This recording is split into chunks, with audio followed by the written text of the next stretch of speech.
Hi guys, welcome back to the stream. I am Nerd Plays Games, and we are back here at episode 35 of Final Fantasy XIV Online. And without further ado, let's just get on with the questing. The story, the MSQs. We're going further into Heaven's Ward. Hopefully we catch up to Stormblood, and of course, there's Shadowbringers. We are. Where we left off. Bah! He's gone. And Orion. We must widen our search. Get out for now. Let's summon our Chocobo, buddy. There he is. As you can see, I got my swanky new glamour plate. Look at that. Look at that.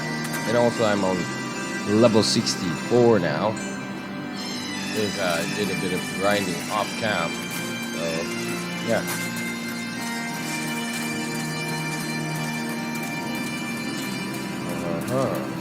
We have to search for the Moogle in their designated location.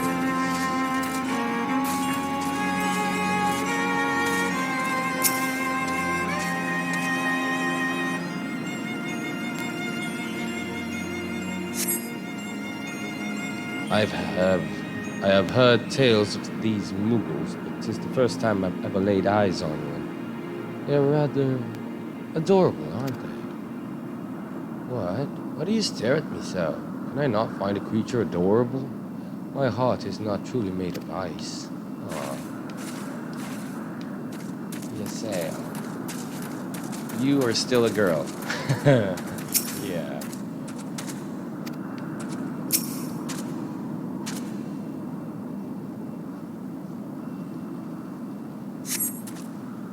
See no evidence of this Moogle of yours. Are you certain it wasn't a trick of the light? Mayhap 'twas simply one of these strange plants, shifting in a breeze. Nope, it was a Moogle.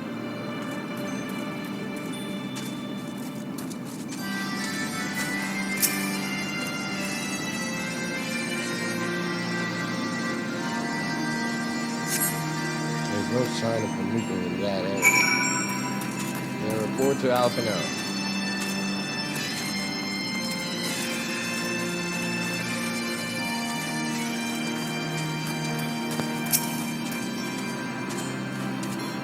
I'm sure I glimpsed the Moogle fleeing in this direction. Could it be concealing himself with magic?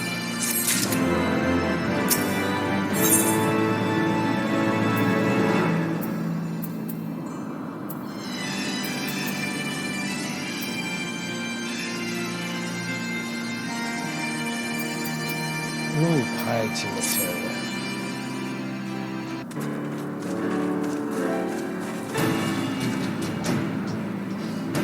Confound it.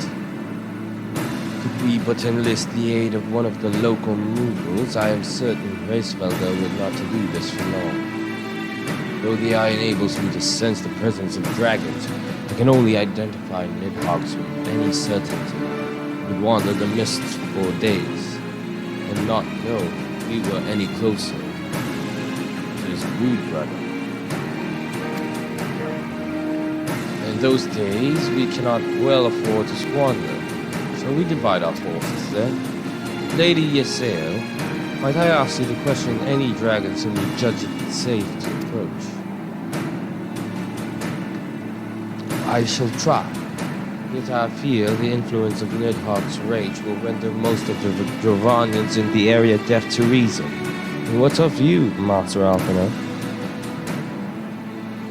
I have not yet given up on the Moogles. Orion, come with me to Gridania. I mean to petition the aid of the Moogles' kin in the 12th Wood. After that business with Mogulmog, I dare say they will be glad to help us. Assuming you have no need of me, I shall remain here. Nidhogg senses both the loss of his consorts and the coming of the Eye, and his attention is firmly fixed in this direction. I mean to do what I can to hold his gaze, in the hope that it might delay any action against Ishtar. Thank you, Estinian. Come then, Orion, let us make haste for Gridania. Rendezvous at Nothica's altar. Ah, but I neglected to tell you there is an aetheryte of ancient construction here, which should make the journey rather less arduous. Pray do not forget to use it.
Oh, it's raining here in Gridania. Weather is nice.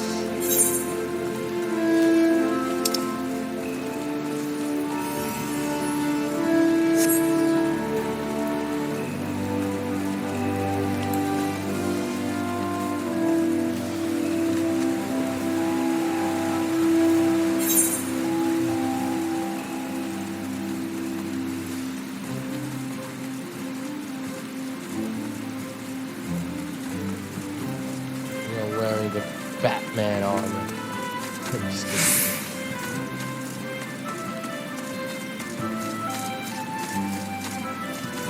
Wait, where is it? Oh, you can't go through here. Oh. Oh, wait.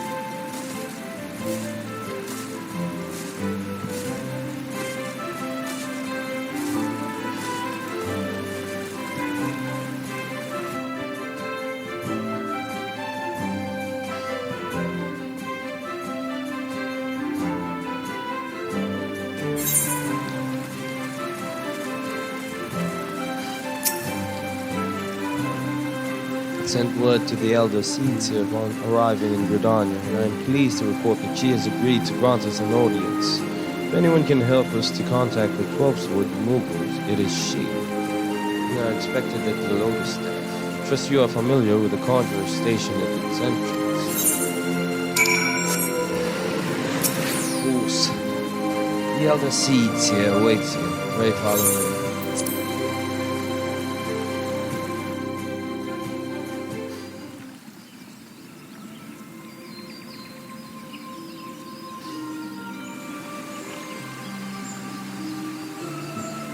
I bid you welcome, friends.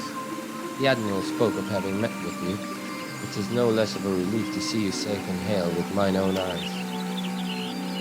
I humbly thank you for agreeing to receive us upon such short notice, my lady. For all you have done for us in our absence, that were solely to express our gratitude that we came to you this day. Alas, the tides of battle yet dictate our comings and goings. Now the seeds here, we would beg your wisdom in a matter that may finally bring an end to the Dragon Song War. Speak on, friend. See, we saw this Mughal right there. Remarkable. Okay. I see. So you seek a means to contact these Mughals of the churning mists. Kupapo, I say, Kupapo.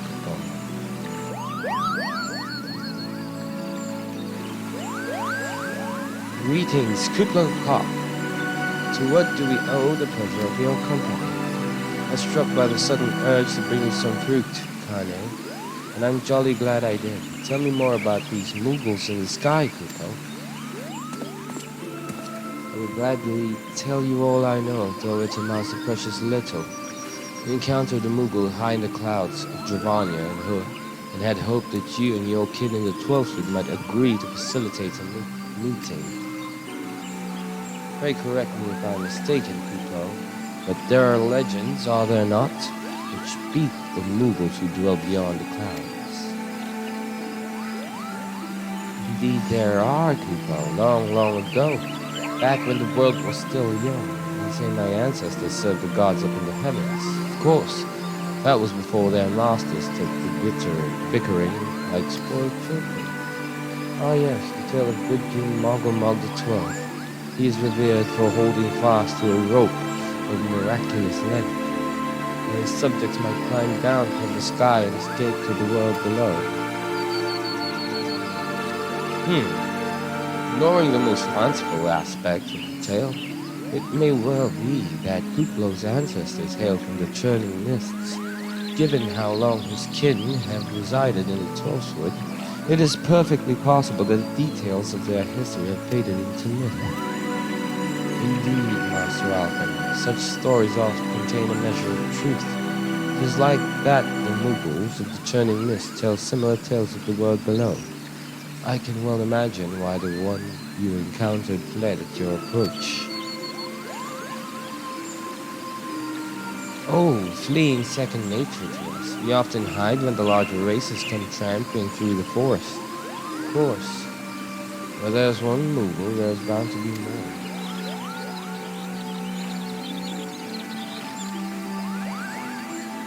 Which is why I've decided to take a trip to the clouds, Kupo. They surely won't be afraid to talk to me. I was hoping you might say that, Master Kuplo. You will accompany us then? Just you try and stop me, Kupo. I'll admit the thought of venturing outside 12th Fleet is a bit unsettling, but I can hardly refuse a chance to meet my distant cousin.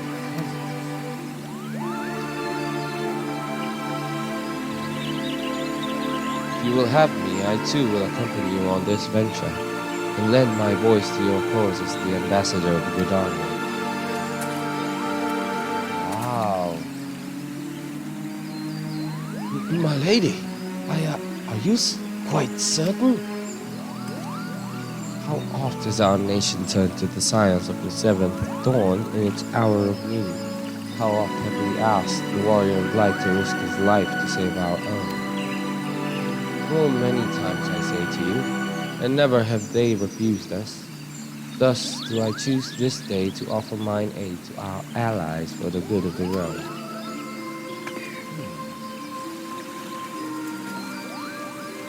Is this not just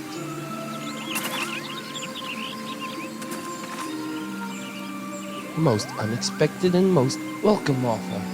Elder Seeds here, we would be honored to be by your presence.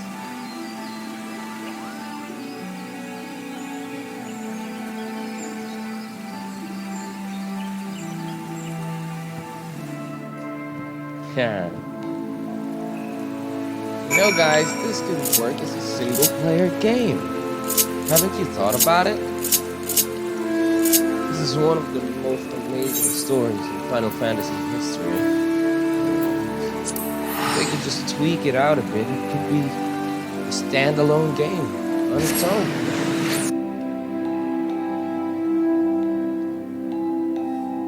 Imagine having to control everyone here. Scions, including your character.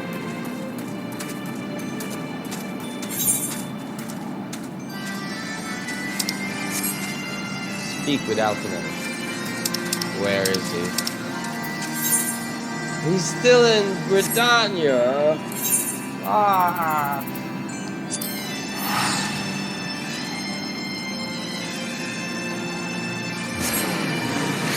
Why so slow, Alphino? Dick.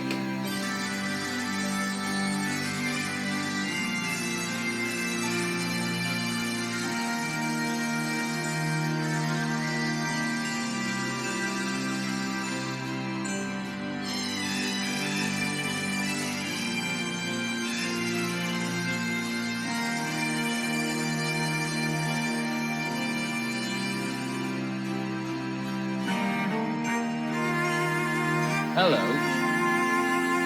Hello. Hello.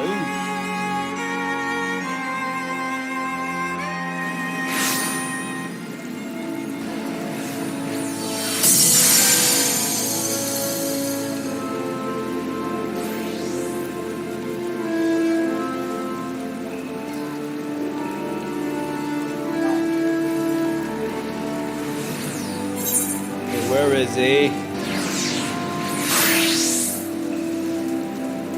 Come on, Alfie.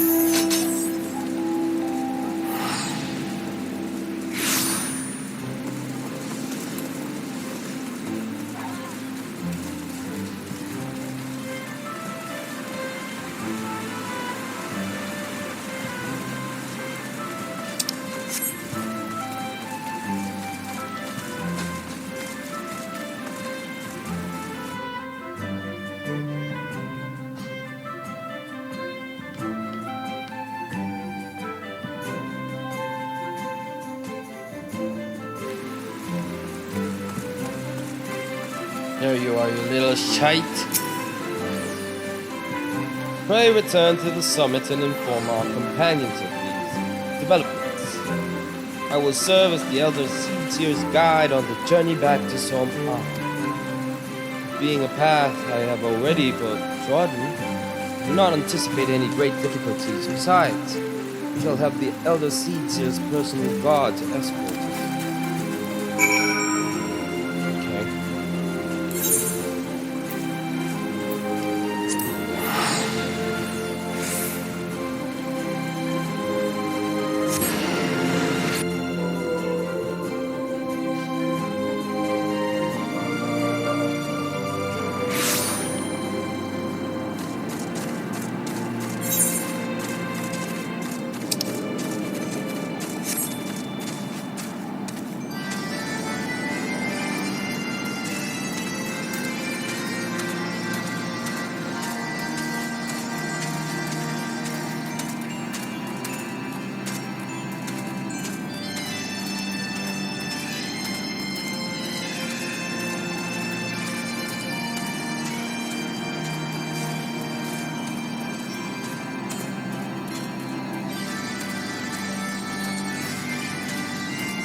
Well met, warrior of light. Nidhogg has not stirred, but he watches us, unblinking.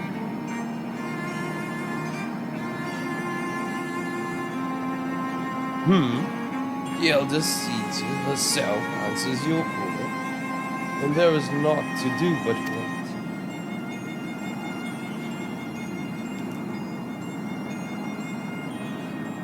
They are here, Nilryan. Greetings, my friends.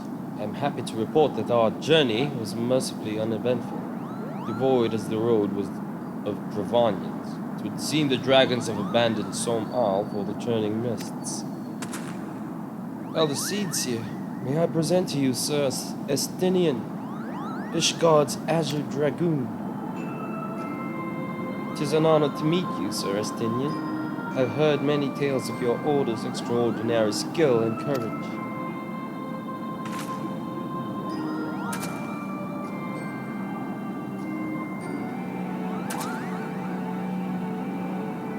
Friends, I feel it only right to inform you that we are not alone. The Mughals are all around us, even as we speak. And I should imagine they are more than a little concerned by the horde of strangers that have descended upon their home. Mayhap now would be an opportune moment to introduce ourselves.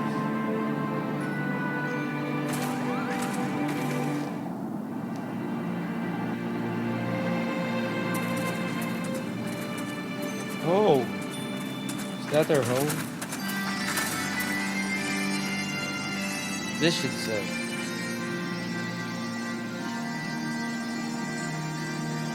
They're hiding, of course. There are so many of them, you know.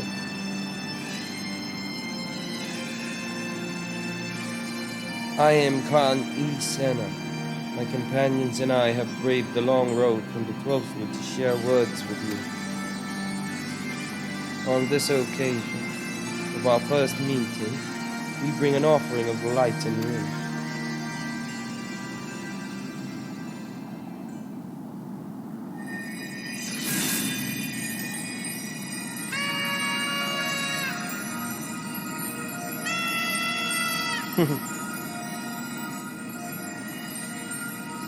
Ooh, such a gentle and pleasing glow, Kupo.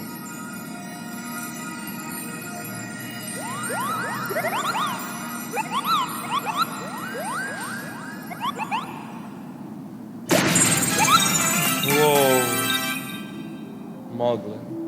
I am Moglin, the chieftain of this Moogle clan. Chieftain Moglin, it is an honor to meet you. Greetings, I am Kuplo Kop, ambassador of the 12th Wood Moogle. A Moogle from the world below? Your hide is of a different hue. That palm is unmistakable. I might need a moment here, Kupo. My companions were no less surprised to learn of your existence here, amongst the clouds. I hope they did not startle you overmuch in their eagerness to make your acquaintance. Full well can I imagine your wariness. I am told that men have not walked here in nigh on 1,000 winters. Mayhap you will forgive them their forwardness when I unfold to you the grave matter which first brought them into your midst. My companions crave an audience with the great worm Racevelga, that they might negotiate an end to the war twixt man and dragon. An end to war, you say? I trust you, Connie Senna. The light of peace shines brightly within your soul. But I'm afraid the same cannot be said of your friends. To be plain, we did not hide ourselves because they were the first of your kind to be seen here in 1,000 years. Well, not only because of that, we hid because we smelled dragon blood. These skies are home to many, many dragons. While some crave peace, such as Racevelga, many others crave the opposite, such as Nidhogg. Suffice it to say, we are worried that the presence of your blood-spattered warrior friends will attract the attention of the nastier kind and invite destruction into our happy home.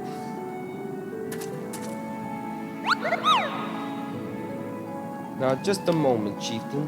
The Orion here may have doled out the odd thrashing or two, but it's always been for the really good reason.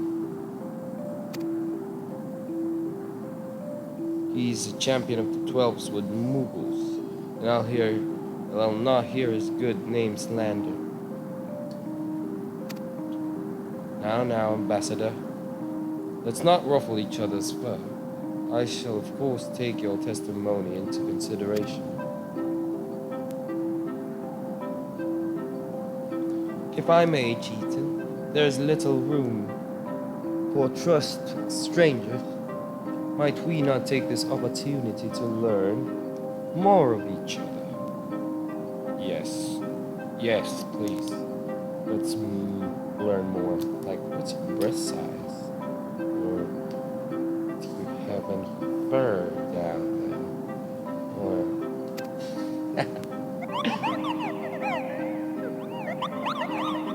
Cute.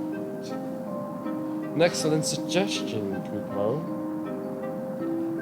In the interests of fostering friendship and keeping an eye on you, I extend to you the hospitality of Magma.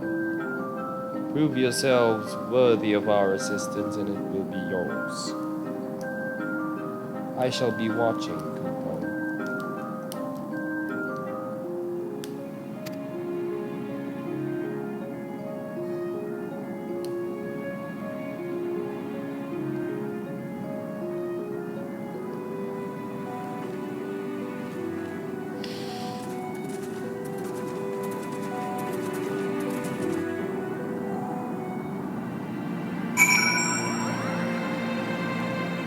Different party in heaven. half an hour. Who's left? From the science lineup.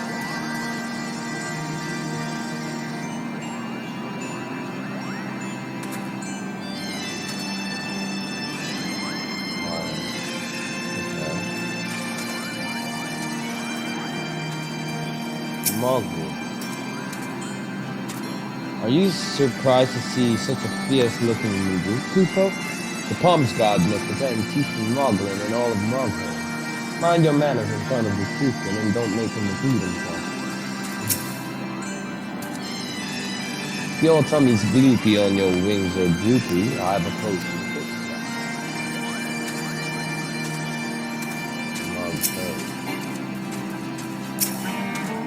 You follow this path all the way to the top, you'll come out to the summit of Solmar.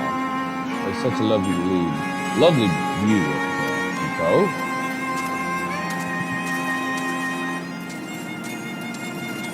Muddled Moogle. His Maestro Moglin finished his latest piece. I can hardly wait to see it.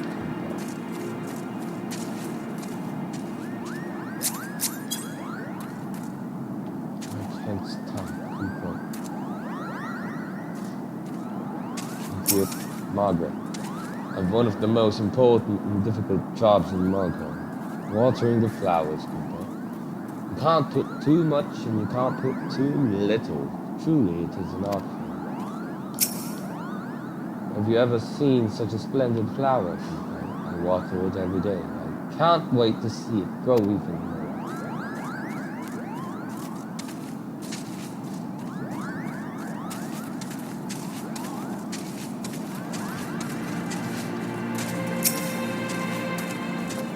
Have you come to admire my latest piece, Kupo?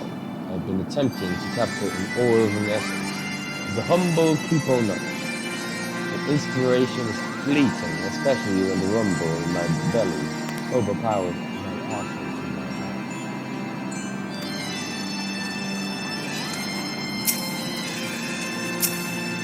Fury take these ridiculous flying babies.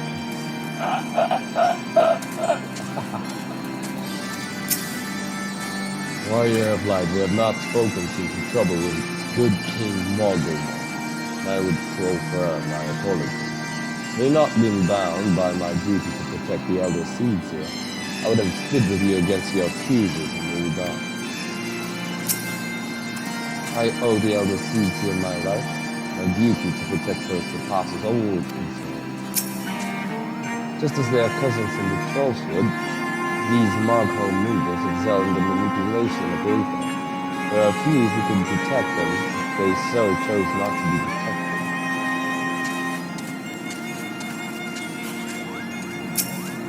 Kupo Khan. How exciting to have relatives in the crowd, Kupo. Go on, stare at me if you must, Kupo. I have grown accustomed to such gazes of an unadulterated adoration. Creatures of my surpassing beauty are rare in the lands below, I should imagine. Forgive me, meanwhile, but mine efforts have all been in vain. As I feared, Nidhogg's rage drives his minions to attack me on sight. And the few who did deign to speak fell silent at the name of Racefelder. Wherefore, I cannot say, yet I fear it bodes ill.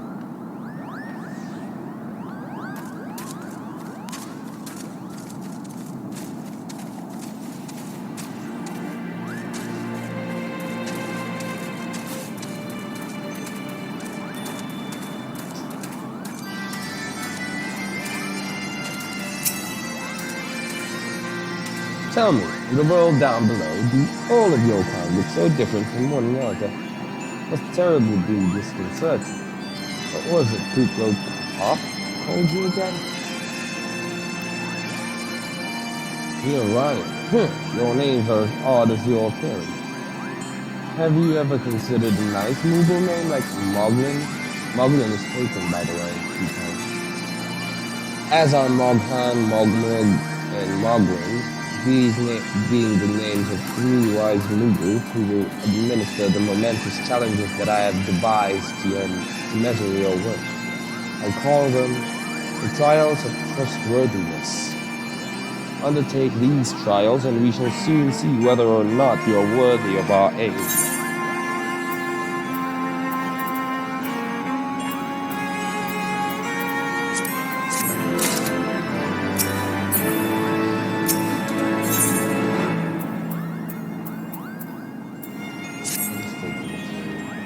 Hello. Yes, I am Mogholm, the foremost alchemist in Mogholm, if you must know. Your tummy's gloopy, and your wings are droopy. I have a potion to fix that.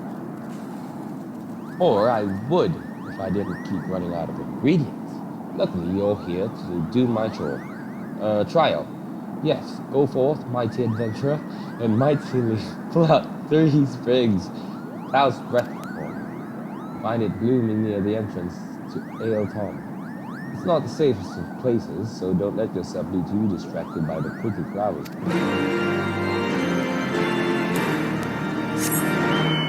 Where is that? Oh, we can do it all at once. Do it all at once.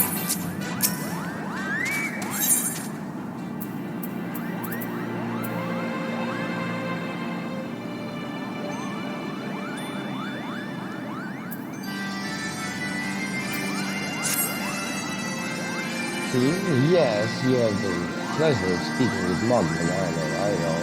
I'm the fluffiest, most enchanting creature you've ever laid eyes upon. It isn't easy being this adorable. I can barely take a stroll outside without those relentless bravado throwing themselves at me. Why, they look as if they might just gobble me right up. In any case, being their overbearing adulation is growing a bit tiresome. Your trial, sir, is this. Find these ardent officers and slap some manners into them. Perhaps a firm smack on the snout will teach them to appreciate my charm from the mind.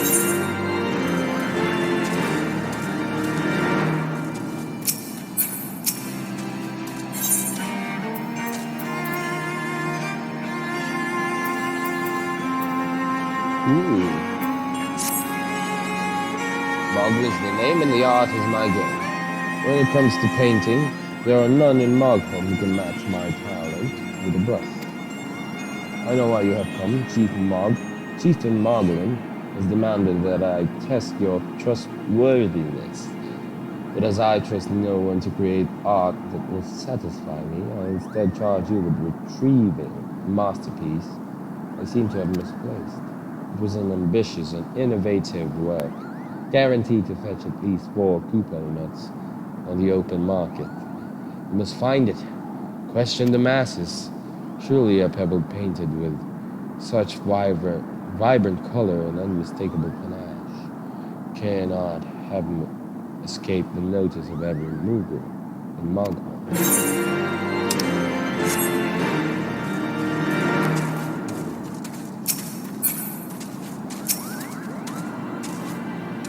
Mogwin is missing his masterpiece, Kupo? Oh, you mean that paint-smeared mess of a pebble? Not seen it recently, fact for which my eyes are profoundly grateful.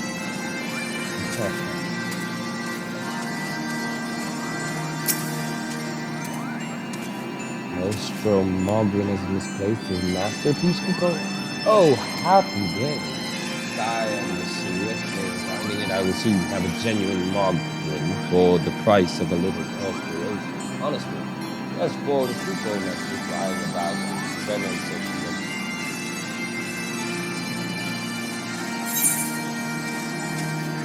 Wow, Kupo message. A lot. 100%. Oh shit. I don't know how much about this though. But I do know Mogul's been creeping out the back way to Salmal from time to time. So maybe you left it up there.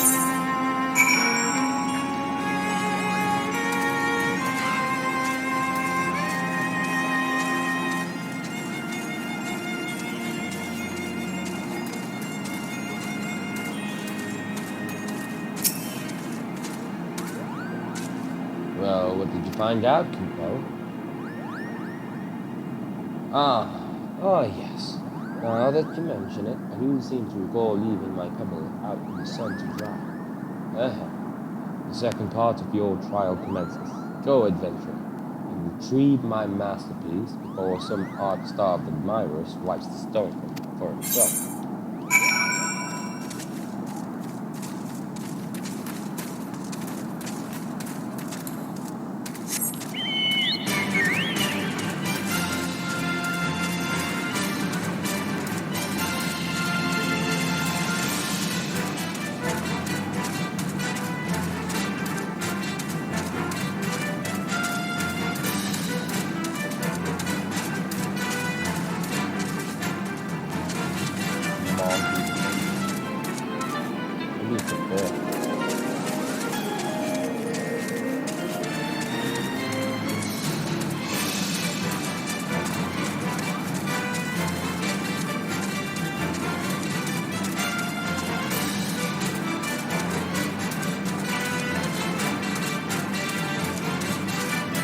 Oh, this is the Archeosaur quest?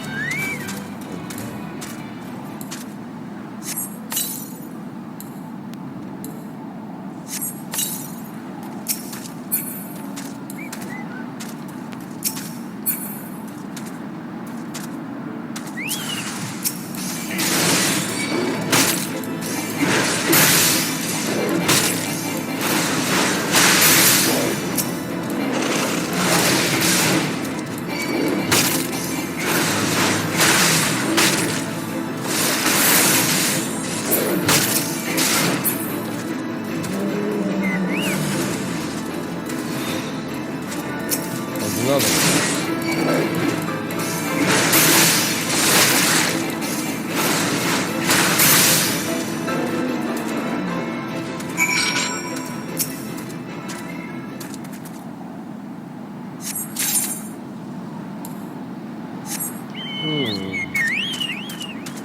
Well. Just go around here.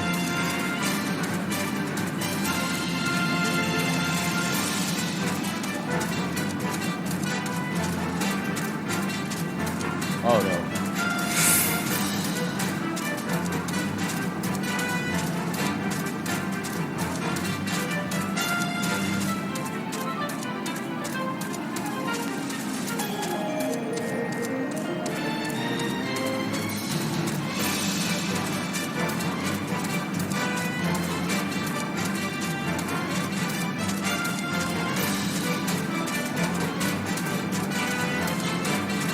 There you are, cloud stuff.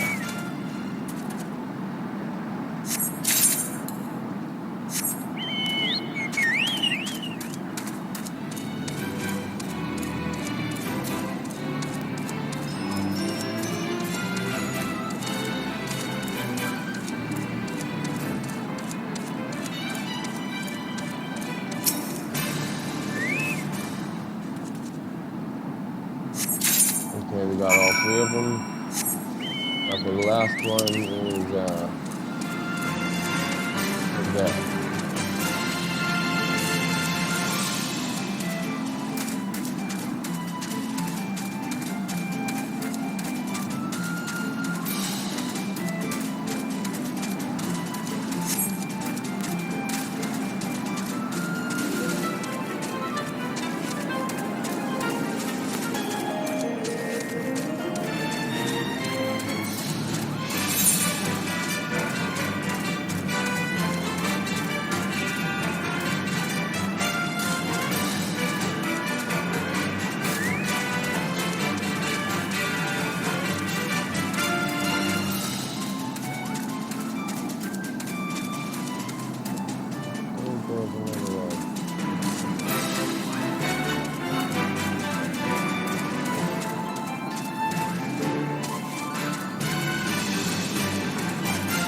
collected everything.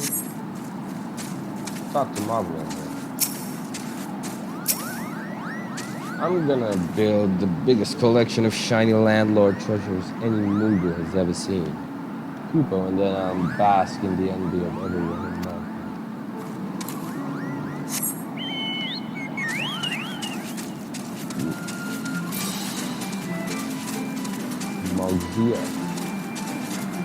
Malgia.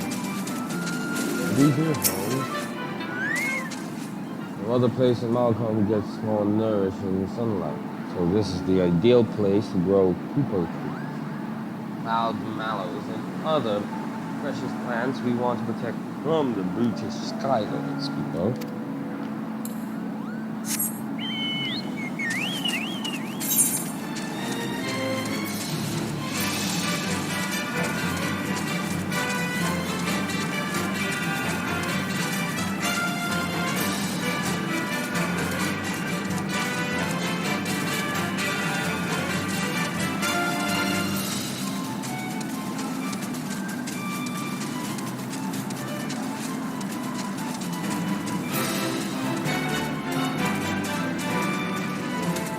Wait, how do we get there again?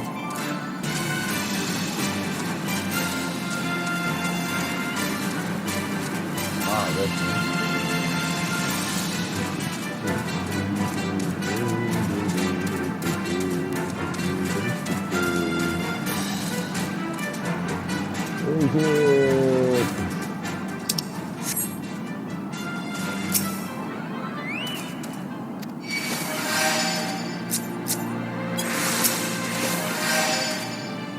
You're able to humble my Dravanian devotee? Wonderful. You are as capable as I am. Still, my quest for perfection does not excuse those louts from pursuing so mercilessly. Their tongues lolling, their bellies rumbling. The Dravanians and their ilk have much to learn about acceptable facts about the age.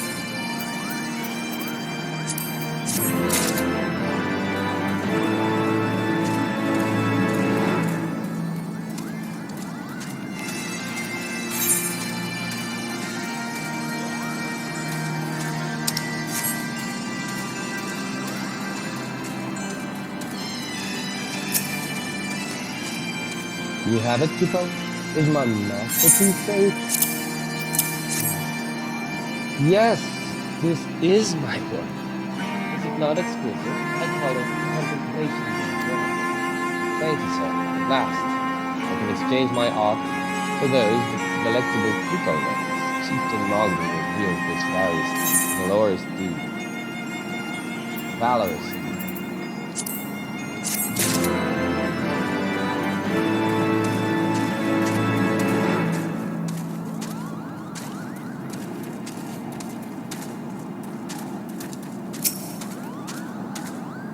Did you have any trouble finding my cloud's breath? I do not need it quite urgently, Oh yes, these are perfect, Kupo. Now I have the main ingredient for my palm tonic. Speaking of which, how are you feeling, sir? Did you ever feel your palm losing its balance? Then I'm your Moogle.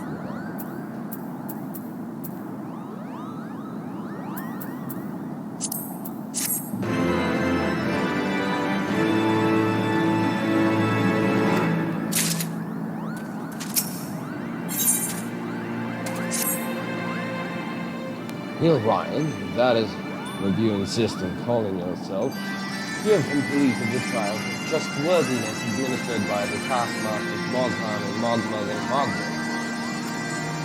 During these grueling tests of character, I closely observed your conduct, as well as that of your companions, and I decided, Kupo, gather your friends before me now, so that I need not repeat myself needlessly.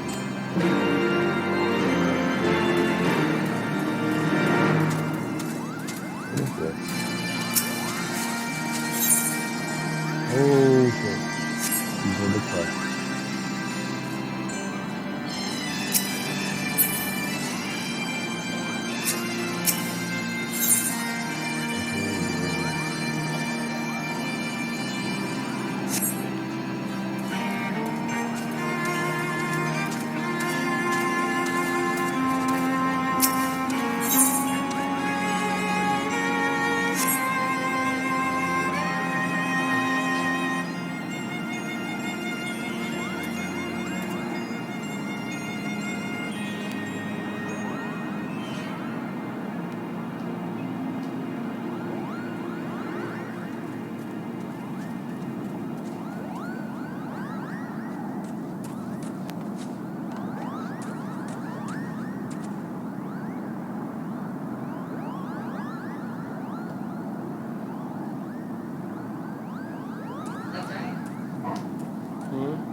Lahat na.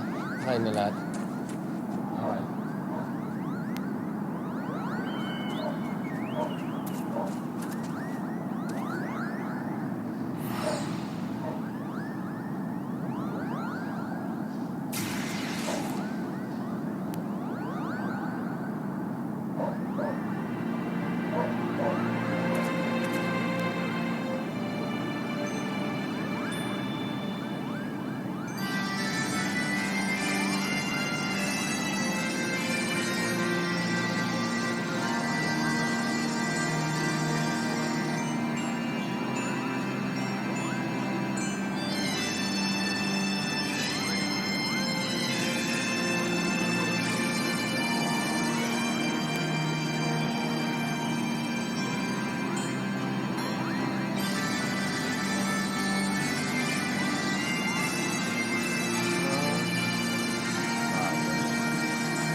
We've become such friends, Cooper. Our legal cousins love to see him brag as much as I do. You think Marvin has finally come to a decision, right, Luke? Well, I suppose I'd better flutter over and see him. Wait, guys, I need to eat some lunch, so I'll see you later. I'll be right back. Okay, let's just dance a little bit.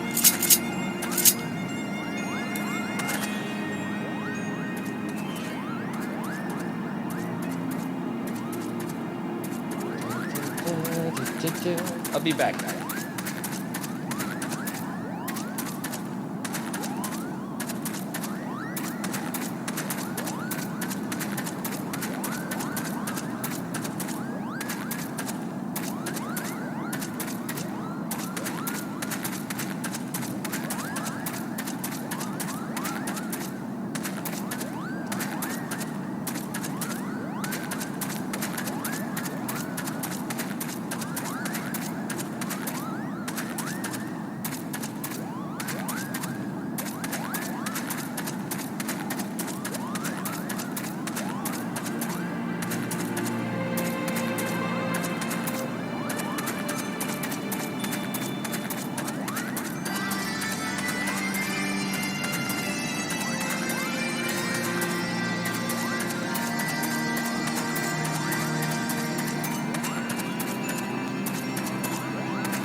And we are back.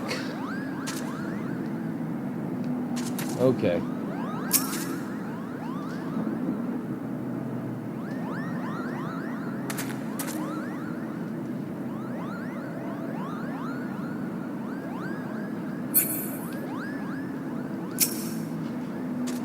What sorcery is this? That my heart should stir at mere fluffiness. He's still a woman. You're Ryan, I was... No matter. What is it? Chieftain Moglin has made his decision?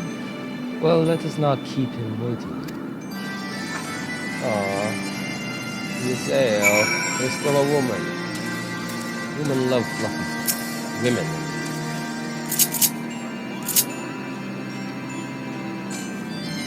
Standing here in Mogholm, my thoughts turn inevitably to the legend of good King Mogulmog XIV and his seat in the heavens. Like most, I thought it no more than a myth. A story for younglings that grew with the telling. But with every passing moment, I become more certain that we have discovered the origin of the tale. Full eager am I to hear what the chieftain has to say.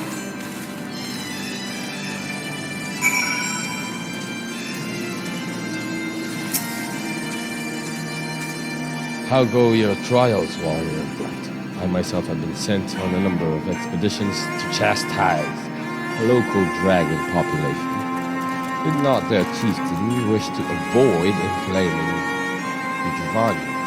Such contradictions aside, our host seemed entranced by the height of my leap, and compared me to Mog, a lance-wielding Moogle warrior of Eldin, who also favored such attacks. It was meant as a compliment, I expect, but I doubt these furry lumps could outleap a caracal lamb, much less a dragoon. Conclude your business here swiftly, Nilryan. I like not displaced.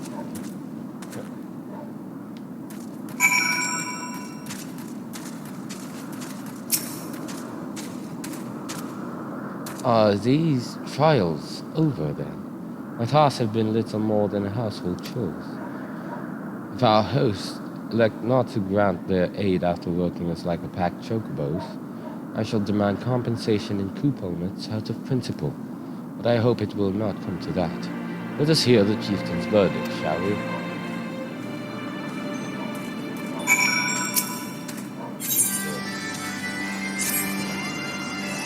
Have you ever bathed in the waters to the northeast? Of course not. There's a gang of burly Hropkins has been attacking any who goes near them, Kupo. If you were kind enough to slay a few, might scare them away. That might scare them away, giving me time for a dip in the water. Things I do for aether currents.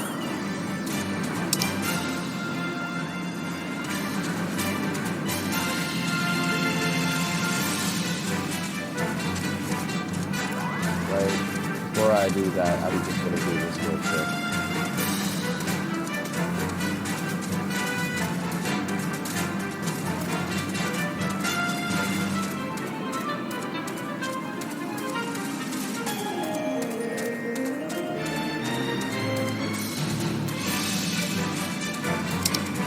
It's a bit ways off.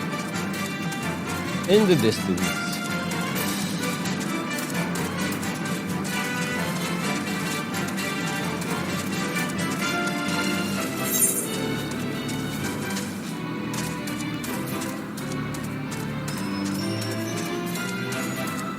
As you can see, our aether currents here are still lacking 4. And also less to a matter of 5 quests that we have to do, which sucks.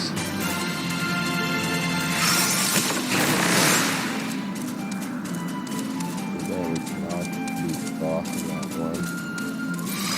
Here we are. On our way. Solve that problem.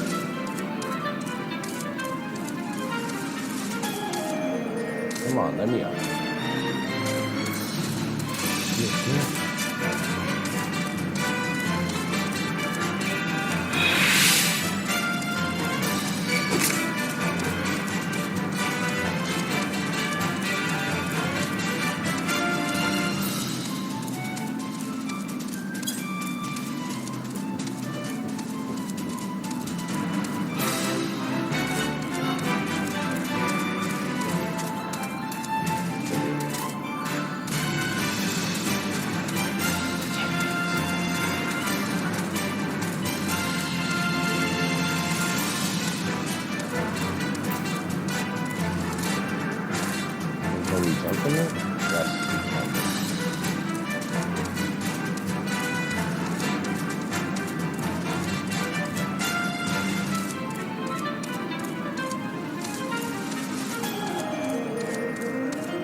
that?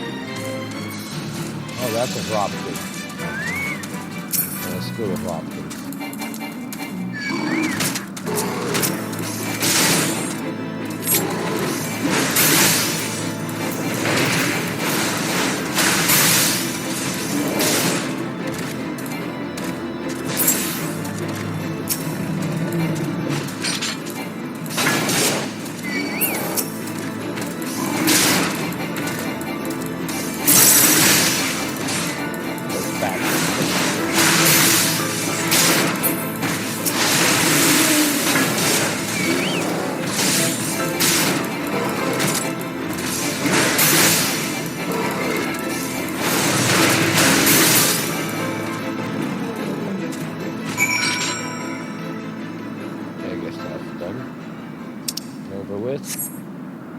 You can now return.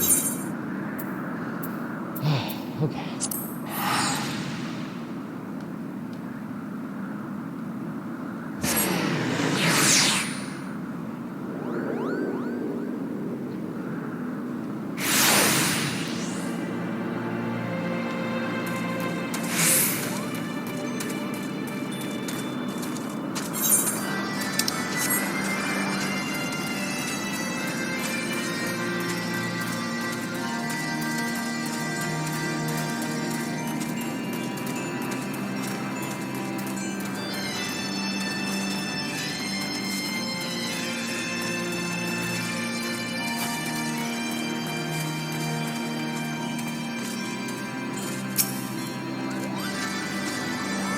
Many thanks, brave adventurer.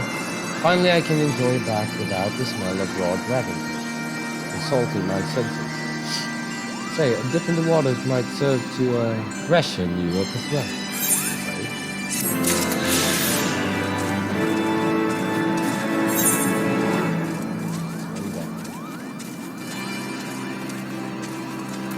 Continue on with the story, shall we?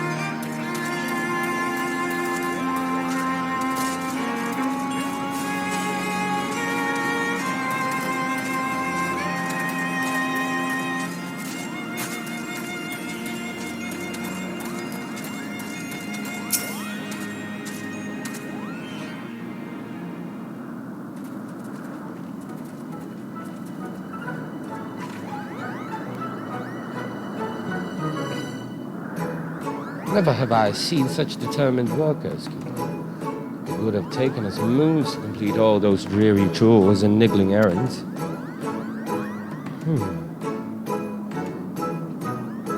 And have our labors proven the purity of our intentions, chieftain? Without a doubt. In fact, there was never really all that much doubt to begin with. You were, after all, already friends with a fellow Moogle. But you see, before any meeting with Hraesvelgr could take place, certain preparations needed to be made. And what better way to help you pass the time than by having you perform all the tiresome tasks that no one ever wants to do, Kupo?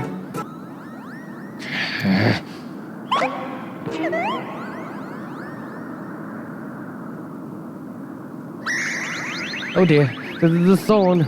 Bring out the thorn quickly now.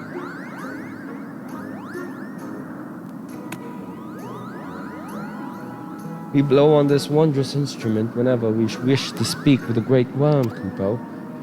We haven't perhaps been treating it with care it deserves of late, and I think Morgan may have sat on it, so we needed some time for cleaning and polishing and straightening. No lasting harm done, though. Now, you need simply head to the zenith, the worm's dwelling to the west, and give the horn to a good toot. We are in your debt, chieftain. Thanks to your noble gift, we shall finally have a chance to plead our case to Hraesvelgr. Very possibly, yes, but I wouldn't get my hopes up too high.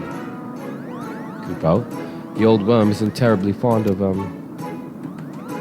Your concern is appreciated, but I am quite certain that Hraesvelgr will welcome our overtures.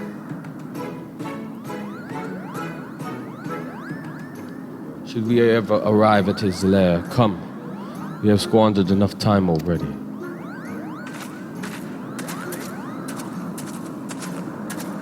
being a dick.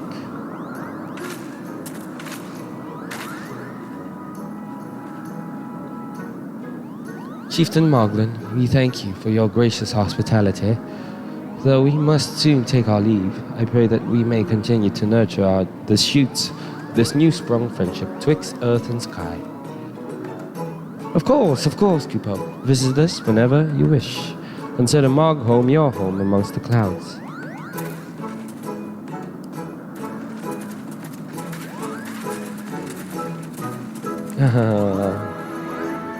So cute. Cute fuckers.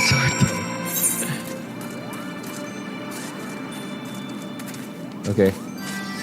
Oh, Moldhar.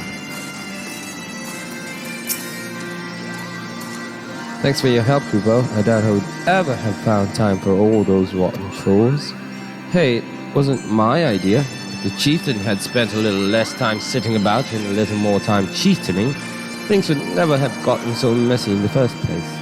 And he was the one who sat on the throne. By the way, but now all the errands are done and the horn is fixed. So, all's well that ends well, eh, Kupo?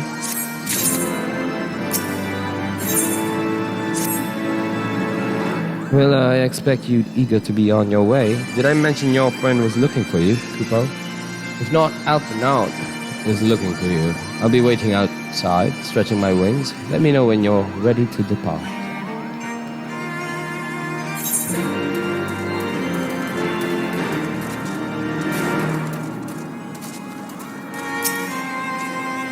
It will not be long now, Racefelder.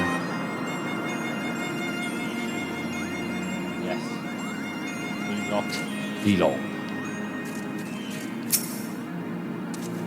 Through our labors, new friendship have blossomed. For this, we must give thanks. They had the Elder Seedseer scrubbing and sweeping. The Elder Seedseer? Oh shit. Never imagined my duties would include tidying up fallen leaves in a Moogle village beyond the clouds. Where's the other guy? He's not around. He's too pissed to be talked to. Okay. To the best of my knowledge, we have all that we need for our trip to the Zenith. And I believe the Elder Seedseer and her retinue will soon be making the journey back to Gridania.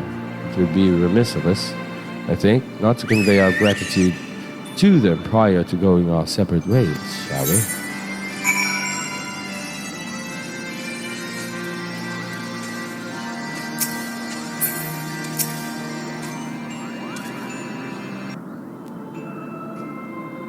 Alphinaud, you're right. I do humbly thank you for what has been the most enlightening experience. Were it not for your pioneering spirit, the existence of these Moogles might never be revealed to us. It is we who should be thankful, Elder Seedseer. Were it not for your timely diplomacy, they would never have chosen to reveal themselves at all. And 'twas your presence, Kuplo Cop, that ultimately won us their trust. Must have taken great courage to leave the sanctuary of the 12th Room. And we are exceedingly glad that you did. It was my pleasure, Kupo. I have made so many new friends and have so many fantastic tales to tell my kinsmoogles back home. And it is to our home that we must now return. May you ever walk in the light of the crystal, my friends.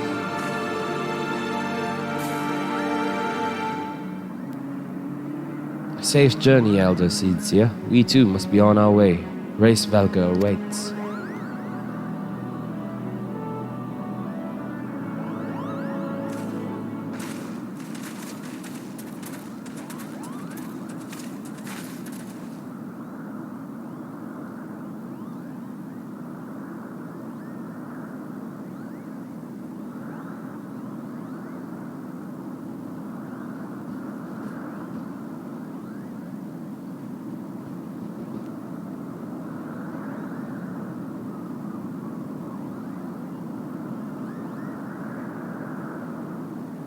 Hello everybody, my name is Neon. Okay, Warrior of Light, pray attend closely to your companion, Sir Estinian. Beneath that stoical facade, a storm of anguish seethes unseen.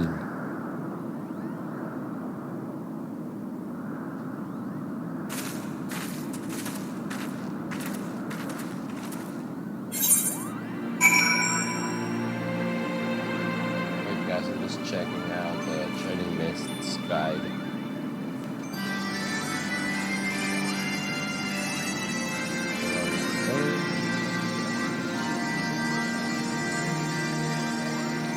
Okay.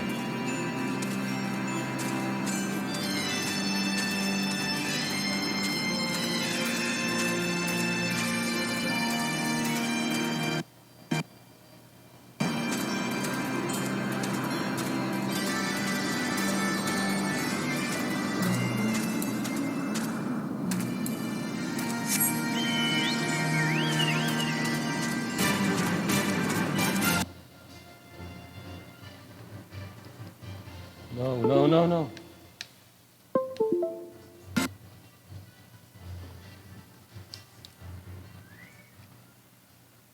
The closer we come to Reisvelga, the higher my spirits rise. But it is I who am elated, or Saint Shiva. But is it I? Enough talk. Let us leave this risible place behind us. We have tarried over long. Let us forge ahead as swiftly. Oh no. Oh fuck. The remote play is gone. No. Wait, guys. Let me just...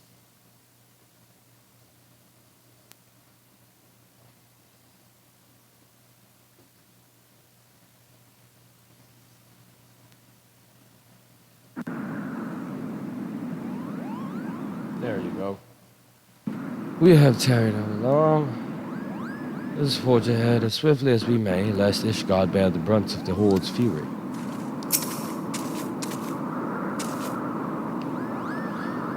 Have you said your goodbyes and dabbed away your tears, Kupo? Then we are indeed ready to go. Maintain your male offending. Oh.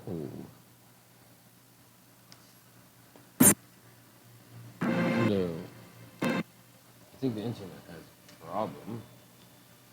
It's hanging. It's fucking hanging. What is going on, guys?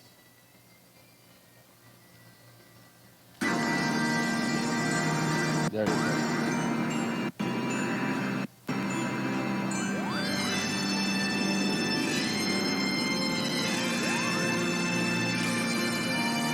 Let's just test it out. Testing out the waters. You don't want to have a skippy screen. It's lagging and shit. What's going on? Ugly.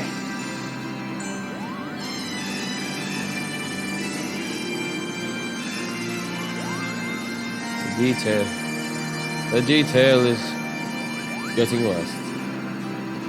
Chieftain Moglin already explained, the shiny instrument we gave you is the best means of grabbing Reisvelga's attention. I'll come along and show you the way to Zenith. That's the big palace where you need to blow the horn. First things first, though, we need to make for Azar. Oh, and watch out for rampaging dragons. Maybe that should have been the first thing, Kupo.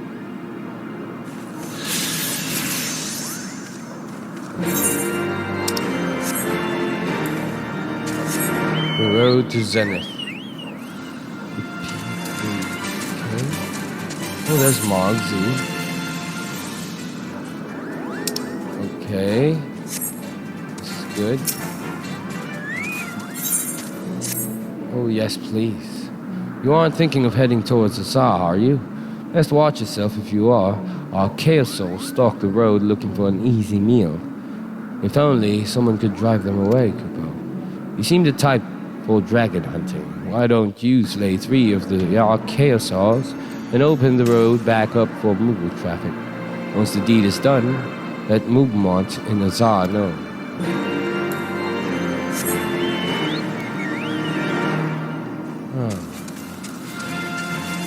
There are other Moogles Want to give some quests to me? No? Okay.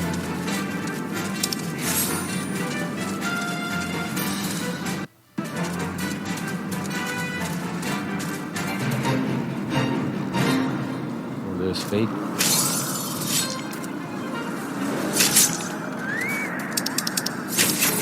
So, just 3 minutes left.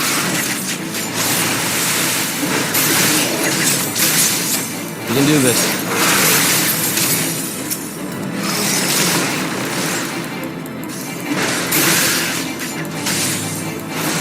Oh, you're not the one.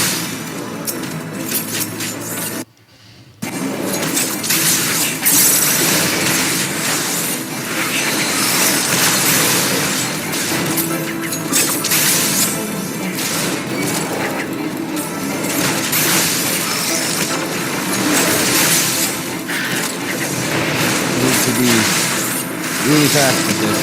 We only have 2 minutes and 39 seconds. Teamwork can make the dream work, baby.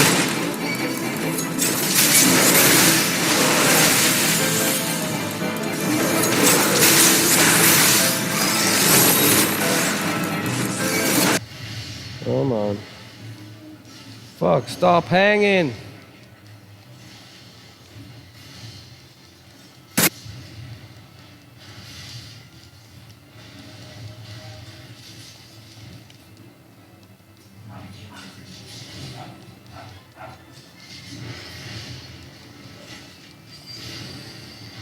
Oh. Nay, over 2 minutes left.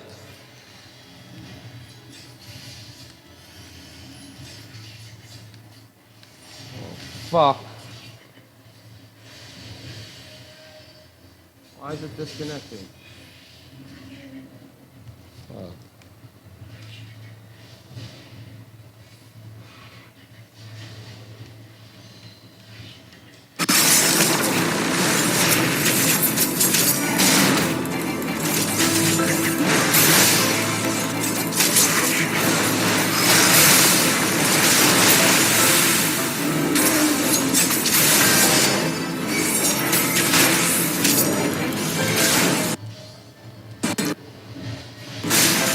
Over here, bro.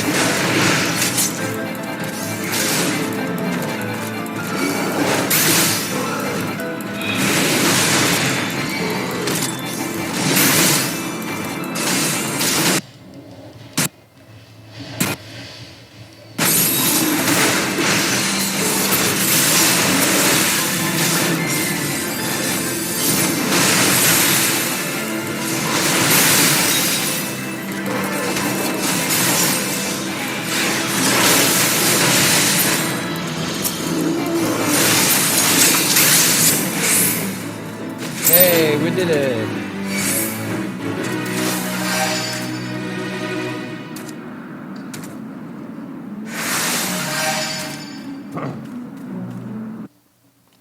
My remote play is not cooperating with me.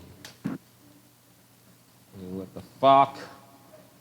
What the fucking fuck is going on?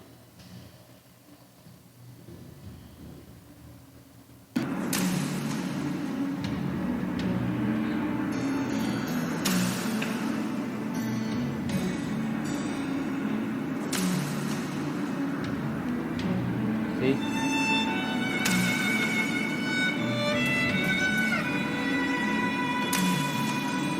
Oh, there you go. Just needs a little refresh.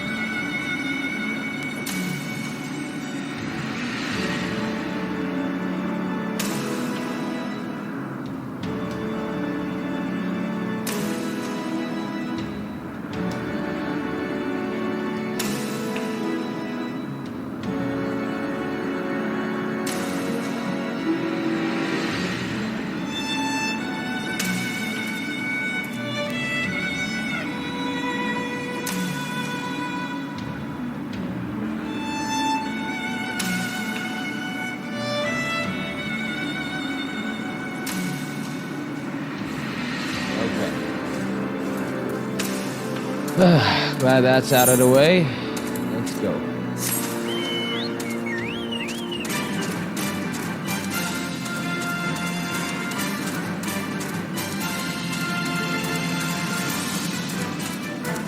Wow. Wow, 2 dragons, really? Serious?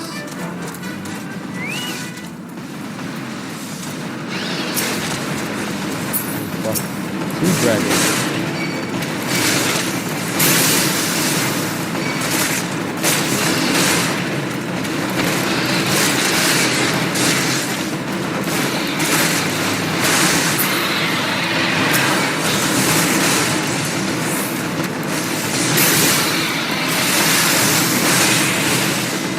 That's what because they're taking the same stuff.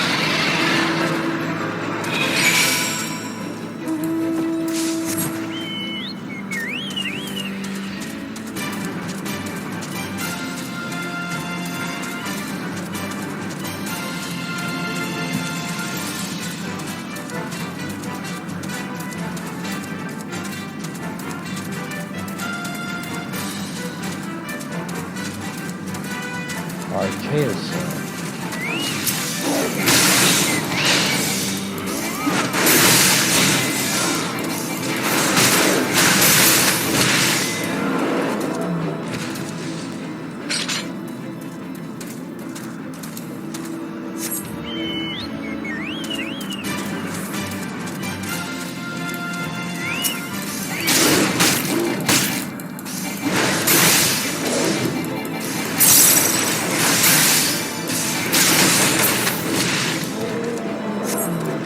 Got 2.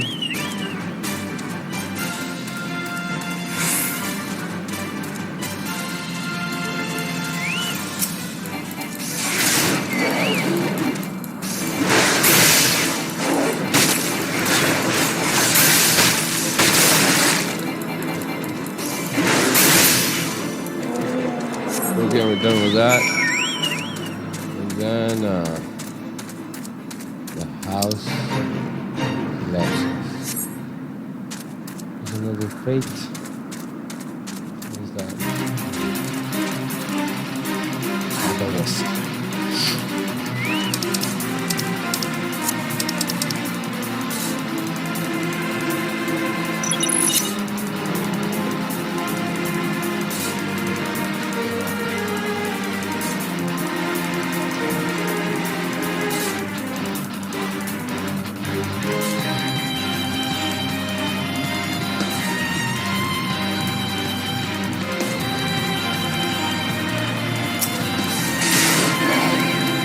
Gonna try it by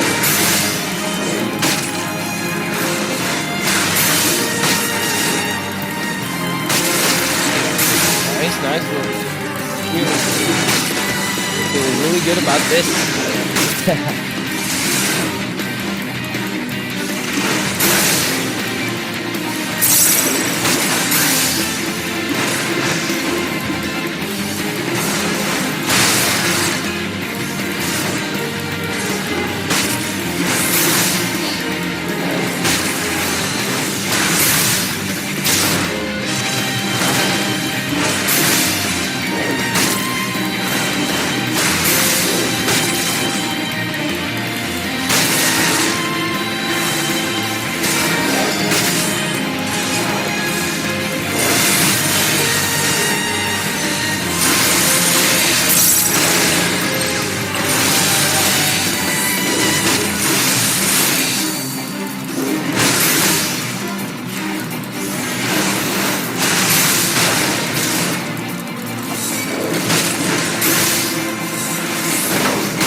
Easy.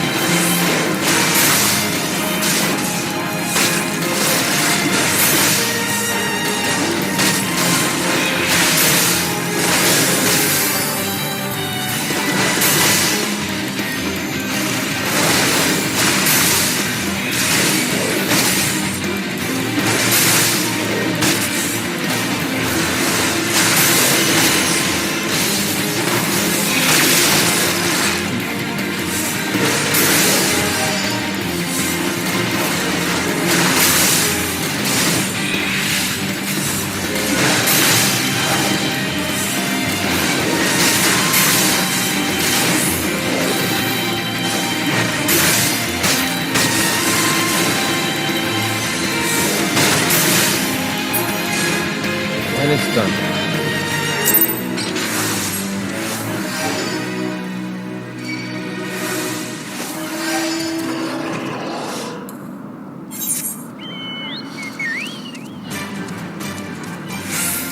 Oh, it's already flying.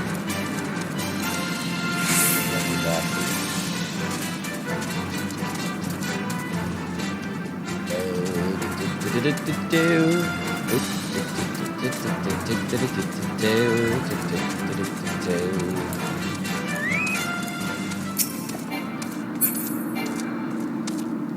Sense of hostile presence.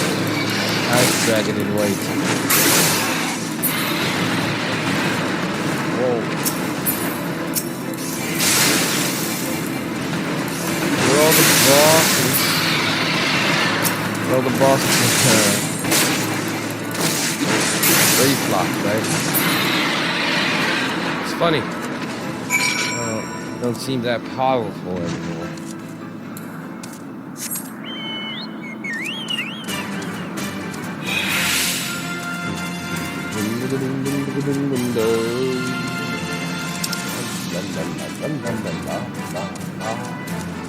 Why have I not seen this?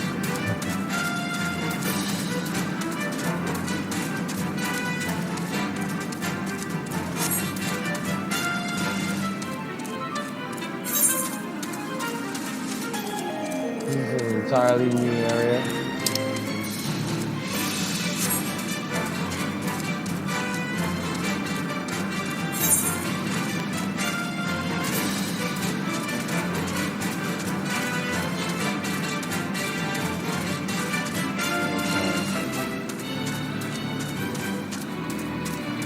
Let's see.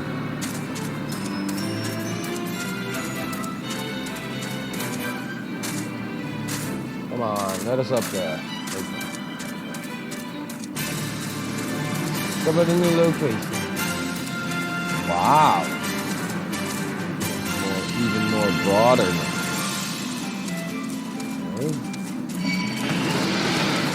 Oh, so good.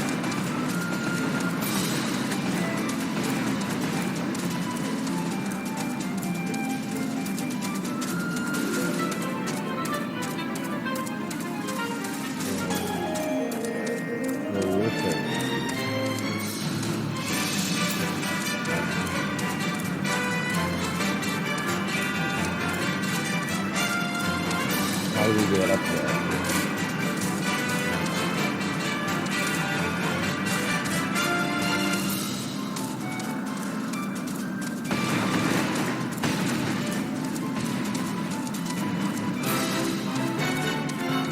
Oh. Oh. Please let me up.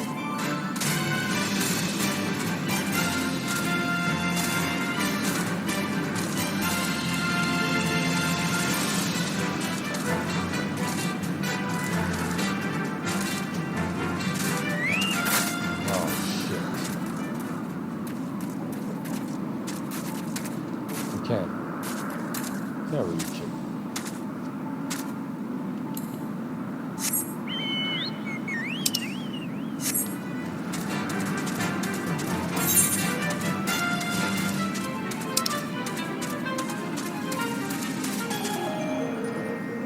Holy shit.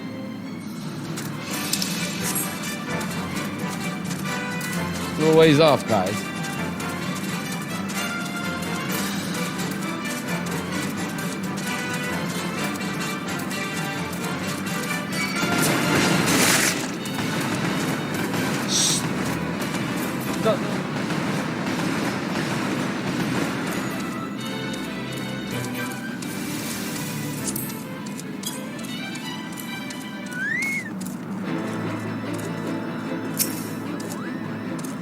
Okay, is that someone from below? How did you get past the Archosaurs infesting the road? What, Mogski? Mogski asked you to slay them for him. It's like him to depend on the kindness of strangers. Barely been able to venture outside of Assar for fear of being attacked. Now, thanks to you, the roads are just a little safer to go.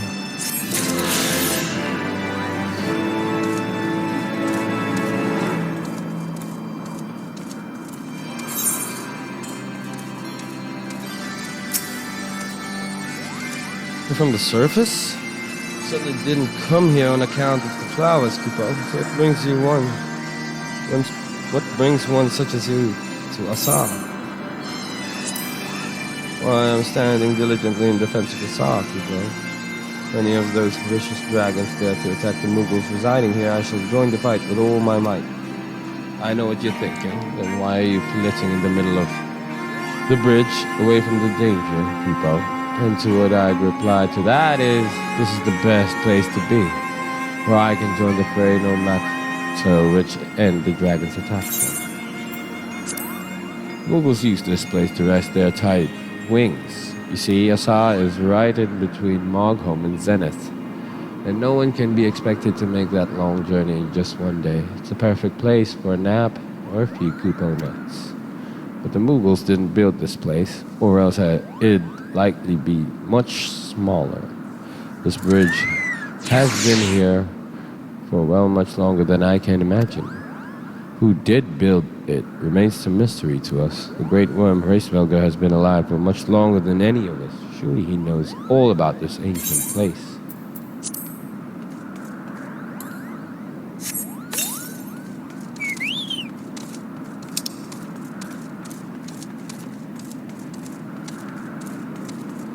Going up. Wow. Is that the Aetherite? Wow.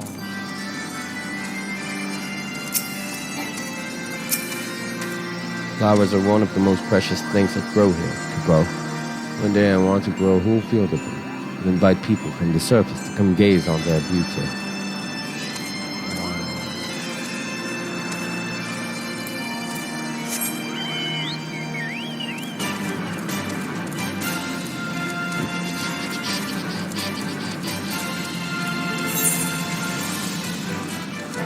Seems like we're already here.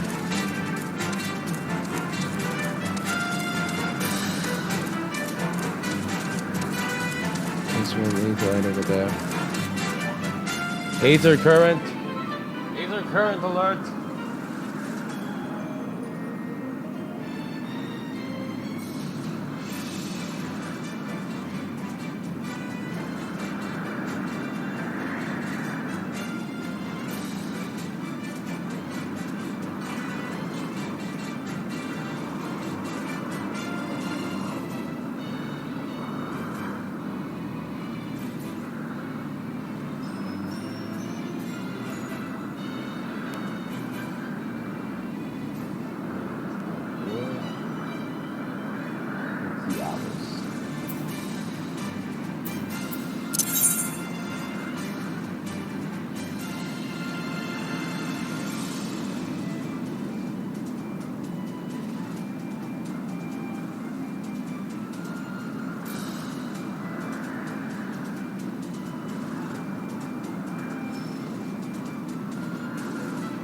Let's head to Zenith. At least we already got this.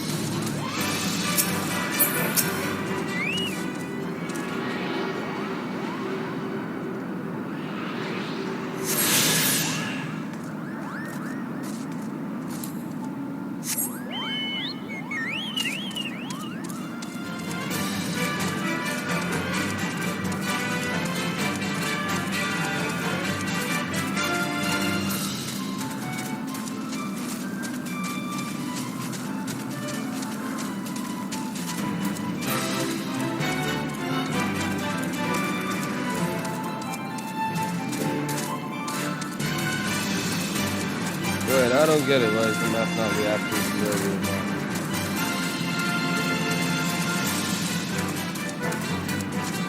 Come on, react, god damn it. There we go.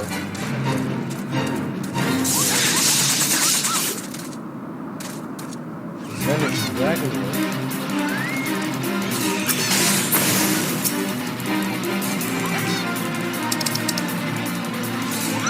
Why are they fighting?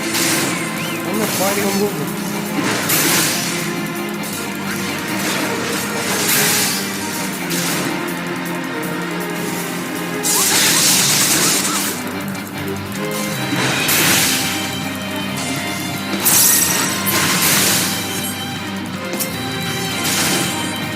Maltese. Back to his misbehaving ways. Long time. Good of me going back and forth. The good movers in Maltese.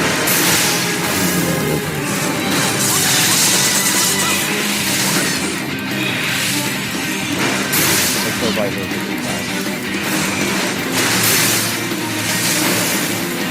Had enough yet.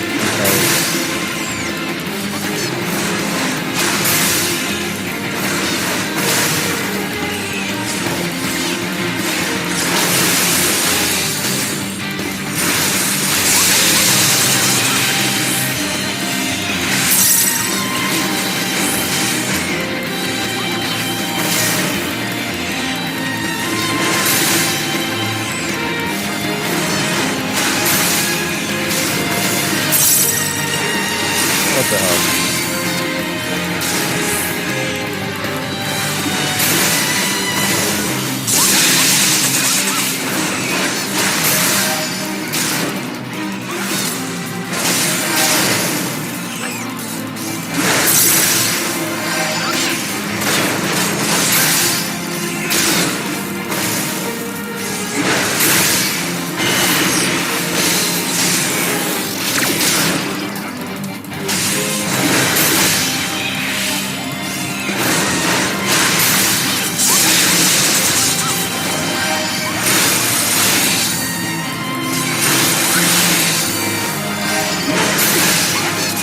Just under 2 minutes left.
Did it?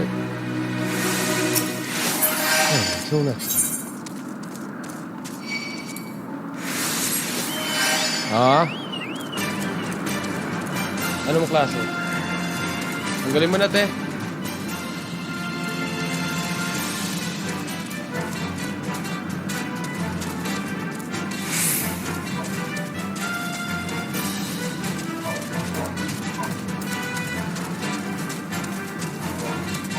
Just gonna attune to this one. So the back and forth would be less painful. A little less tedious. What is that? Oh, is that it? That's not it. Okay.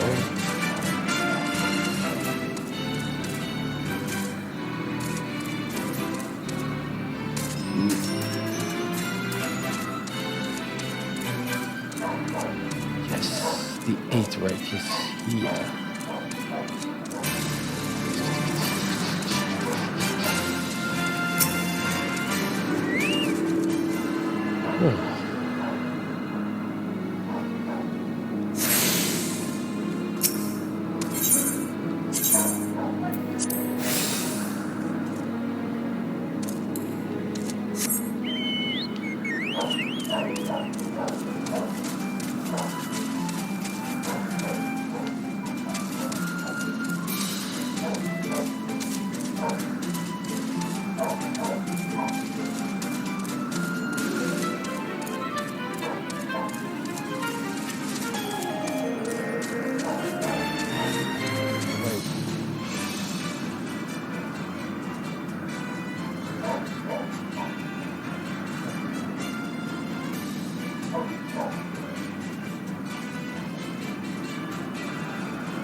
resembles that.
Upside down intellect.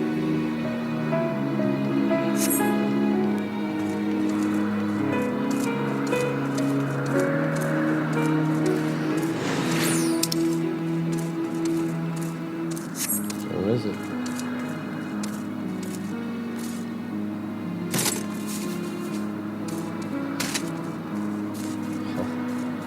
Howie.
Am I walking on shit?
treasure.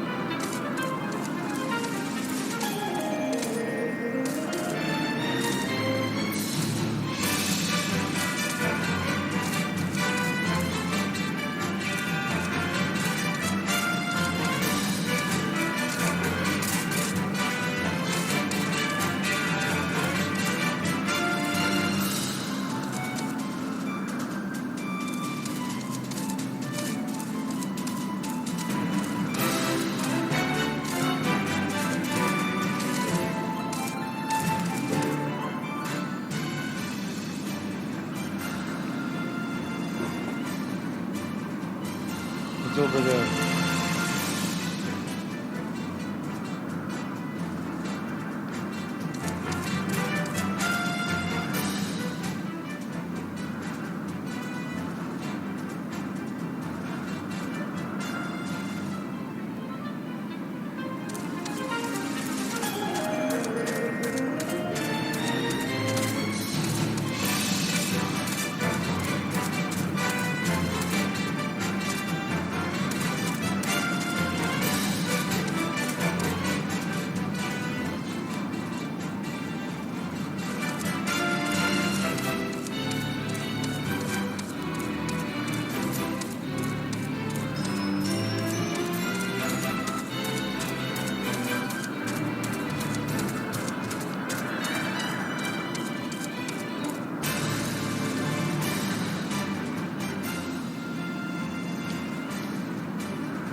There it is. Jack.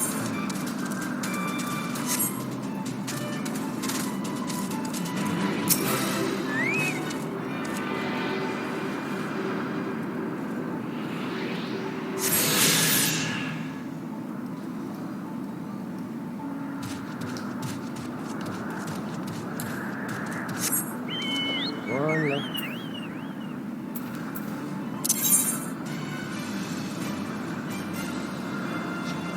We're almost. there.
Another one.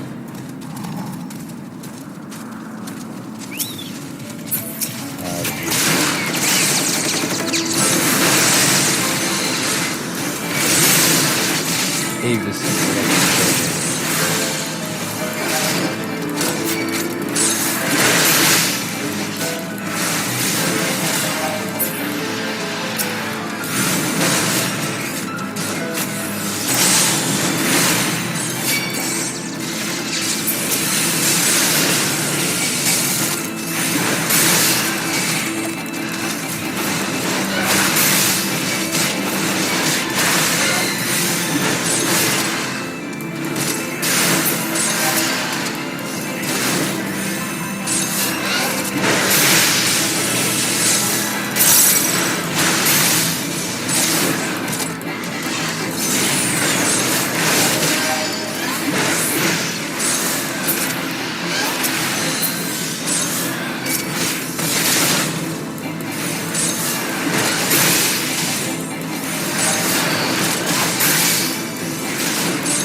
complete. All that's left is a quest.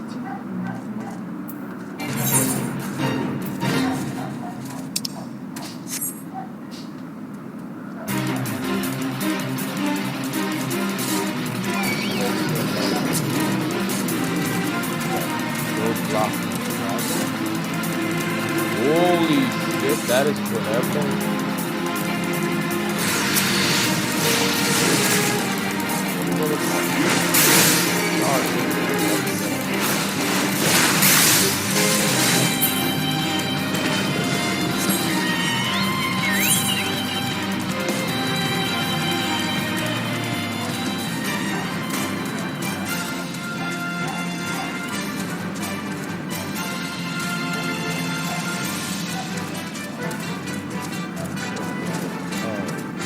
Aside. Puzzle.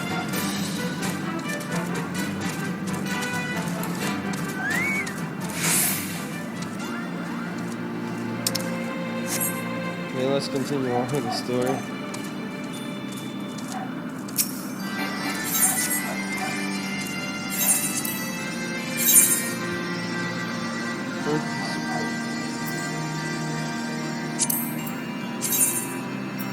Wow. Ooh, thanks.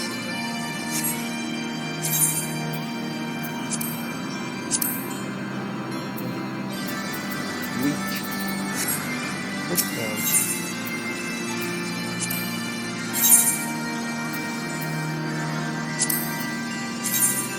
So they're all titanium. So titanium. Stay.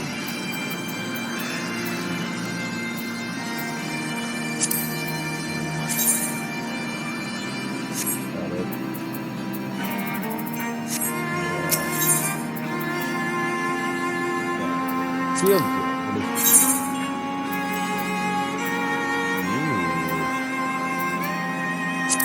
Ooh. Ew. Ugly. Oh, so that's good.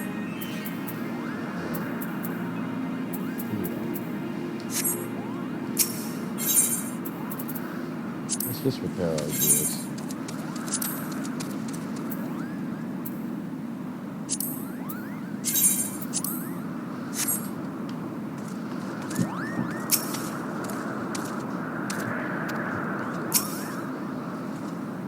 Never would I have believed that so much land lay hid above the clouds. Travania is not as I imagined it.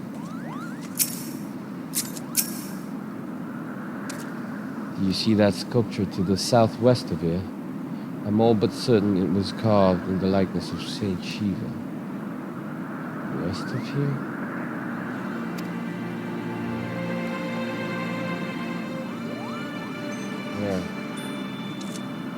Where? To the west of...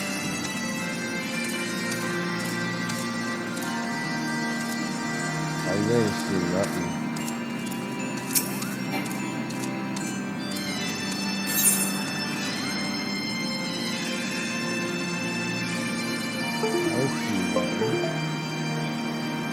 I see nothing, man.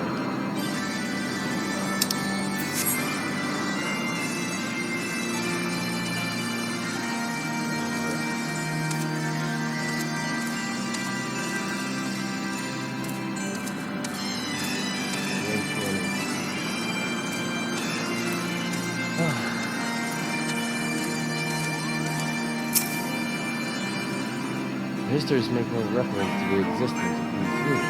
Curious. Most curious.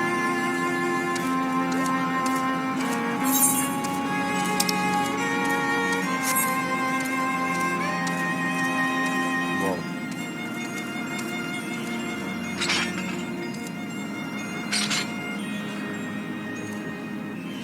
An invisible land? Oh, shit.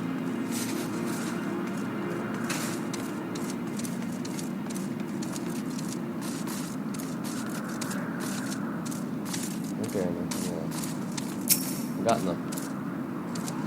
Things were a bit bitey for a while there. I think we've arrived in one piece, Cooper. I wonder, what is the dragon so awfully snappy?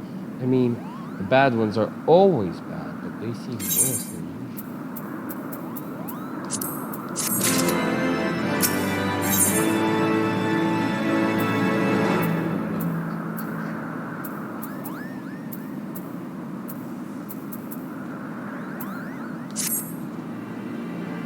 We may have all a small problem, people. If the winds are high like this, Racevelger invariably abandons his lofty perch and heads to the lands below to hunt. If he tried blowing the horn now, I doubt he'd hear it. Suggest we stop at the clearing up ahead and rest until the wind dies down.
Who can say when the weather will turn?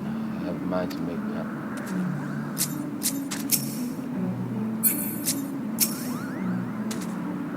Now the very elements conspire to delay our meeting with Racevelger.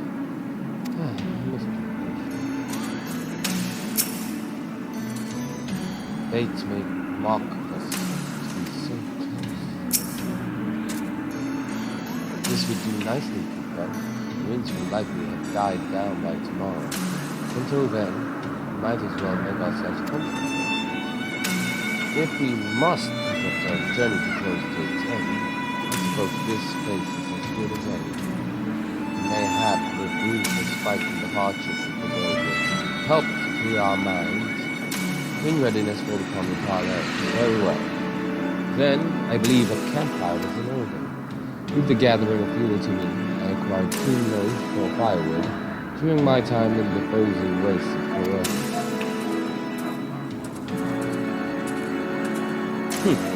Clear our minds. Tis master after now. Whose mind needs clearing. The thought of meeting a great worm in the flesh as the puddles aboard. You see him stroll away as if these ruins were not crawling with deadly beasts. Follow him, your right. See that the wildfire does not make a meal of our young. We will have the camp ready by the time we return.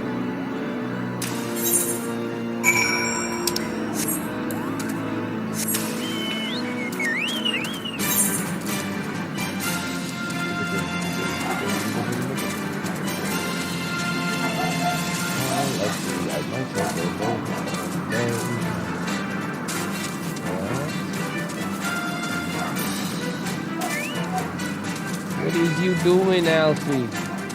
You gay boy. Ah. An asshole.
See, I was right to worry about the boy's safety. Once Alfino returns with the wood, we can see about supper. The Ice Queen has filled the pot with what looked like stewed ingredients, ready for the fire.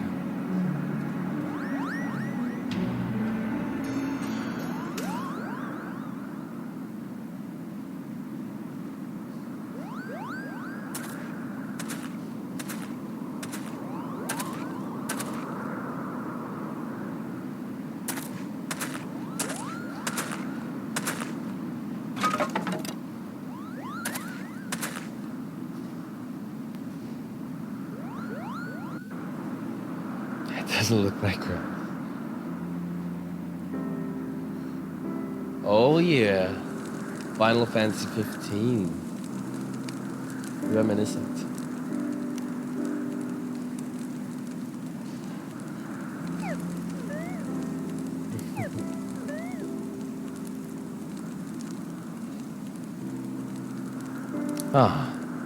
Few things compared to the simple pleasure of sitting beside a crackling campfire of one's own making. So speaks the great explorer. Until recently, you wouldn't have recognized firewood if it came with kindling and a flint. 'Tis well you instructed me so patiently then. But yes, left to my own devices, I would have been compelled to signal to Yzael with a pile of damp leaves.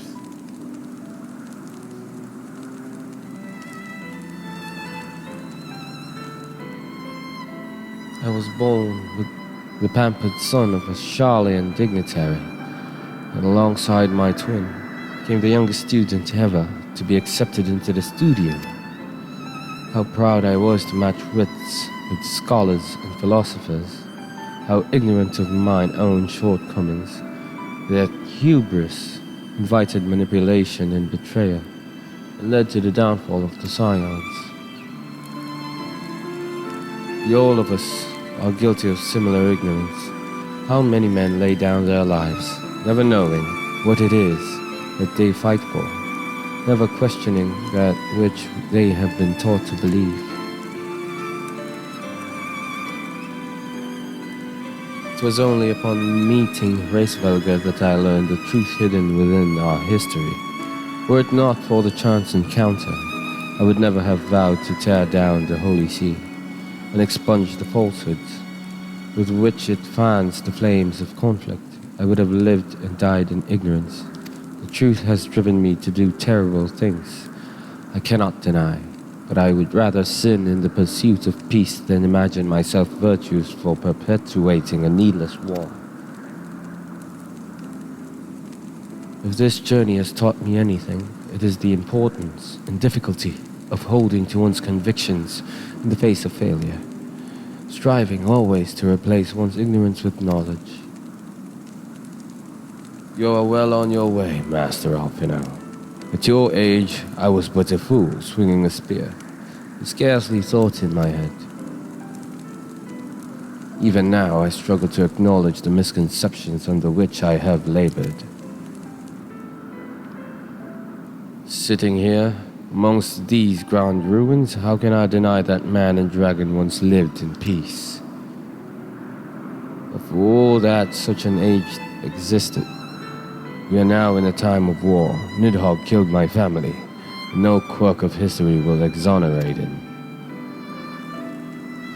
I may be ignorant of how the Dragon's Own War began, and if we do not put an end to this conflict now, I can say for a certainty that it will only breed more vengeful souls such as mine.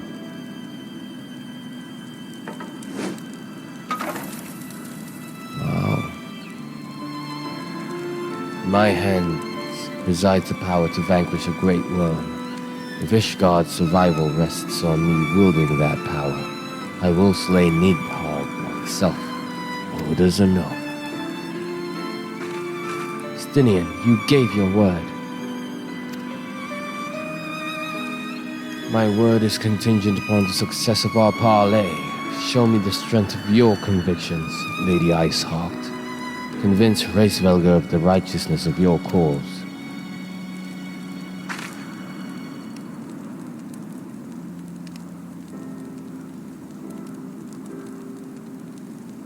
Doubt not, but that I shall, Dragoon.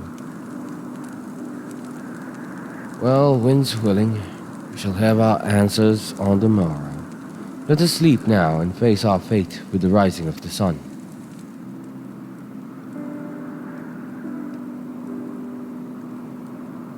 Yeah, sure. Nobody asked my opinion. How my day went.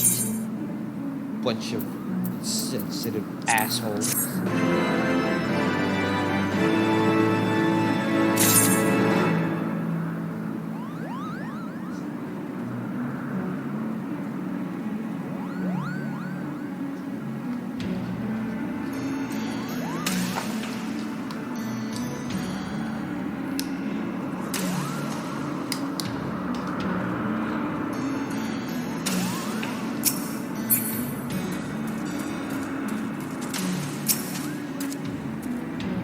I trust you are well rested, Mirabelle. Good. We ought to parley with Racewell, though we shall each have need of the full complement of our wits. We must succeed in winning Racewell to our cause. Lend me your resolve, Saint She. Whenever you are ready, warrior of light, full eager am I to gaze upon this great war. Okay, let's eat. We need our wits about us.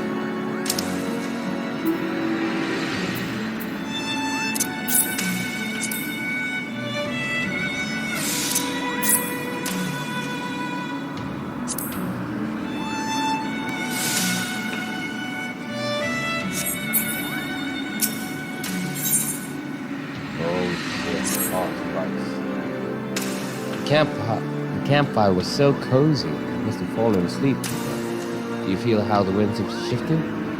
They will have borne Racevelger back to the skies above the zenith, I'm sure of it. This is your chance to climb to the highest floor of the palace and summon him with a toot on that shiny horn. So, I'll be heading back now.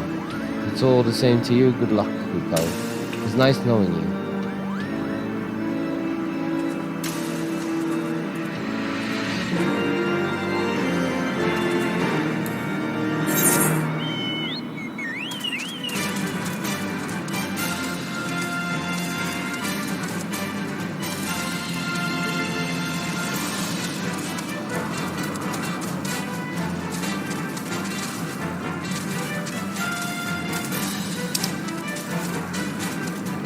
Where are you heading anyway? Oh, there.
Wow.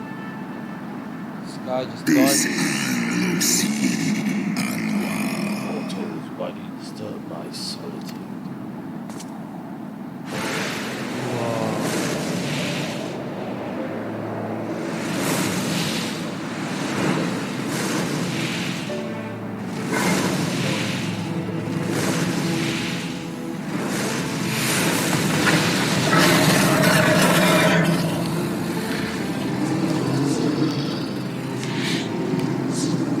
Racevelga. Is the name of a creature that but awaits the release of oblivion. By the 12. Mine ears hear the tongue of dragons, yet the meaning rings clear within my mind. How can that be? Racevelga, do you not remember me? 'Twas I whom you found in Dravania. I who glimpsed the truth.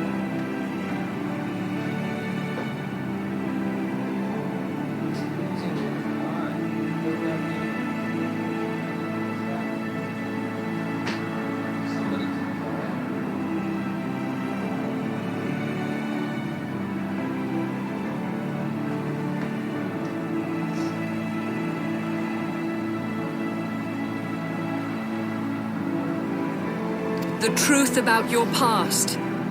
About Shiva.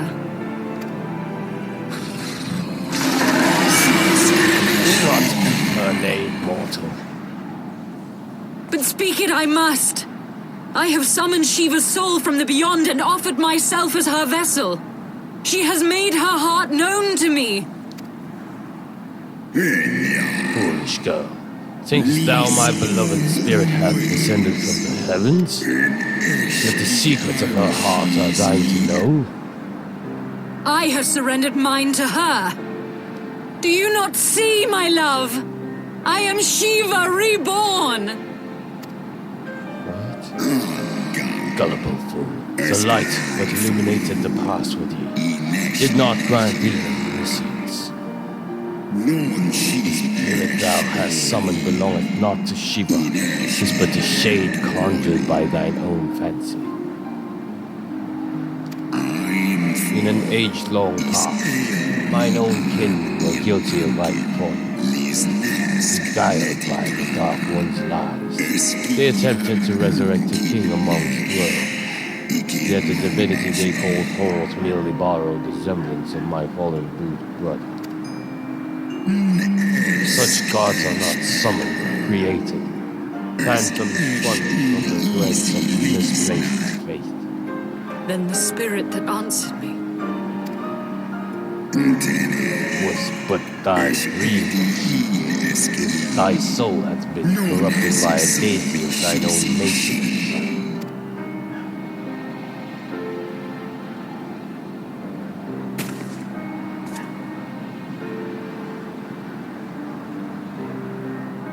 'Be that as it may, Lord Racevelga, Izel's desire to heal the rift between man and dragon is real, and it has borne us this far. We would spare both our kind and yours the ravages of this senseless war. Pray join your voice to ours in a call for peace and forgiveness. The tale of thy kind is one of avarice, treachery, and death, and thou would speak to me of peace? Hark thee, mortal, to the naked truth. Then tell me thou deservest forgiveness.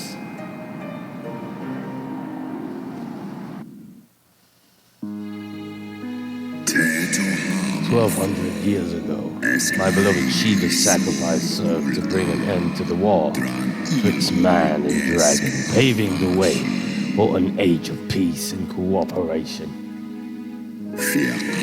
2 centuries of harmony were to follow, during which time the Elezen learned much about us, not least that the eyes of a great worm are the wellspring of his strength. It was out of the selfish desire to possess this strength that King Thornton then conspired to undo all of our people and achieve together. With the aid of his Leal Knights, the most noble of Elezen lured my brood sister Ratatoska into an ambush and took from her what which he craved.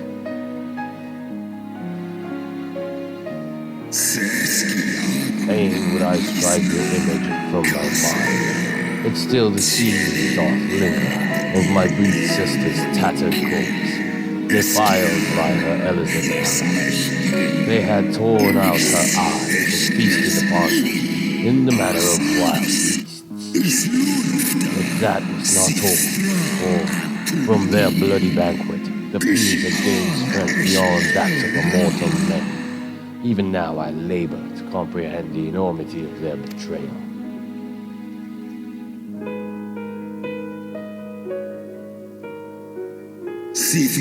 Nidhogg was the first to learn of the atrocities, and he took to the skies, hungry for vengeance. But though he slew Thorin, some few of his knights, their fellow butchers, knew only too well where to aim their spears. And with now practiced savagery, they set about blood. They set about my brood brother, sending him flailing from the field. Such is the truth, the holy sea would split. Such was the beginning of the Dragon Song War. 'Tis a song my kind shall never forget. Even should 10,000 years pass and Ishgard crumble into dust.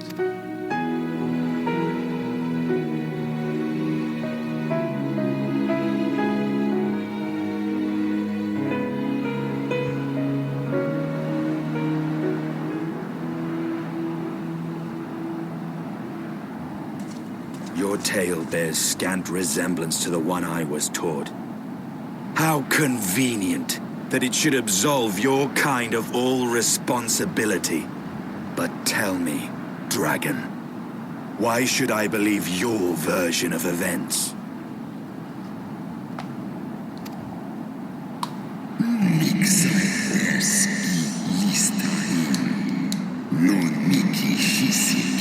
But thou choosest to lean until the fear that haunts mine every waking moment is no less than the truth to my kind. And Nidhogg meaneth for Thorin's people to suffer for their sin till the end of days. That which thou imaginest a war of extinction, but a punishment, a siege of the spirit. Hast thou not seen those who tire of the torment, those who abandon their own inside the dragon? Ishgard's so-called heretics.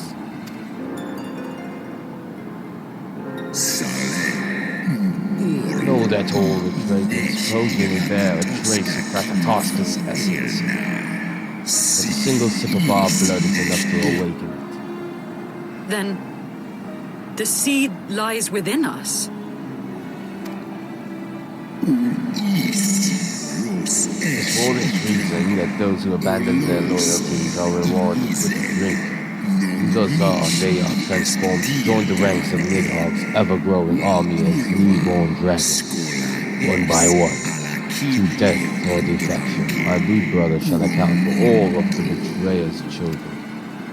Ye gods, I have borne witness to such a transformation. Looked on as a heretic assumed the shape of a dragon. I imagined it some manner of Drovanian enchantment. But if any Ishgardian, regardless of allegiance, has such potential within them, 12 forgive us. To think of all the dragons we've slain.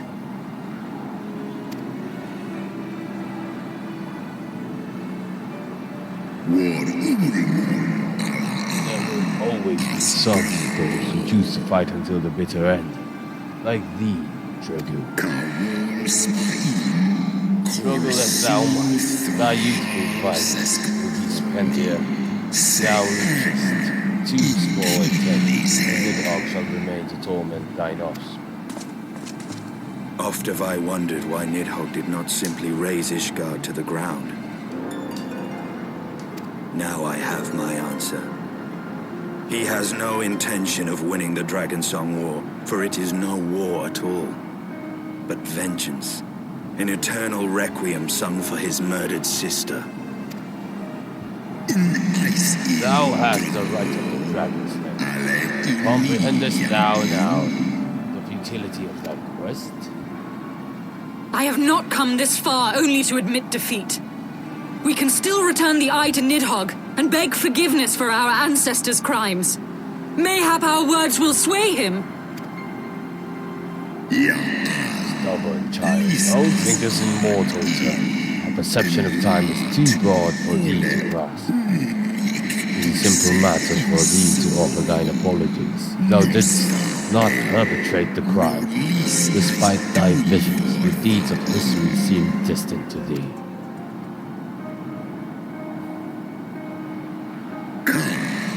For one such as Nidhogg, however, that history is yet part of his present, as fresh as the blood that did gush from Ratatoska's wound. How could he not be driven mad? 'Tis only by the calming embrace of Shiva's soul that mine own fury hath not consumed me. But let us speak no more of what is done. My faith in your kind is spent, and I would be alone.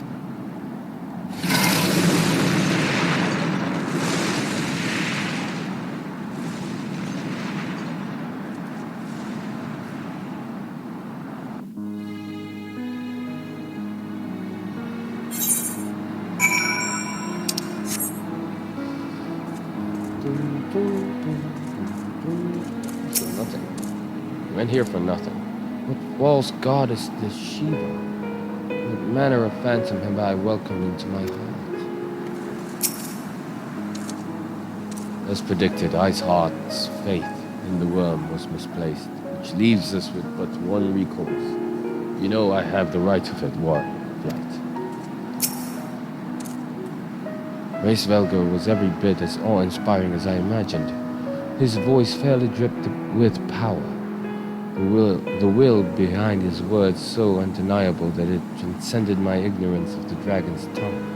It is but a pity that I misliked what he said. So far did we travel even unto the very heavens themselves, only to be dismissed like unruly children. Far from mitigating this humiliation, the hidden truths we have learned serve only to prove that our grand mission of peace was destined to fail from the first. Nothing will deter Nidhogg from his course.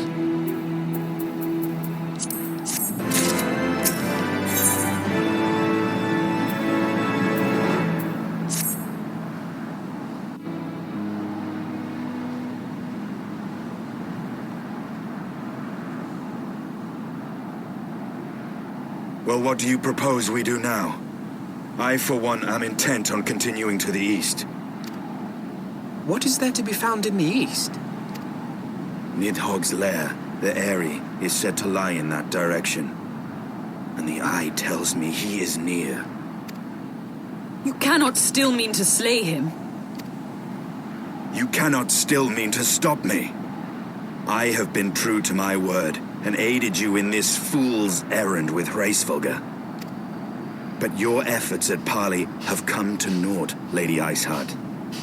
I would see Ishgard saved, and for that, Nidhogg must die.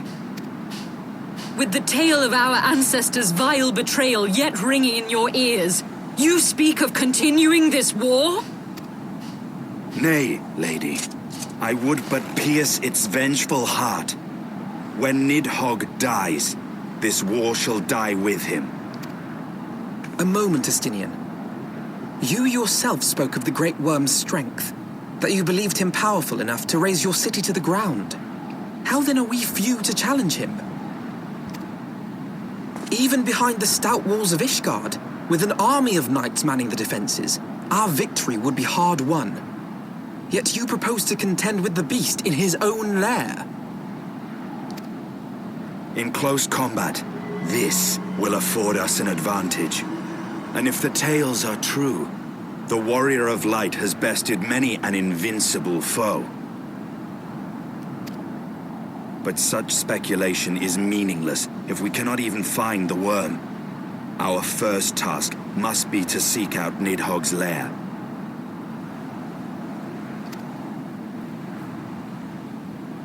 The story of this nation grows bloodier by the moment. Must death always be answered with more of the same? Such is the way of things, I fear. I shall consider it a miracle if mine armor is not stained crimson ere this conflict is ended.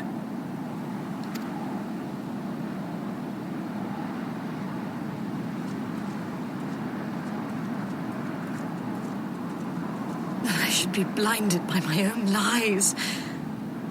Everything I believed, everything I thought I was, gone. All gone. Leave her. Your words will not reach her now. And we have not the time to wait for her to gather up the pieces of her shattered faith.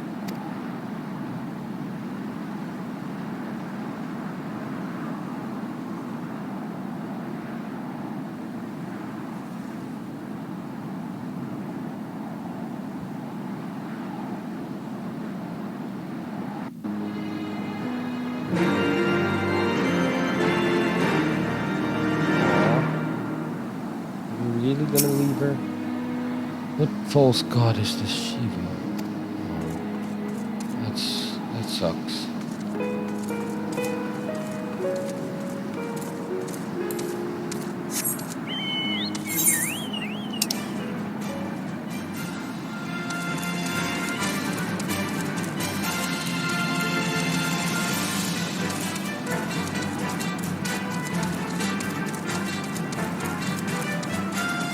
I like to read on my paper book all day.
Okay.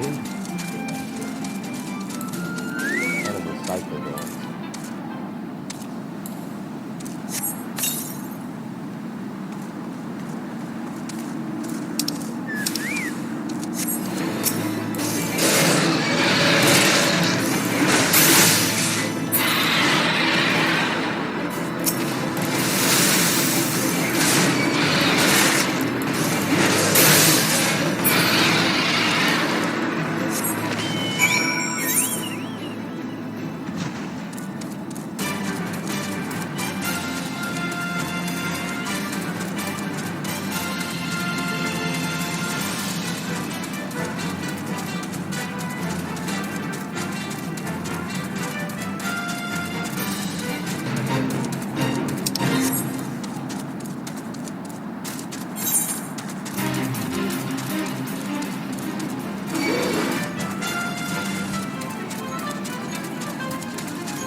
monster.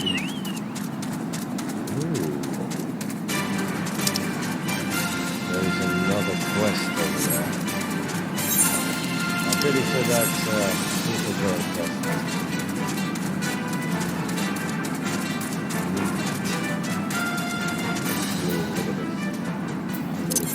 Done, just 2. And that's the 3rd. Let's do this one. Moon-eyed movement. Whatever can be taken here her so long. My replacement should have been here already. But I don't see her anywhere. I'm so hungry. I'm greatly see you went home on account of those troublesome Tulihans that are flapping about. You slay 4 of them, that should be secure a safe path, giving my replacement no excuse. These stomach begs you. What am I gonna kill?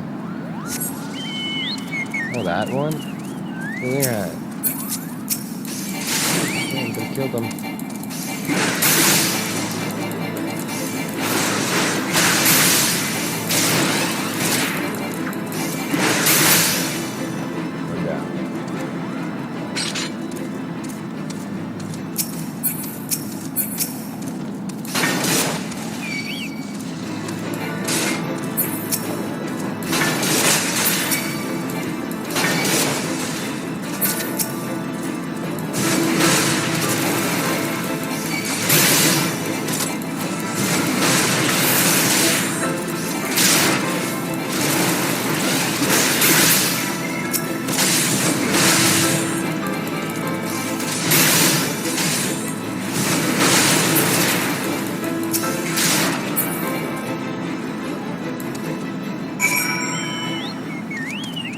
Okay, quest done.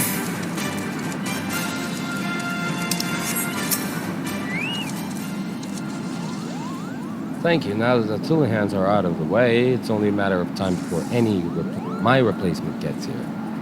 I'm about to pass out from hunger, so I think I'll go ahead. What could go wrong?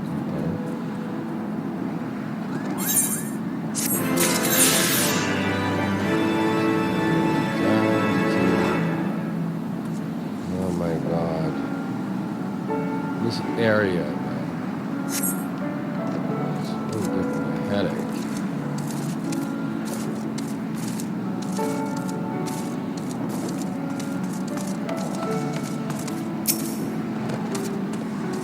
Justinian, pray tell me I'm wrong.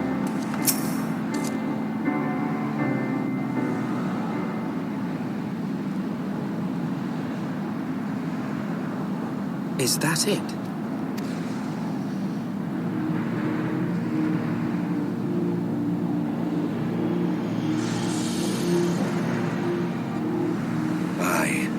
That would be the Airy. I feel Nidhogg's presence through the eye, his caustic hatred gnawing at my soul.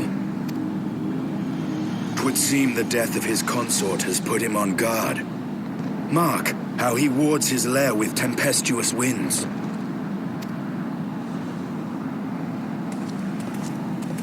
A similar barrier once barred our entrance to the primal Garuda's domain, until we discovered the means by which it could be penetrated.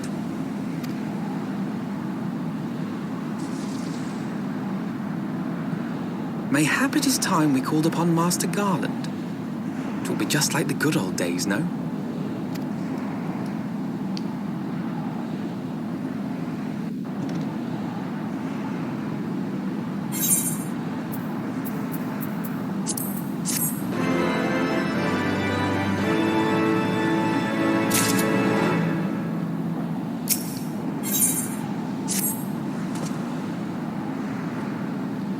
Force of sufficient power to break through a primal's defenses might conceivably grant us access to the area. Now I can offer no better solution. Pray consult with this engineer's friend. Very well, on the condition that you swear not to lure Nidhogg from his lair in our absence. Steal all the glory for myself, you mean? Nay, I'm not so selfish as that. Contact me by link pearl when your preparations are complete. We shall set forth from the Ishgard together. suggest we rendezvous back at the St. Nets for tomorrow, right? From what I gleaned of the Holy Sea's decidedly ambitious airship project, Sid will still be in Ishtar.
There's Alfie.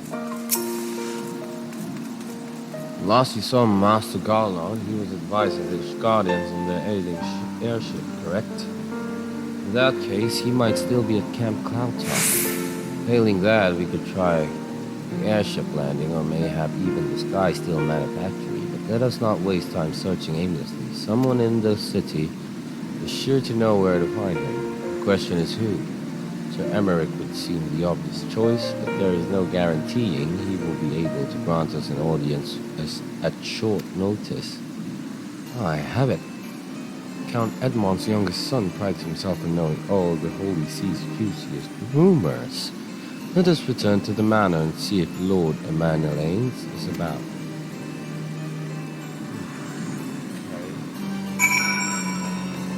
Okay.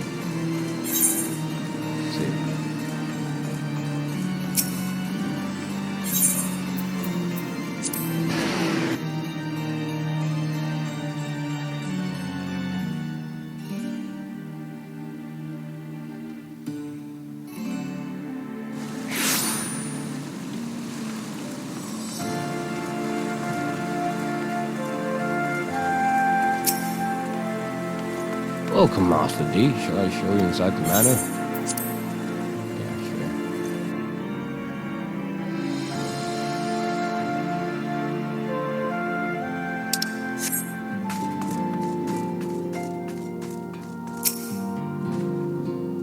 You're fortunate to find Lord Emanuelaine home.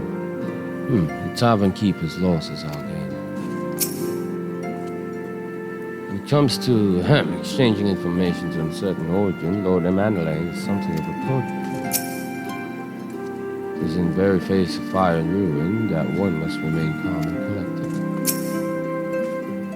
Ah, the hero returns. How goes the fight, old boy? Well, I trust. In search of a Sid Garland, you say? Say no more. Taverns are full of talk, and the name of said silver-haired genius has cropped up more often than most. I hear he has been tasked with getting that monstrous airship the Holy See commissioned to actually fly. So it seems that the project has been plagued with mishaps from the first.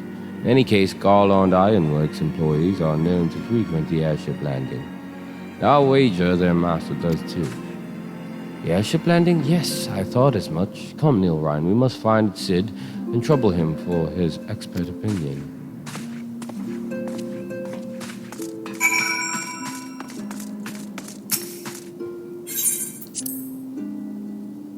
Where's this airship landing?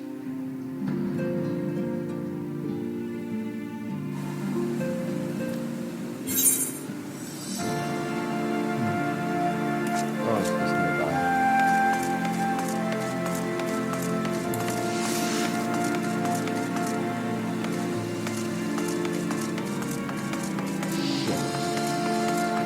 Nice ventilation.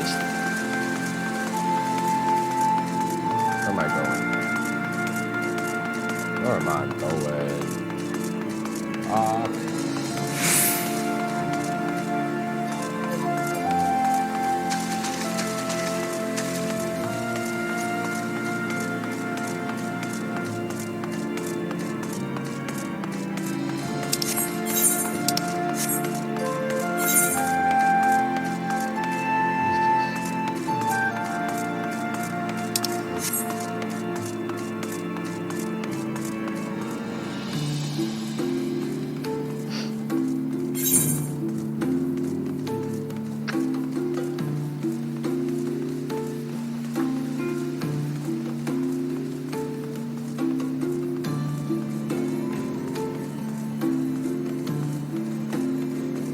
Oh, there he is. Fish God comes under attack. We'll have to get out of the city pretty sharpish. Not much like the idea of leaving a job half finished, though. Is that, dragons coming? Sorry, can't talk now. I have to finish this job and get out of here.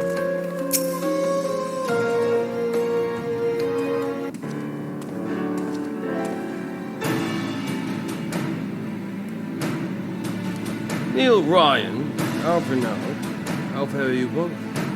Not terribly well, judging by your faces. Greetings, Master Garland. I'm sure it will come as little surprise when I tell you we have need of a favor.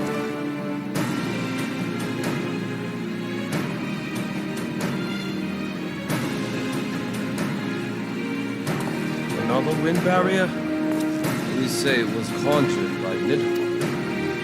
The Enterprise could certainly take you where you need to go, but she would not fare well against dragons. She's agile for a ship her size, but not that agile. Travanians would fly rings around her. If they took it into their heads to incinerate the rigging, there would be precious little we could do to avoid it. But there must be something we can do, some manner of weapon we can employ. Justinian stands vigil at the edge of the churning mists, but we do not know how much longer. All right, I didn't say it was impossible. I said it was impossible for the Enterprise. We need a smaller boat. Biggs, Wedge, it's time we gave the new toy of yours a proper field test.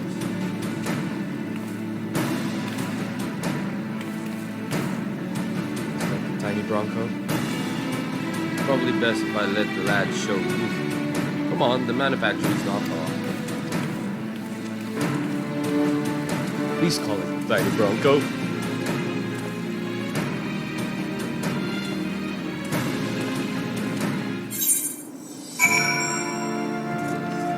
You're gonna call it the Tiny Bronco.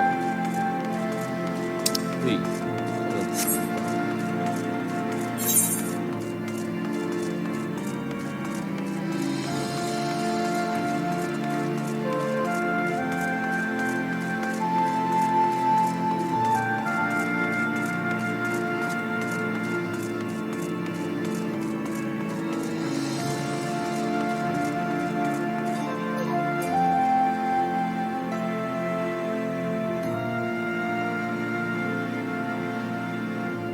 Yes, Bob.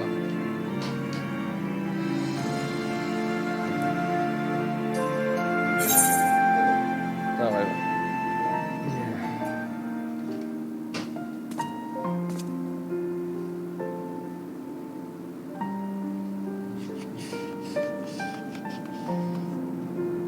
Island module.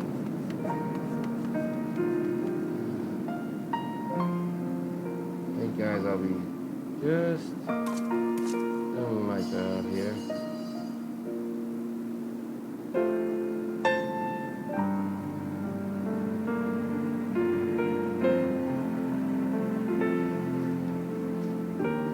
But they're gonna call it the Tiny Bronco.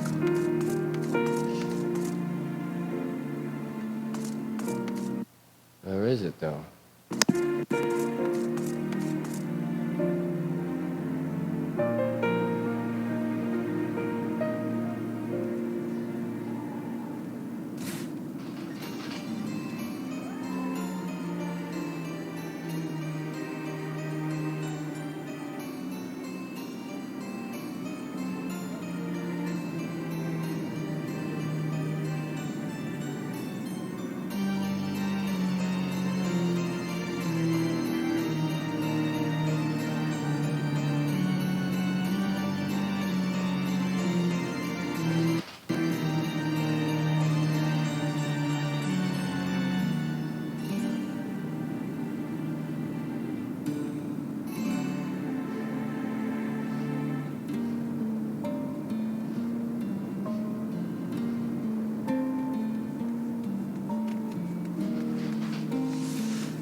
there it is.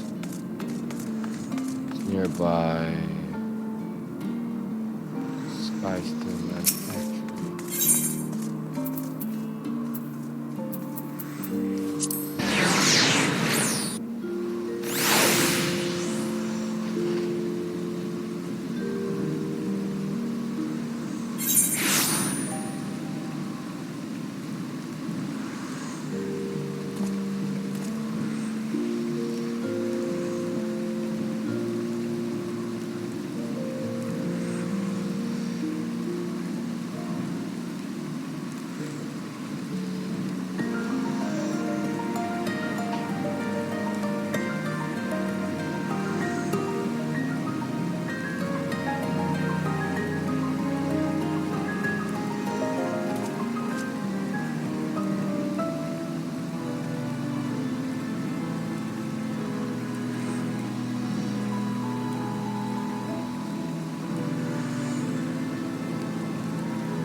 Okay.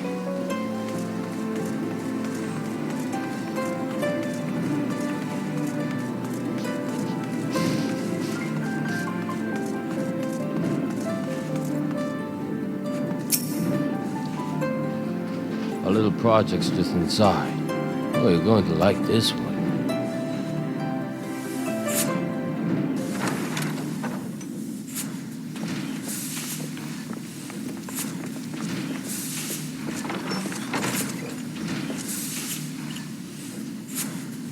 Feast your eyes upon our latest and greatest feat of engineering. Oh, mana. We call it a mana cutter.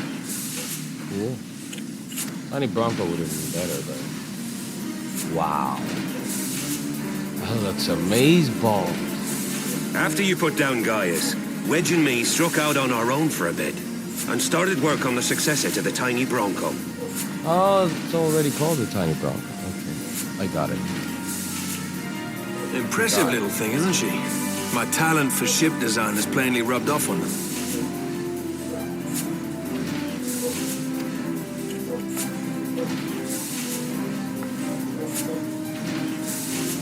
They've adapted the principles of corrupted crystal technology and constructed a mechanism which converts ether from its surroundings into elemental wind. Said wind is then harnessed by the specially engineered sails, providing the craft with propulsion and lift. All in all, a most elegant solution. I'm actually a little upset that I didn't think of it myself. The design does, however, come with one small flaw. The energy conversion ratio is bloody awful. To generate enough power to get you off the ground, you need to be in an area awash with predominantly wind-aspected ether. In other words, there are a few places you can fly, lots of places you can't. The new Ishgardian airship hasn't left the boys much time for tinkering, meaning it may be a while before this particular project takes off, if you'll forgive the pun.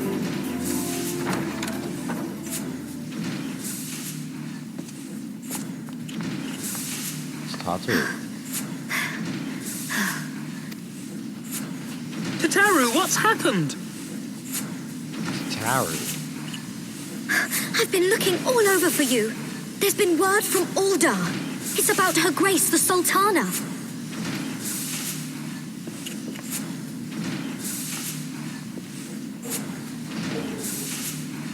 It seems you're required elsewhere.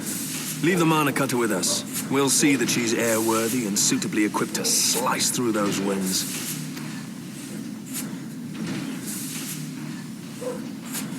You, meanwhile, should concentrate on providing Raoban and the Sultana whatever help they need.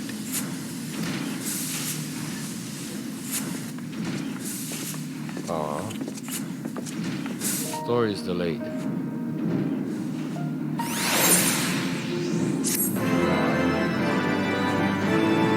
Gonna get that mount? Gonna get the mount? Not yet.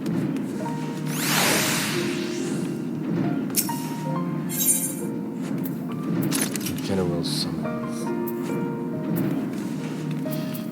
Suck my dick, Raoban. General Raoban says they may have uncovered the Sultana's whereabouts. He wants you, by which I mean both of you, to go to the Waking Sands right away and help with the investigation. Come, Nilrine. Pressing though Ishgard's plight may be, our presence here will not serve to hasten the Manicutters' completion. Let us return to the troubled lands of Thanalan and lend what aid we may. To Taru, our friends of the congregation sent a message to Estinian. Tell him we have identified a solution to our problem, but that it will take some time to prepare. As you wish, Master Alpinal. To the Waking Sands, warrior of light. This past time, Uldar was delivered from this darkness.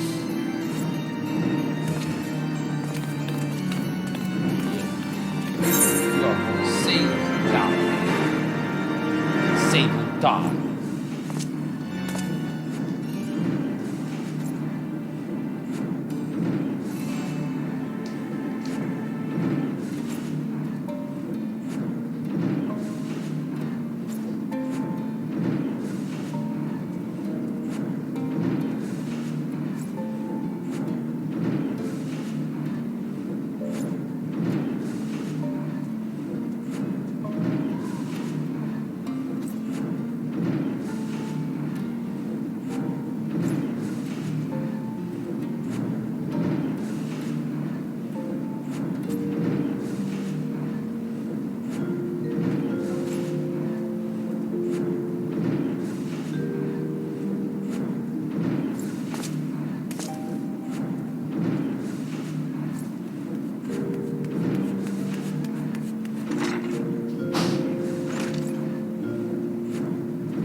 Heading to Ulva.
Been a while since I got back here.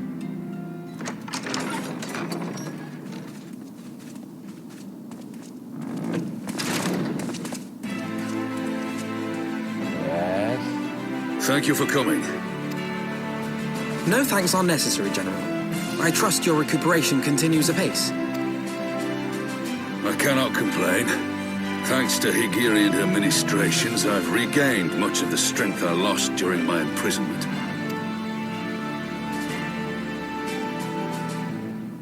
I gather you have made progress in the search for Her Grace.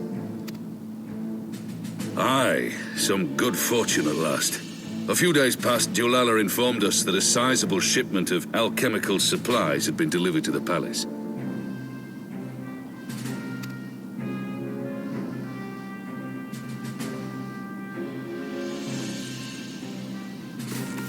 With Papa Shan's assistance, I set out to ascertain the source and nature of the shipment. My inquiries led me to Frondale's frontistery. There, I learned that an order had been placed for a curious substance designed to sustain patients trapped in death-like slumber.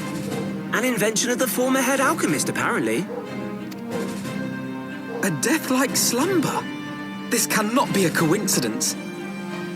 It lends some weight to Dulala's claims, aye. Her Grace is likely somewhere within the palace, abed but alive. Before making any attempt to extricate the Sultana, however, it seemed prudent to learn what manner of substance was used to induce her torpor. To that end, I made inquiries as to the whereabouts of the one most like to have administered it. The lady-in-waiting, Muriel. We sent for you as soon as we learned of her location. All that remains is to apprehend the woman. We shall find our cat's paw in the Silver Bazaar. But we must tread carefully. The market is not the bustling place it once was, and someone is sure to mark our coming. Should they inform the monetarists, we'll have a fight on our hands.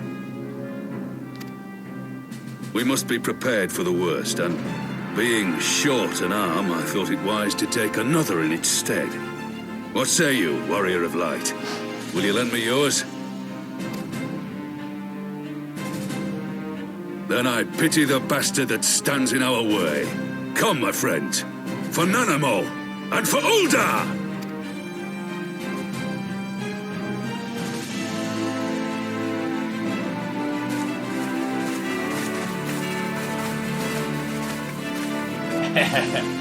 Payback is coming.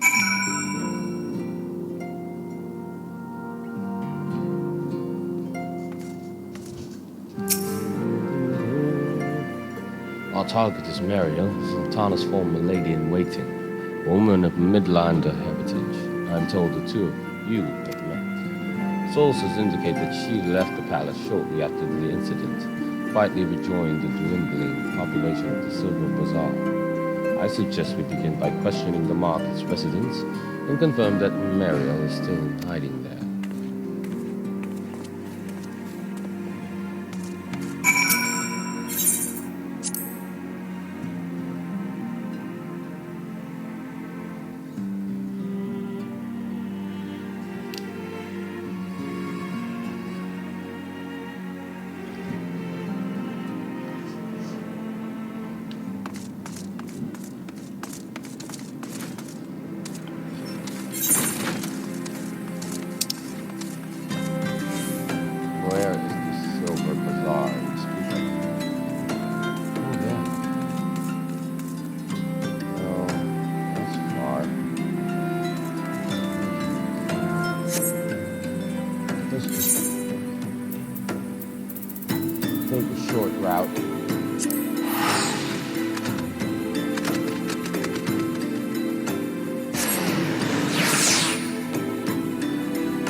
Whee!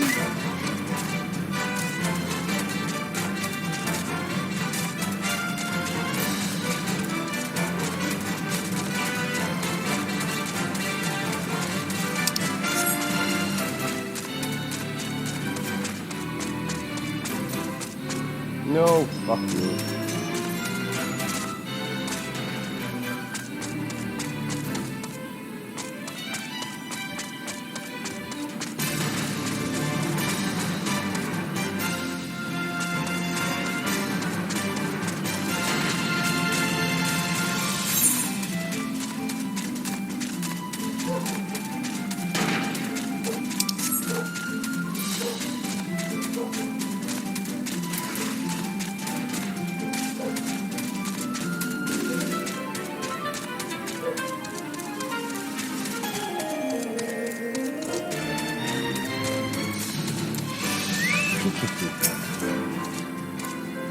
And what brings you to our lonely little hamlet? I believe the arrival of your entourage just about doubled our population. Looking for Mariel, you say?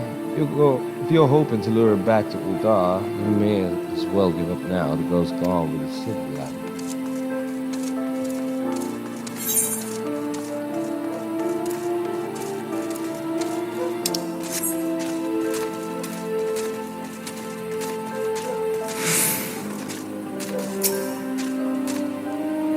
Do I know of any returning residents? God, don't tell me they're starting to come back.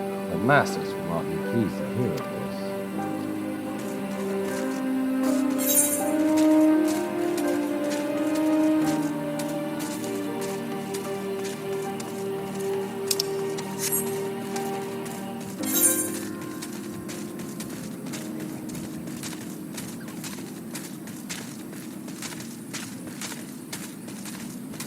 Down here.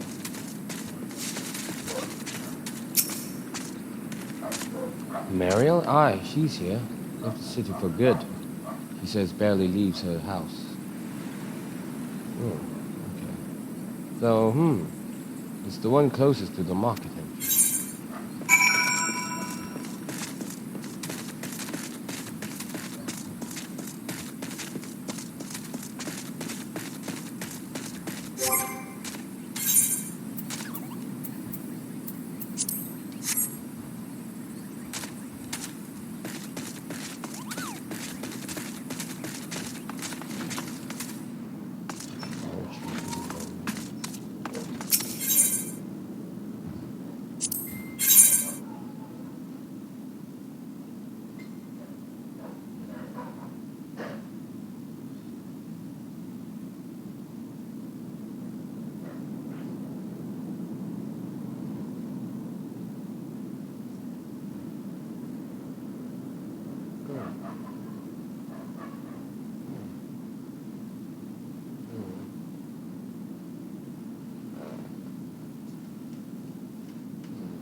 Viking spot.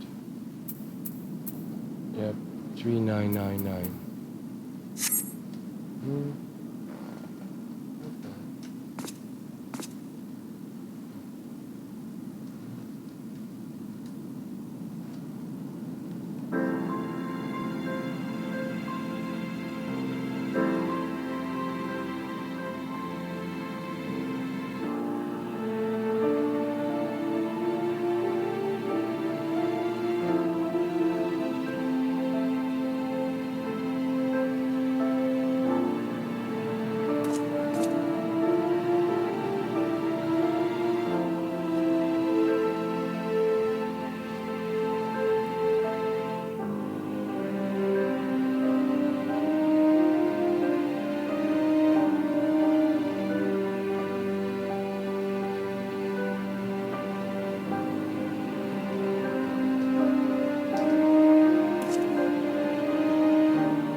Oh, they're here already. God damn it, where is she? I will tear this place apart if I must. Easy now, General. We don't want her bolting down some other hole.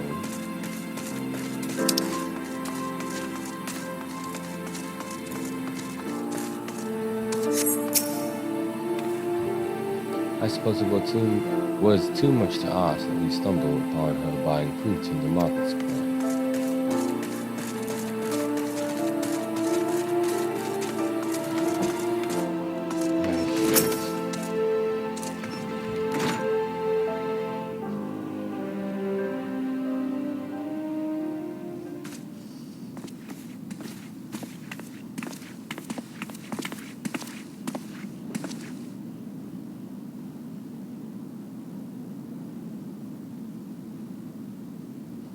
You are Meriel, the Sultana's former lady-in-waiting?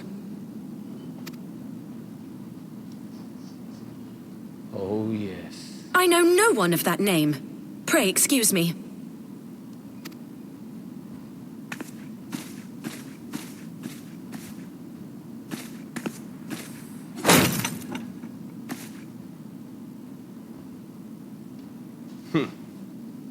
General Alden!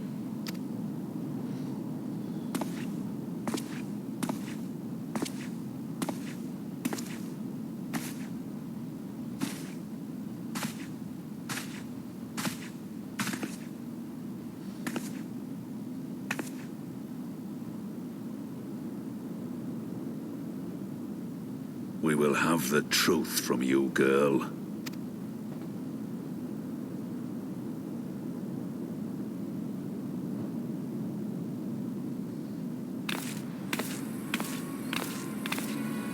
Mayhap it would be better coming from me.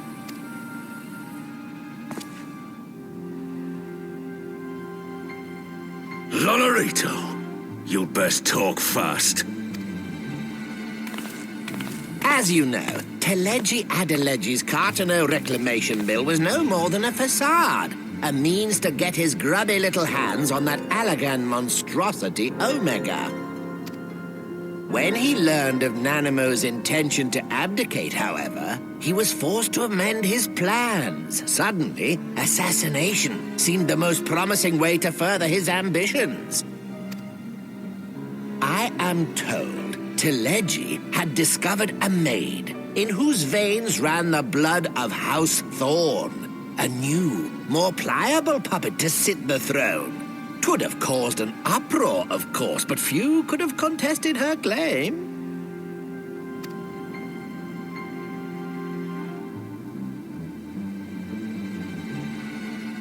'Twas plain that Teleji's wild machinations had outgrown our ability to control them. So I decided to usurp his scheme and left the fool to seal his own demise. And what of Nanamo? Oh, I have no desire to harm her grace. 'Twould profit me little to destabilize our government. Thus did I employ young Meriel here to administer a potent sleeping potion in place of a poison.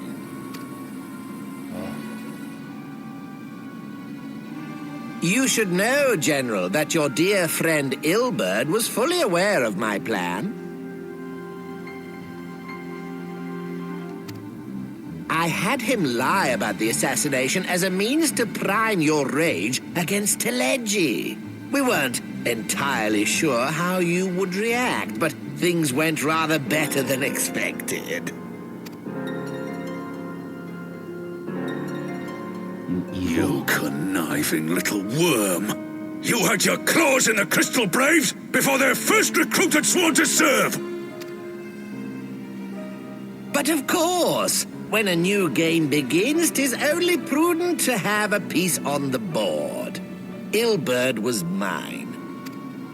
Truth be told, a significant proportion of the Braves' initial endowment was also mine. With such large sums moving about, 'twas a rather trifling matter to disguise my own contribution.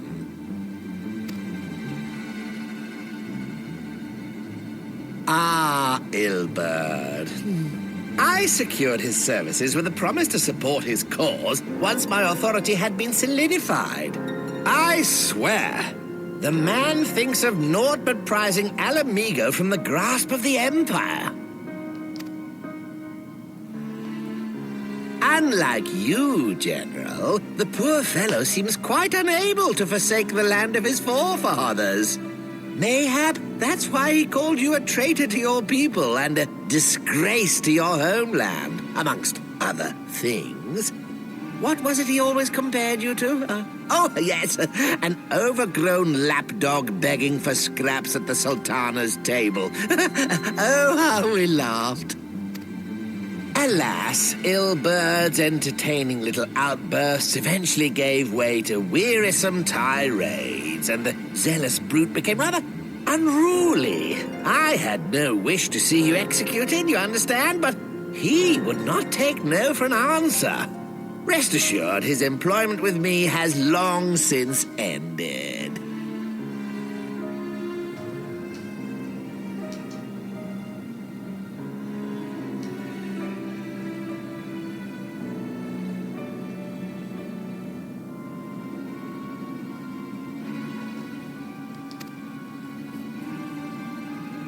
Which brings us neatly to the present. What say you, General?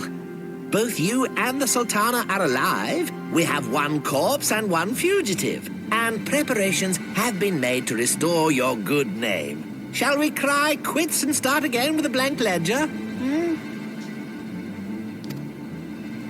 The hells we will! Do you honestly expect me to forgive and forget? After all you've done? You're guilty of high treason!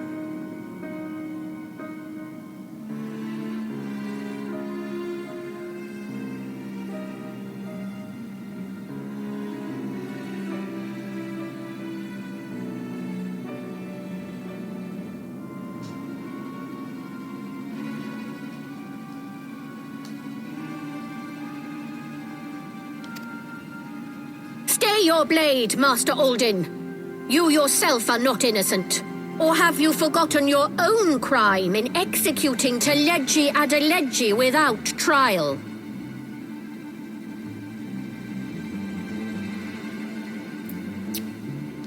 Though you acted out of loyalty to the Sultana, such deeds are in violation of both the word and spirit of the law.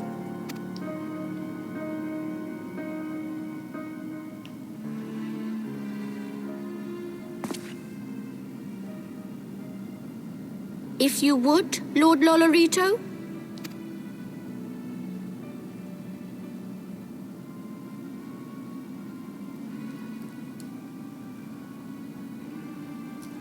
This potion will wake the Sultana from her slumber. Consider it a gesture of conciliation. You will find Her Grace resting comfortably within her private chambers. Should you doubt my word, I shall willingly accompany you to the palace as your hostage.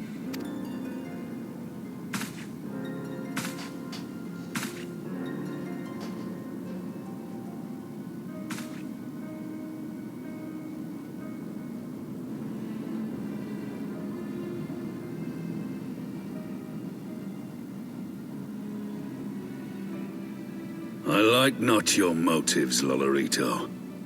But you saved the Sultana's life, and for that, you have my gratitude.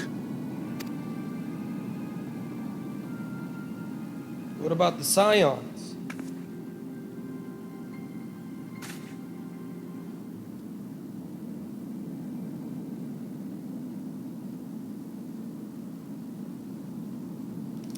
Rauban Aldin, you are hereby reinstated as General of the Immortal Flames. The citizens of Uldar shall once more be united under Nanamo Ulnamo, and together we shall usher in a new age of prosperity.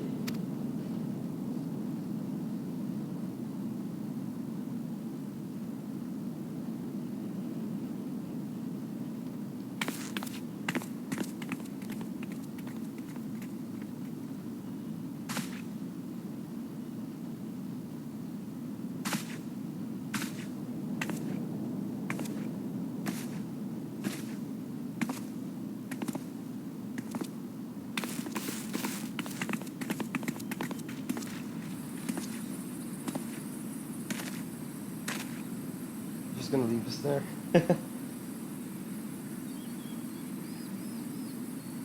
I guess that's it, so.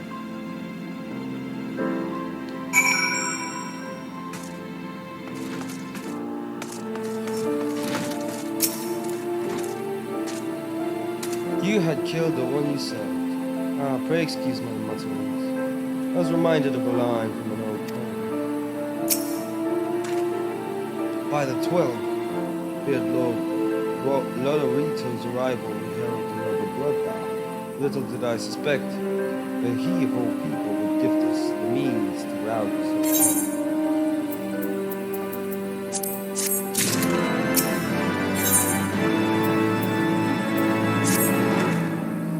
Shall we also make our way to Cuba? I should imagine Bartholomew has been instructed at the Memphis.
It would appear that the syndicate has moved swiftly to clear our names. Bartholomew, for one, does not seem remotely surprised by our presence here.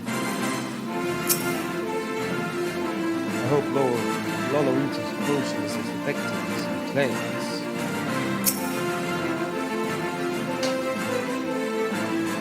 Famed General Royal Barnes mentioned you might be coming. Please, this way, if you will.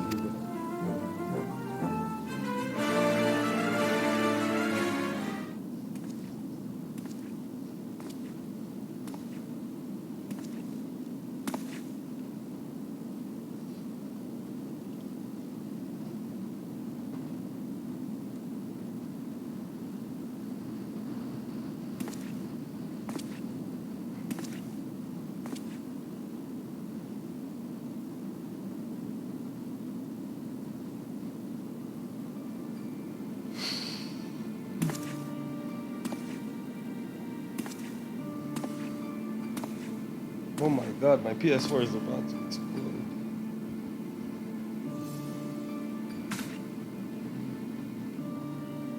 You hear that, guys?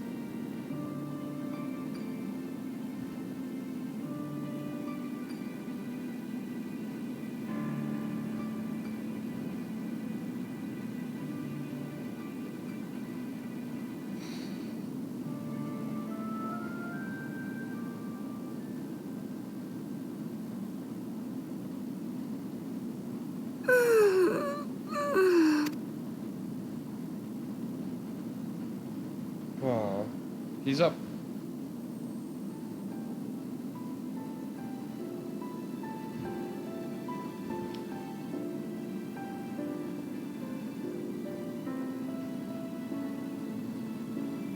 was having the longest dream.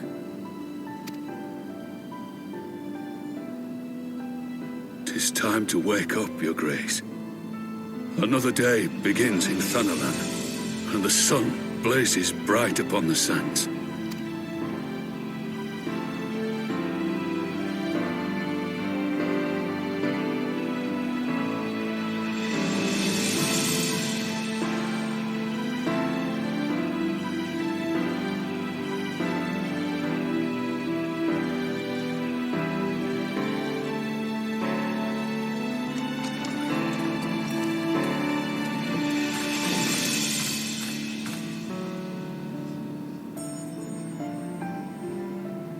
Her Grace is awoken. The palace physician assures me she is none the worse for her slumber.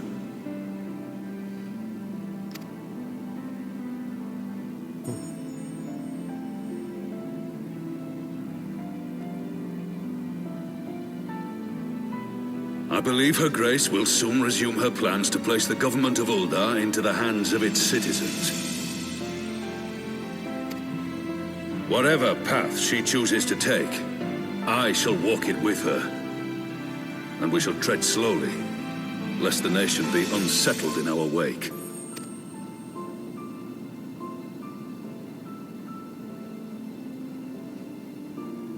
Her Grace's compassion is a shining beacon to us all. But what our city truly thrives upon is competition. 'Tis in the struggle against our rivals that opportunities are seized and fortunes made. And with the Empire on the offensive once more, now would hardly seem the time to turn our system of government upon its head.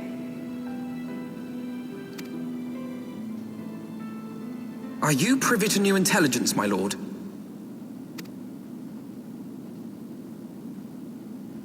I would hardly call it new. Remind me, what was the name of that enormous Imperial warship which met its end in Mordona? Wait, I have it. The Agrias. Yes, well, 'twould appear that the Garleans have been hard at work on another such vessel. How close are they to completing this ship? Is it operational? Its maiden flight was a success, I hear. I should imagine Emperor Varys is eager to see how it performs in battle. My lords and lady, I move that it is time to repair the damage caused by Teleji Adeleji and prepare our great nation to repel the Empire once more.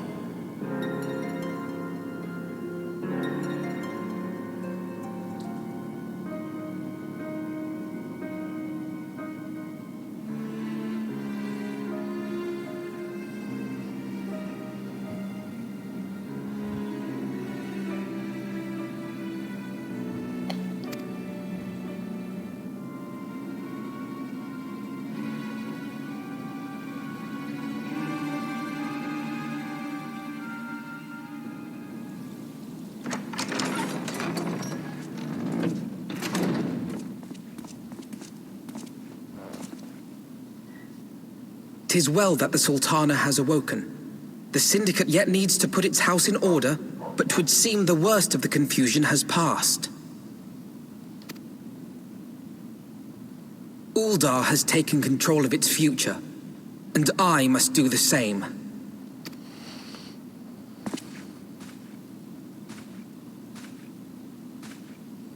Ain't you forgetting something?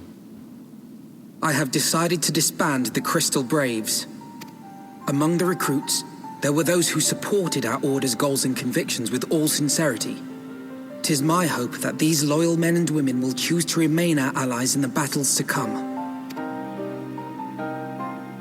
As for those who sided with the traitor, Ilberd, they shall be hunted down and held to account for their crimes. It is my earnest hope that they will surrender themselves peaceably when the time comes, though I think it unlikely. My all-conquering Crystal Braves. The model army meant to pave the way for a single unified Grand Company of Eorzea. That so high an ideal should be brought so low. need not tell you how deeply the betrayal stung me. Yet I see now that it was mine own naivety and pride which allowed the braves to fall prey to corruption.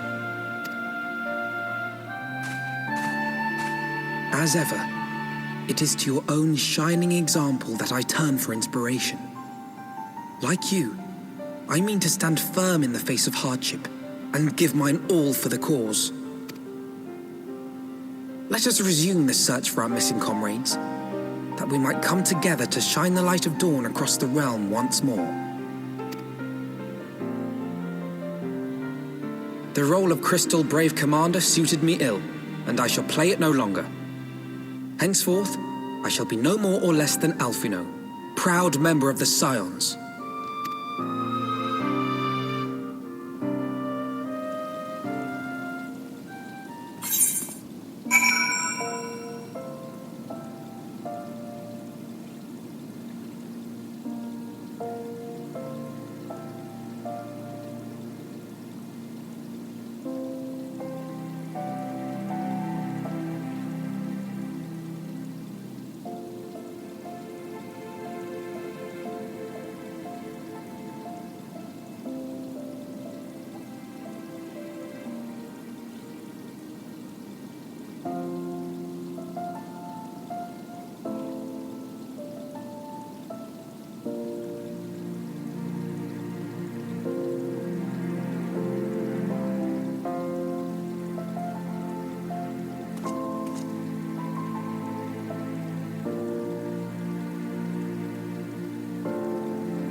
I blush to speak thus of mine inner turmoil. The fact remains, there is no man alive in whom I would rather confide. Were it not for your shining example, I might never have emerged from beneath the pall of my betrayal.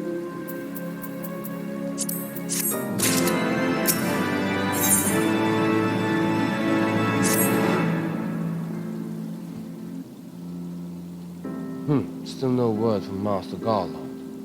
I hope this mana cutter of theirs is nearing completion.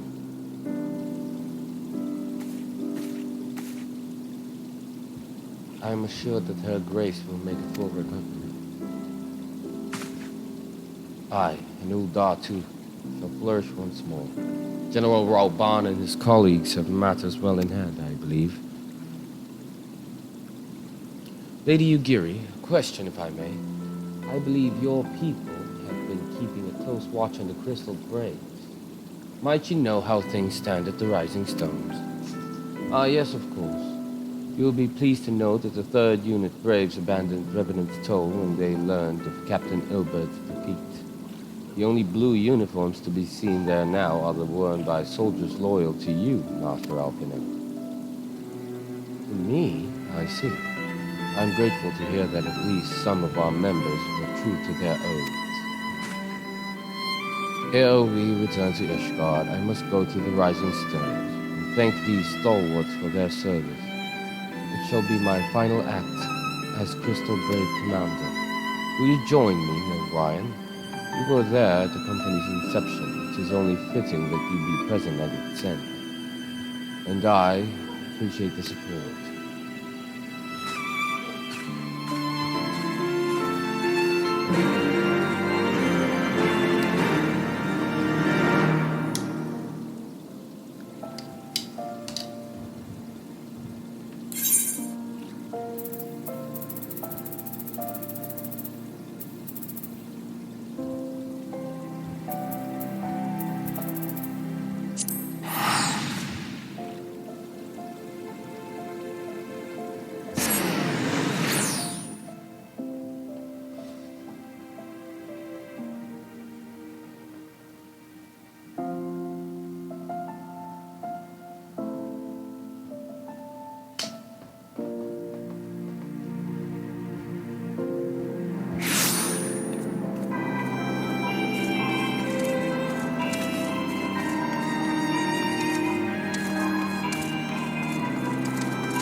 Commander, you're alive.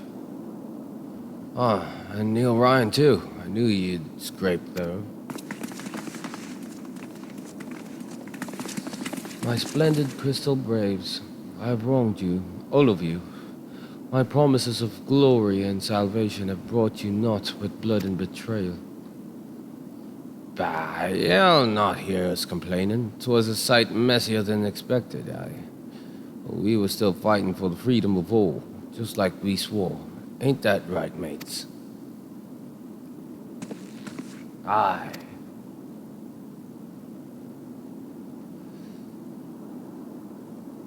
You humble me. I am truly blessed to have such steadfast comrades.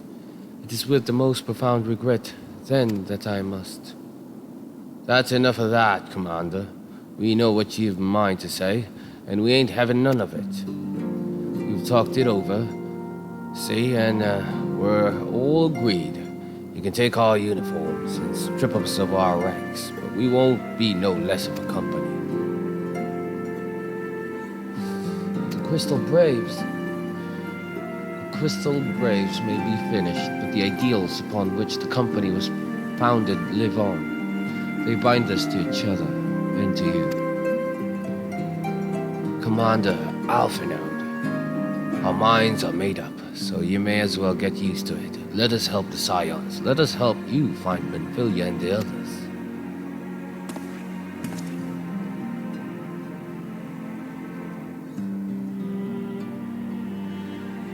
My friends, after all that's happened, I know not what to say.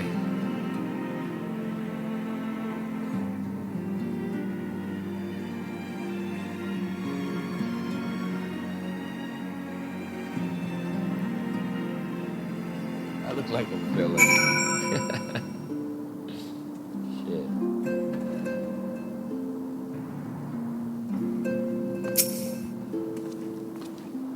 I don't know if you know, but during that goddamn feast, Lyman got ambushed by some 3rd unit curs over at Limsa. Told she danced freer than loose. No, I ain't heard nothing since. But my guess is she's laying low somewhere in the port. We'll find the missing Scions, I promise you. Between us and the immortal flames, no stone in Eorzea will be left unturned. If we scrutinize the Scions' records, they should provide us with likely locations to which the missing Archons might have fled. Put your mind at ease. It is for work just as this that we have been training.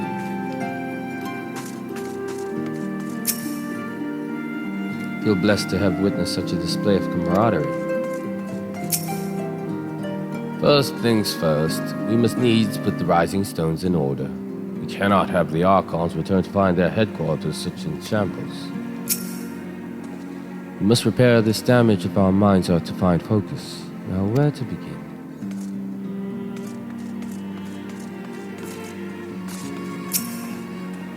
I sent Shinobi to spy upon the brass blades. It would seem that Ida and Papalimo's resistance accounted for a sizable number of the company's soldiers.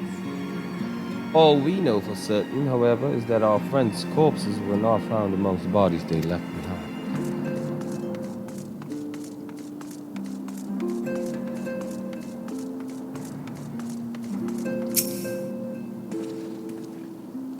Pray excuse me, I had a thought my tears spent. My grandfather used to say that one could measure a man by the constancy of his comrades. Mayhap I am the exception which provides the rule. Nay, do not protest. I am not worthy of their loyalty, Neil Ryan. Mr. Taliak is my witness. I shall do everything in my power to earn it.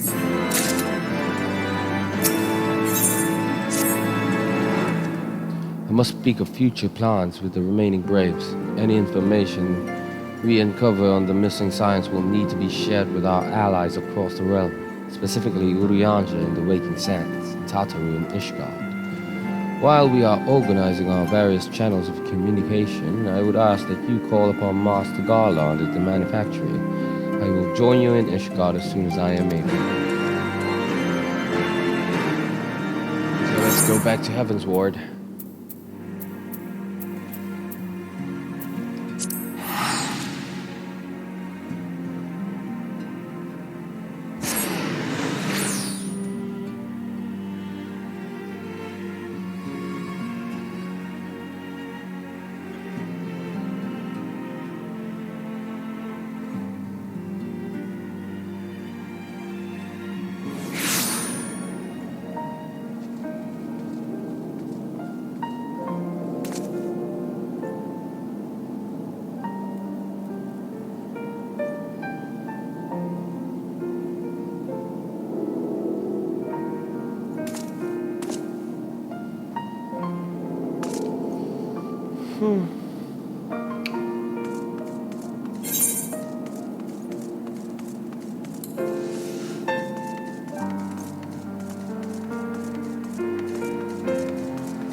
Oh, wrong way.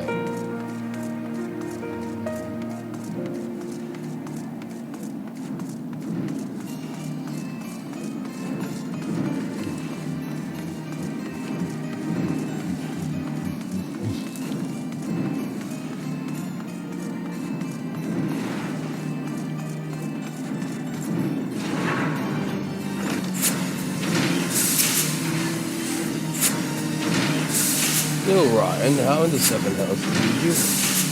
I was just about to send you. We have put this moment completely to Mana's first successful test flight. The minor adjustments and she'll be ready to go. When you see to the finishing touches, you might want to pay a visit to Fort Tom Manor. A dragoon by the name of Justinian is looking for you.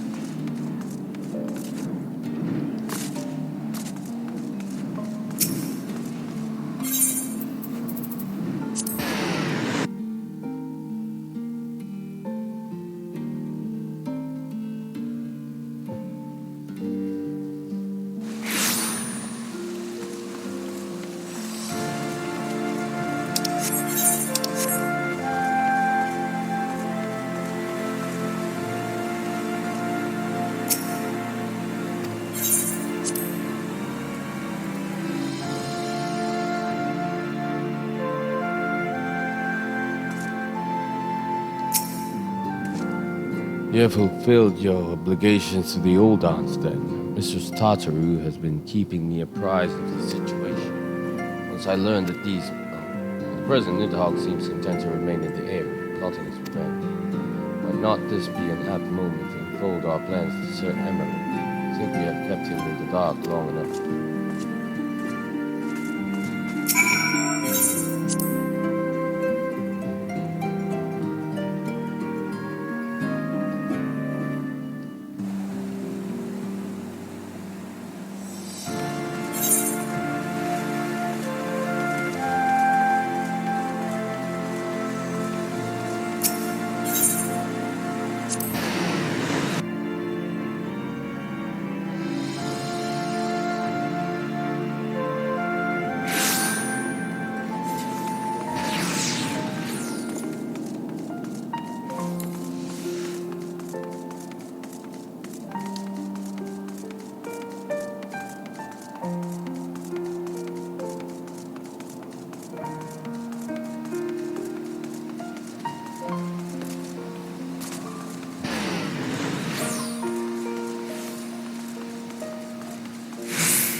Sir Emmerich has been eager to speak with you.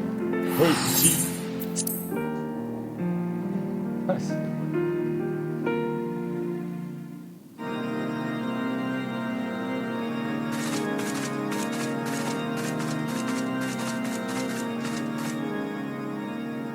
All stands ready, Lord Commander. The moment has come then. Oh, child. Pray excuse my lateness. I paid a brief visit to the workshop to inquire about the Mana cutters. The engineers assure me that they're ready.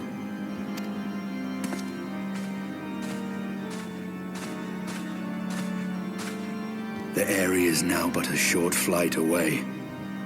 Yet what a long and winding path we took to reach this point. Were it not for Master Alphino's proposal, we never would have attempted to parley with the dragons.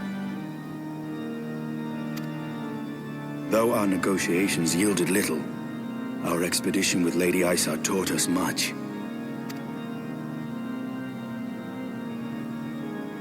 You took an unimaginable risk. I could scarce believe the tale Estinian told. Aye, 'Tis true that many of our countrymen would sooner die than join hands with the heretic's mistress. But 'twas through that most unlikely of alliances that we came to speak with Hraesvelgr. A conversation that went rather poorly, as I recall. In this instance, the journey was more important than the destination. Had we not slain Nidhogg's consort, Tiaman, and put the Great Worm on his guard, the Dravanians would have arrived at Ishgard's walls long ago. Aye, that they would. Full grateful am I for every hour of respite your actions have afforded us. Thanks to you, our defenses are much improved. 'Tis but a pity they won't be enough. Thus, you believe an assault upon the area represents the city's best chance of survival. Is that not so, Estinian? I am under no illusions. Nidhogg's might is legendary. But with his eye in my possession, I can stifle his strength at the source. Victory will be hard won, even so. And I shall be glad indeed to have the Warrior of Light at my side. You shall have my blade as well. There are more of these mana cutters to be had, yes? Lord Commander, no. How can I, a proud knight of Ishgard, stand by and do naught while an outsider risks life and limb for our homeland? I swore an oath to protect this city.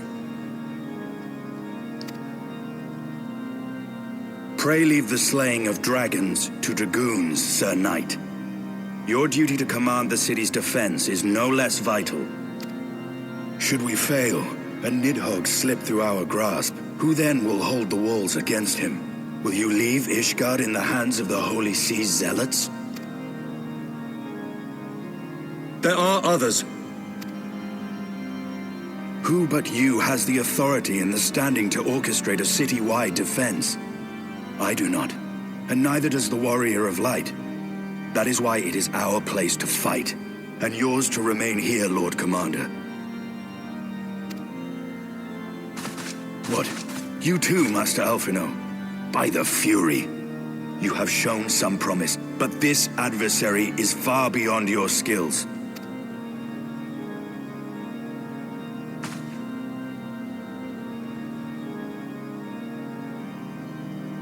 Your candor is appreciated, Sir Dragoon. I shall remain then and cheer you from afar. Gay boy. Well, my friend, 'twould seem I have discouraged the last of the volunteers, and claimed the task as ours alone. But if any alive can best this worm, 'tis surely we too.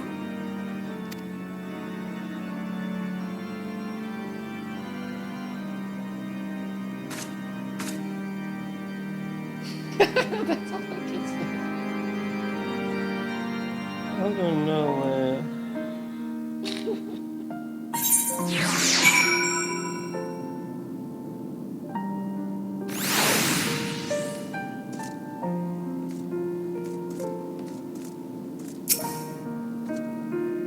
I have wrecked Master Alphino's pride, I feel. But had I been less forceful, the boy would have insisted on accompanying us to the area. Do not think me blind to his talent. With a few more campaigns under his belt, I've no doubt that Alphino will make a fine field commander. One does not practice on an adversary such as Nidhogg. We shall be hard-pressed enough without the added worry of carrying him.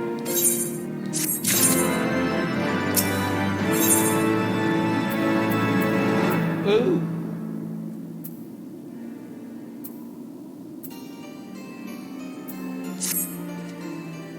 We have tarried long enough. Let us call upon Master Garland and take possession of the Maracas.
Finer adjustments called for the sleepless nights, but we got there in the end. Which means you can get where you go. I tell. These little beauties tear through the wind barrier like servant drill through cottage cheese. And that, my friends, is a garland ironworks guarantee. Give our thanks, come. Come, warrior blood. The dreadworm awaits.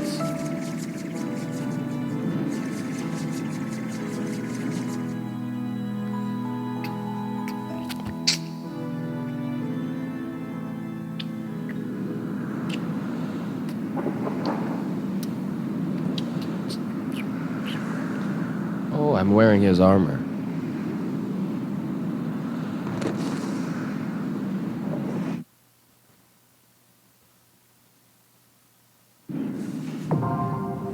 The Aerie now accessible.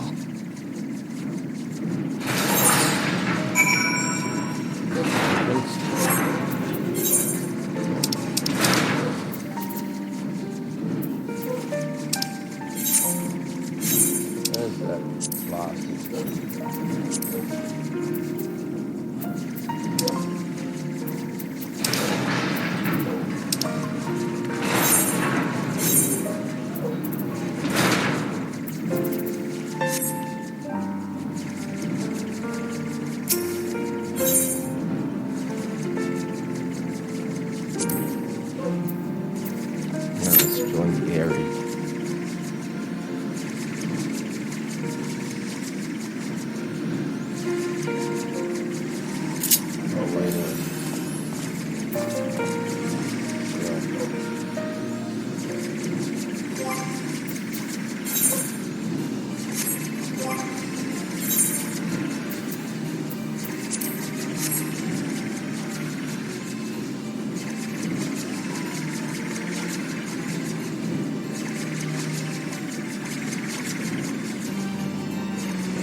up your flesh and turn your bones into ash.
Wow. Look at that. Round up.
terrible dragon appears before you.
Wild.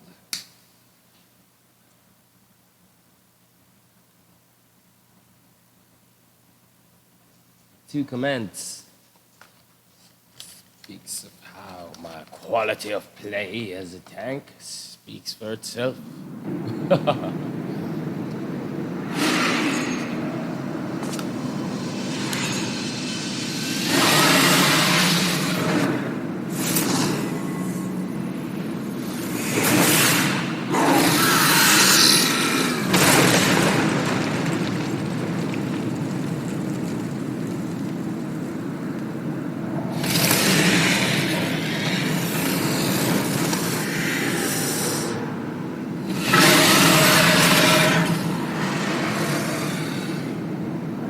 Thou wouldst use mine own eye against me? Time hath done naught to dilute thy kind's depravity.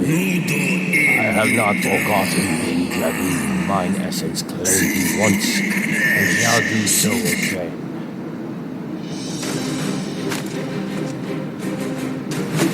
No, Worm!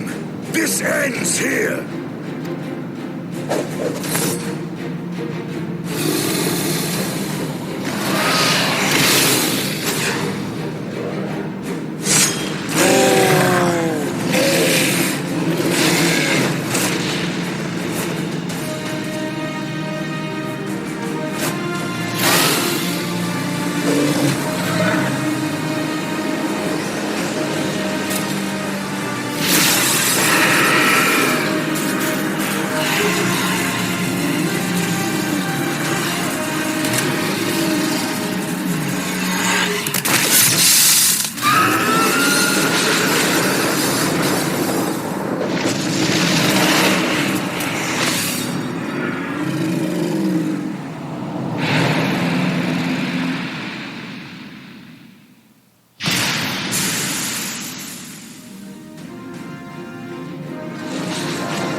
Gifted my people 1,000 years of suffering.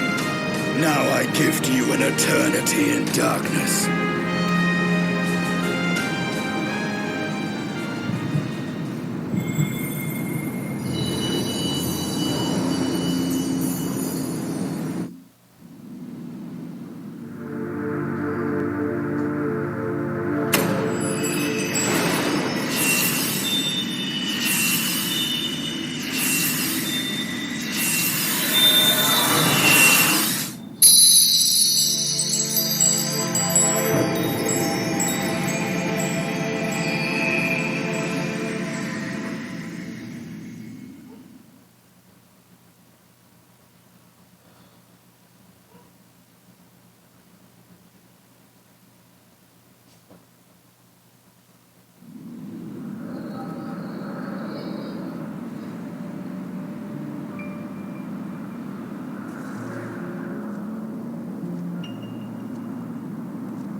They are ours, Lord Haldrath.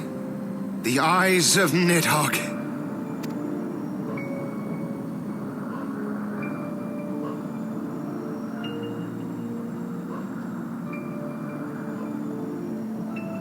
Aye. The worm lies broken and my father is avenged. With the wellspring of his vitality thus denied him, Nidhogg shall not linger long in this world. But behold the terrible price we have paid. My sire is dead. So many brother knights slain. We traded our honor for the strength which now courses in our veins. And still we are forced to make such sacrifice. But not in vain, my lord. Hraesvelgr is the only great worm left in Dravania, and he dares not leave his lair. With Nidhogg's eyes in your possession, who now can challenge the might of Ishgard, ascend the throne, and take your rightful place as the ruler of our people?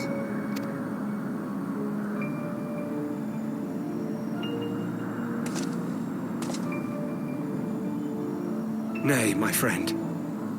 I must forsake the mantle of king.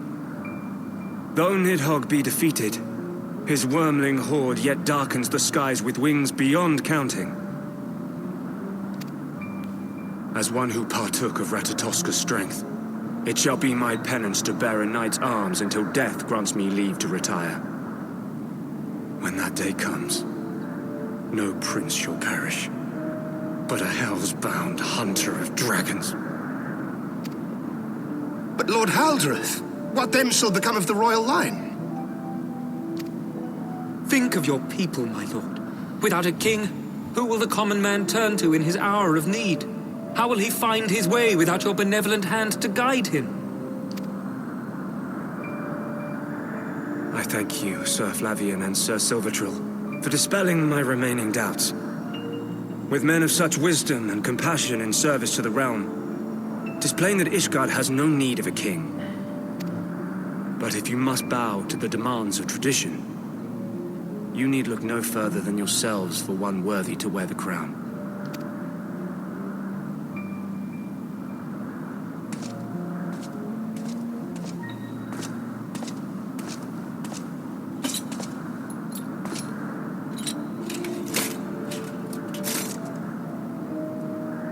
Fare thee well, my brother knights, my loyal friends. On these shoulders shall I bear the weight of my father's sins. With this lance shall I repay the debt accrued through our misdeeds.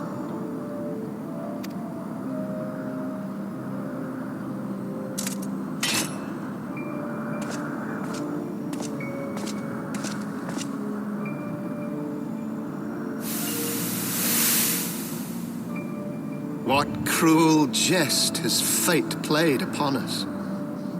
Have we seized this desperate victory only to lose a king? We can but act as our lord has bid. We few who remain must divide between us the rulership of Ishgard and her people.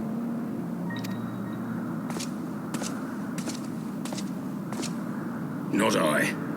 My oath was to Lord Haldrath, and he alone. If he is not to be king, then I would hang up my shield as well. Will you abandon us too, sir?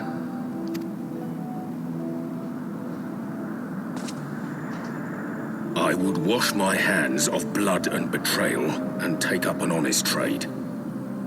Mayhap I shall serve ale instead of sharpened steel.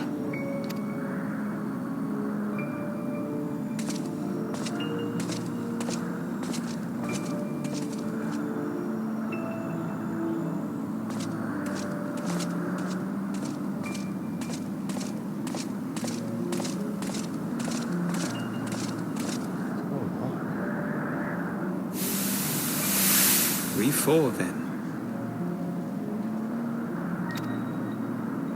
Forton, Heilenard, Dyrendare, and Zemail. But 4 houses to rule all of Ishgard.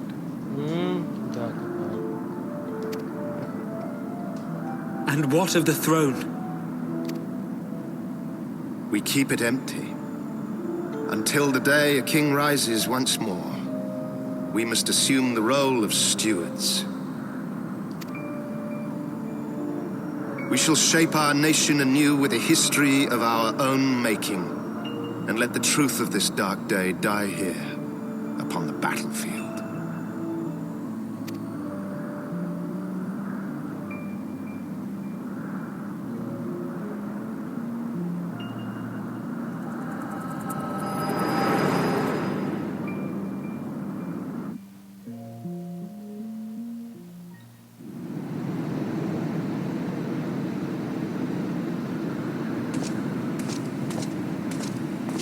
What ails you, friend? Are you wounded?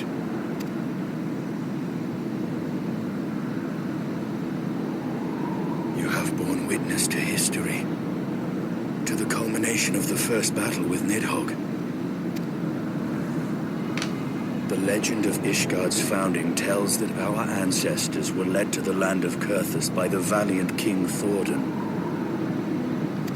In the midst of their journey, they came to a wide chasm, where they were set upon by a great worm, Nidhogg.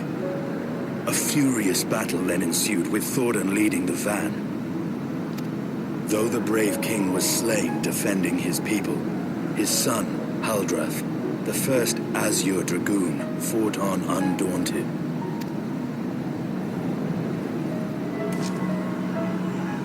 And with a mighty thrust of his lance, he gouged out Nidhogg's eye, forcing the wicked creature into retreat.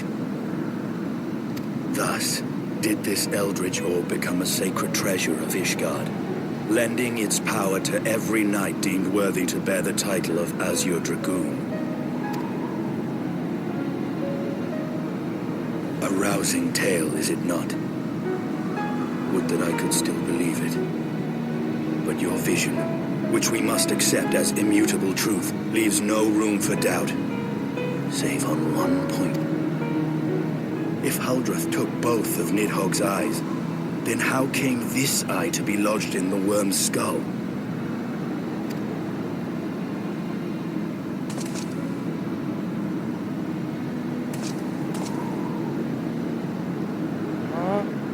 This is... Beneath every answer we unearth, another question lies buried.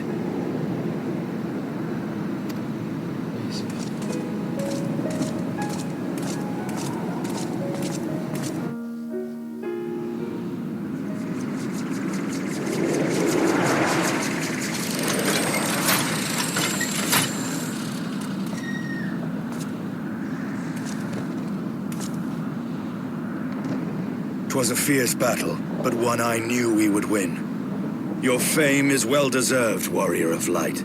Full proud am I to have fought at your side. I would fain return with all swiftness to Ishgard to inform the Lord Commander of our triumph.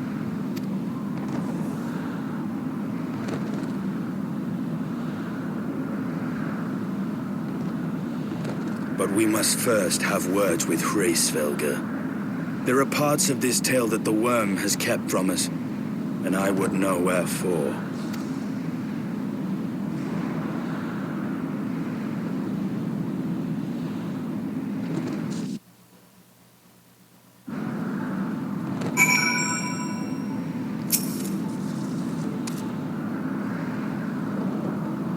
Though Nidhogg is fallen, my heart is yet heavy, and the stain of corruption pleases me not. When all has been put to rest, I must needs forge my honor.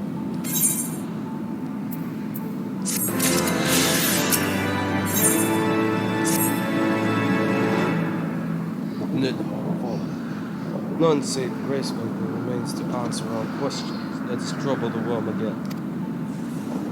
And if Iceheart yet lingers at Zenith, all the better.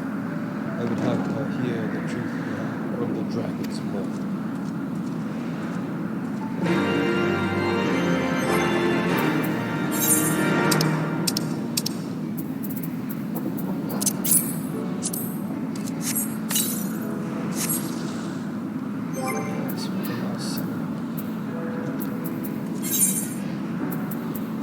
Lower mouth, baby.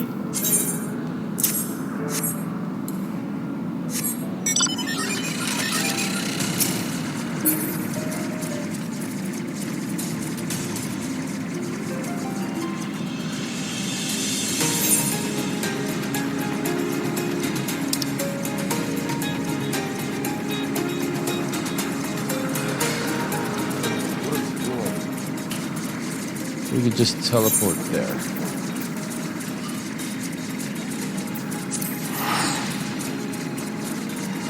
Oh shit.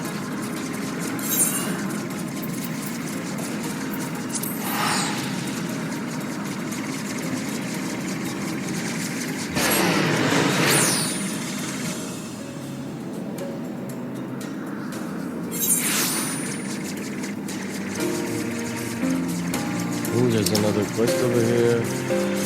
Perhaps completing the whole shebang. Let's complete the whole shebang. Yes.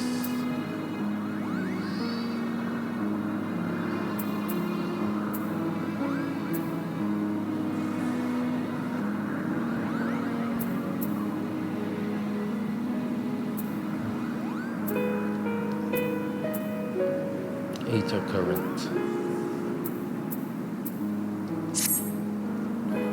Hide and seek seemed like a fun game at first, but I had no idea everyone would be so good at it. Now I just want to go home. Could you find the other 3 Mughals and tell them it's time to leave?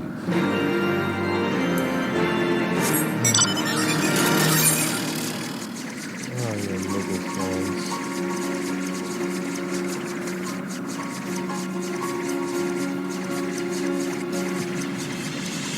There it is.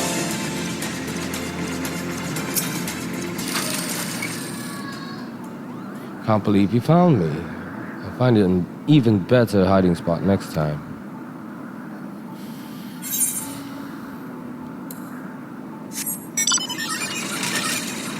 Just around here again.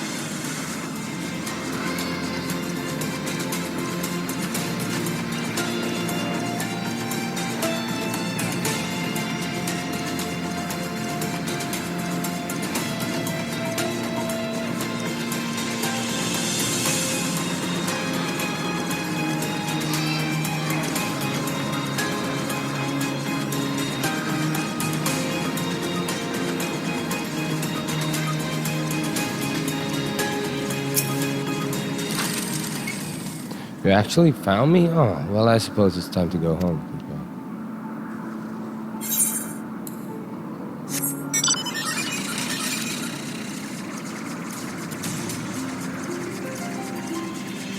Oh, I see. Fucker. Quit being a pain in the ass. Just be found, okay? Got no time for this shit.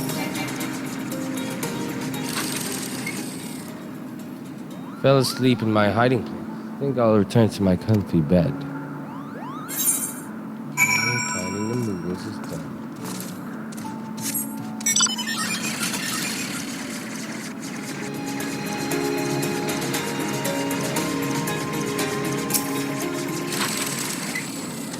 Unbelievable. You've already found all the Mughals. Finally we can go home. Never seen such a skillful seeking in my life, Kupo. Sorry to make you find everyone. You usually don't hide this well. You'll be the first one to re-invite to our next game. Yeah.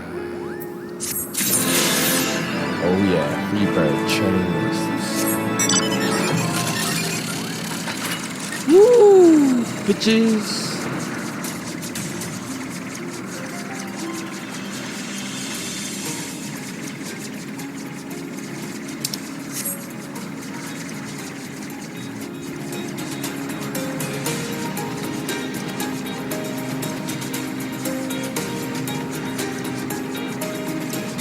Now we can map the realm. Oh yeah, now we can map the realm. Fuck you. I'm gonna map the realm. Wow, what is this?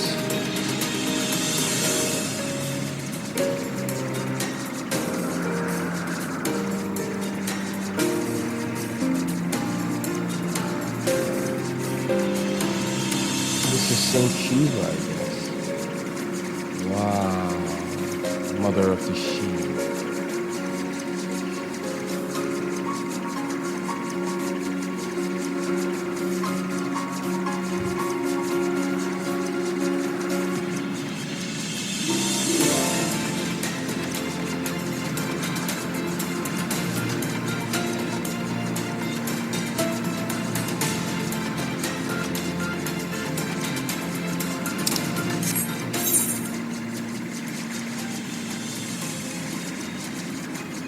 There's so much more locations.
He has scarce moved since last we parted. Reisvelger's confession will soon shake her from her sleep.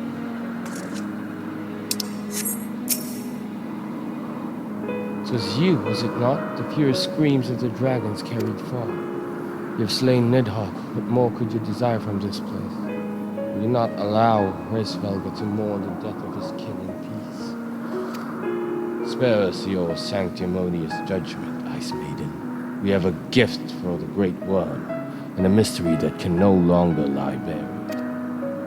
Lady Iceheart, the Dragon Song War has all but consumed your life, and claimed many of your followers. 'Tis time you learn the truth of its beginning, the whole truth, that we may at last bring this bitter conflict to an end. Sound the horn, warrior of light.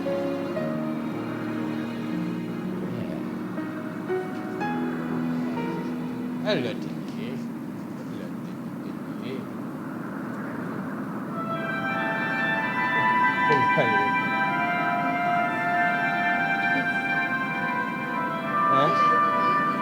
Ayaw niya.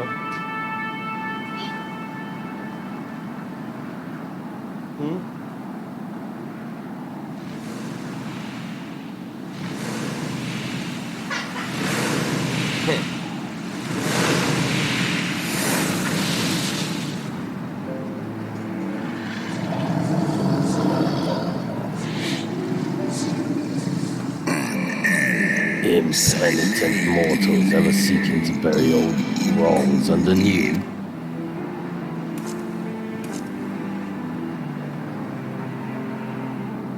I did sense the moment of Nidhogg's demise. You mean the moment I prized your eye from his head?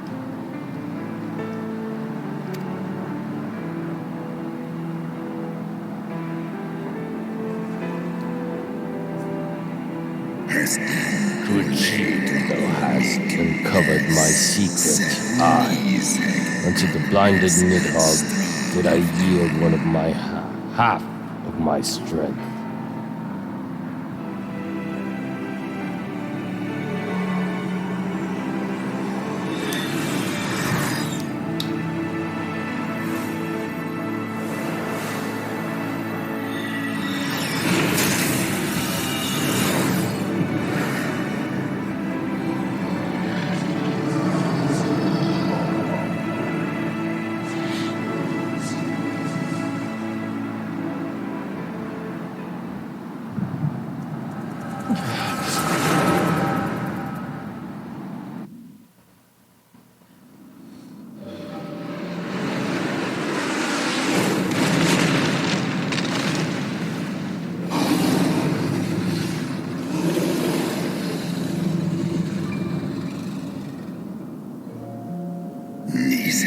Nidhogg, what hath befallen thee?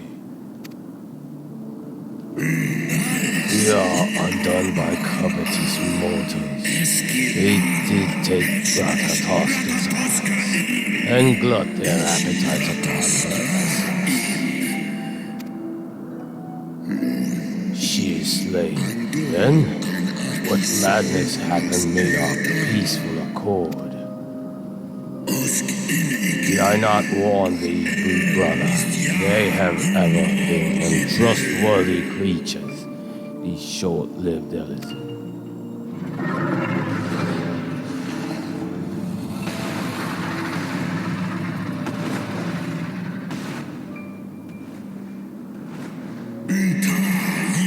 Now, enchanted by thy mortal maid, thy folly hath cost Ratatoska her life, and me mine eyes. Oh, my beloved Shiva, how swiftly are thy kin made bestial by their appetites. Helga, 'twas thy blindness that did invite disaster into our lands. Surrender thee and I to me, and let that be thy penance. Nidhogg. bested me once, but I was reckless. I shall need but a single eye to inflict enduring torment upon these traitors and every child of their line. Yield to me thy strength, good brother.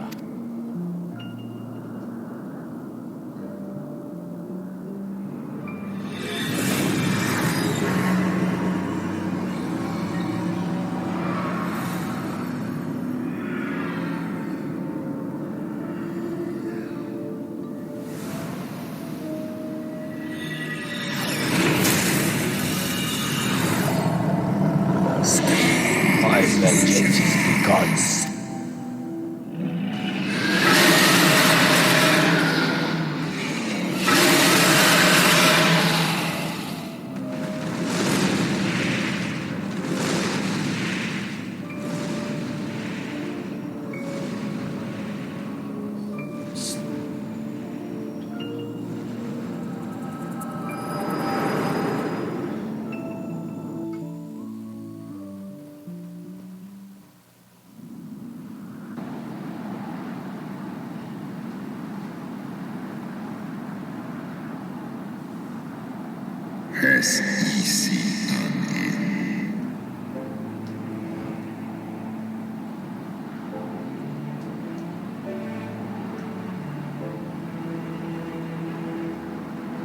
Thou hast borne witness to a scene from my past. It was yours. Your strength that sustained Nidhogg all these years. Would that Huldreth had dealt the worm a killing blow. But my brute brother did appear before me, bloody and blinded. His life was all but spent. Demanded half my vigor that he might exact his revenge upon the mortals who had wronged us. And so you acquiesced. You surrendered your eye to Nidhogg, knowing full well the suffering he would inflict. The peace my beloved so dearly desired has been shattered by her own king. Their treachery claimed my brute sister's life and my brute brother's reason. Thinkest thou thy fits of indignation will move me to remorse?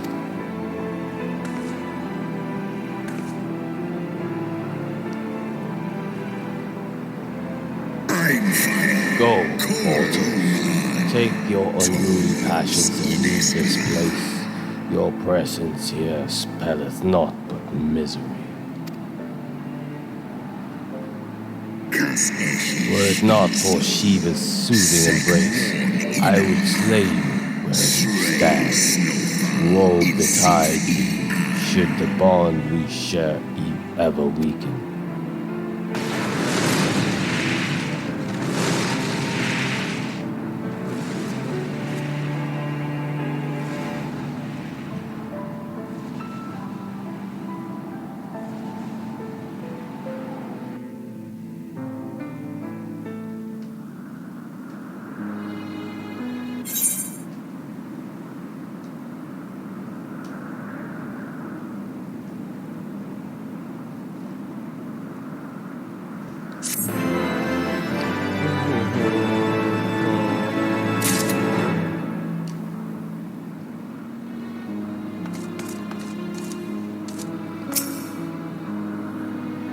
And thus did betrayal beget unending vengeance.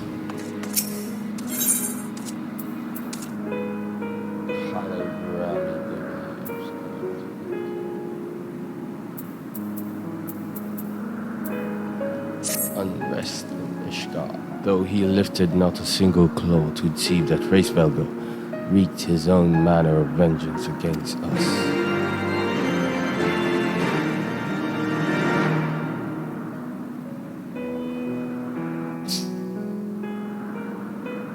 'Twas my life's goal to slay Nidhogg. But I find there is little joy to be had in its accomplishment.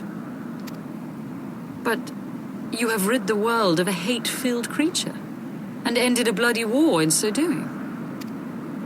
I lost my family to Nidhogg's flames. And 'twas with fury in my heart that I took up the lance. Every blow I struck in the name of vengeance. We were not so different, he and I. I will not judge you for your deeds. I have not the right. Too many innocents have perished in the name of my greater good.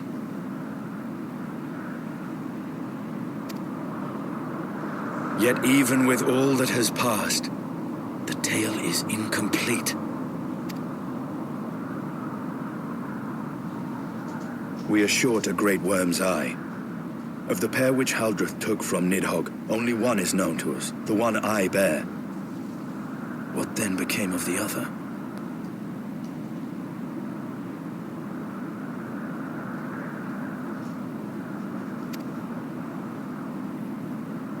Why did Nidhogg, who had taken such pains to prolong the Dragonsong War, suddenly decide to hurl his entire army against the walls of Ishgard? Lord Commander. Aye. The deed is done. Nidhogg is slain. What? In the city? A battle with whom? At once, Lord Commander. Hold firm till our return.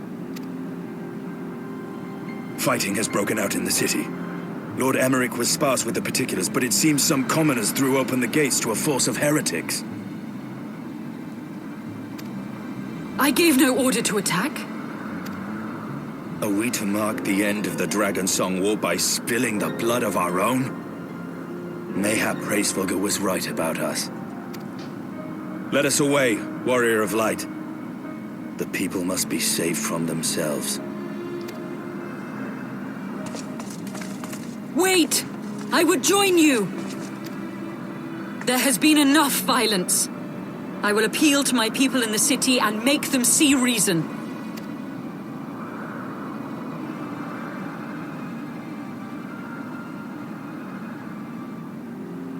Come then, Lady Iceheart. Let us write the final chapter in this damnable war.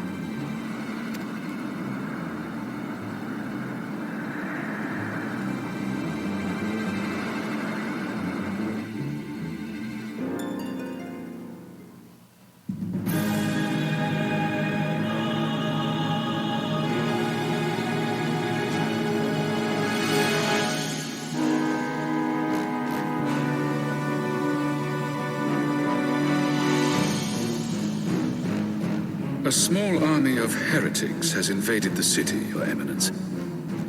But there is no cause for concern. A sizable contingent of our soldiers is already in place to repel the Dravanian assault, and the intruders will soon find themselves outnumbered and outmatched. Our plans proceed apace, then? Yes, Your Eminence. This unrest shall serve to feed the people's fear of the heretics and the dragons both. And lend renewed fervor to their prayers for deliverance. Very good. Grant our guests what time they need to sow a measure of chaos, then order the Temple Knights to crush them. Your will be done.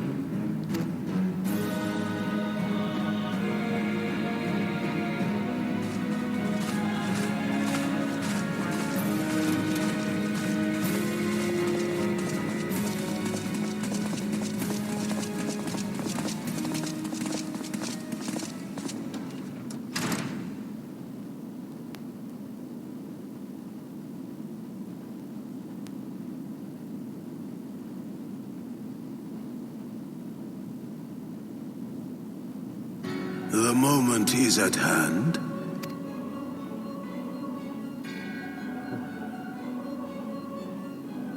Excellent. All shall soon be in alignment.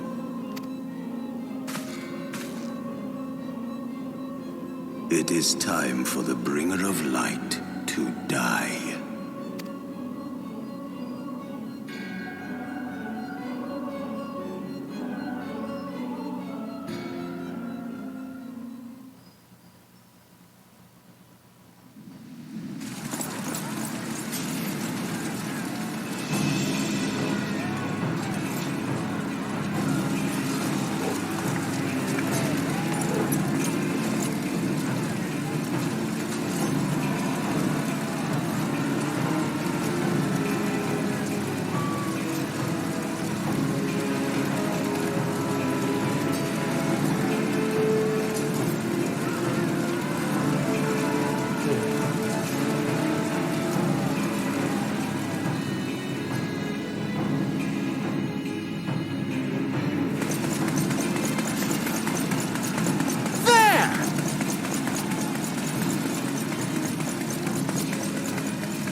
lads! Sheathe your swords! There is no need for further bloodshed! My lady! She is come!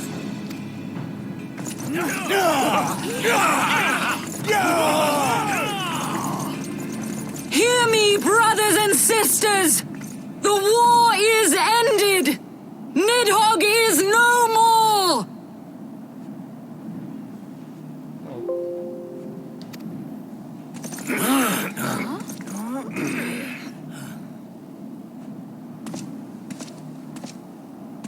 Aye, it is so! This adventurer and the Azure Dragoon laid the Great Worm low!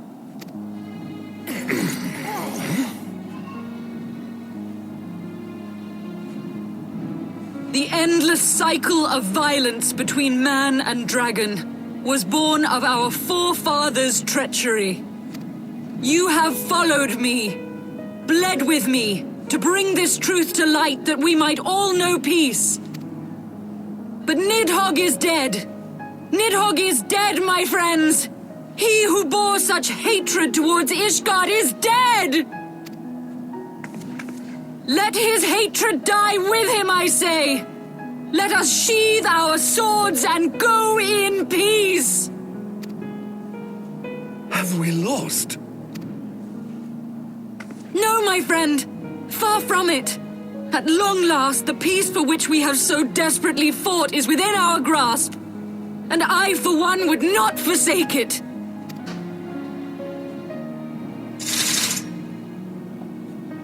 Peace?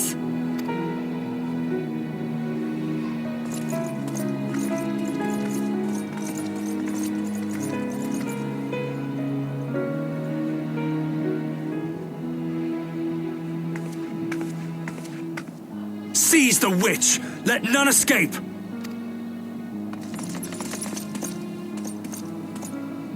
Providing aid and succor to the wounded should be our first concern.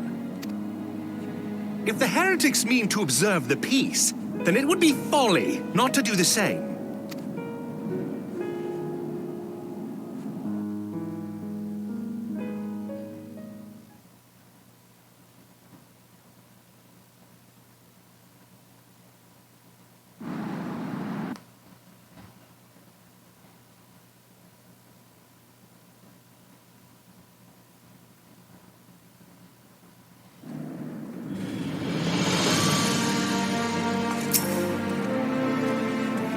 That was rather too close for comfort. It seems that calm is returning to the streets. Mine, however, yet clamors with 1,000 questions. You return to Ishgard in the oddest company, my friend.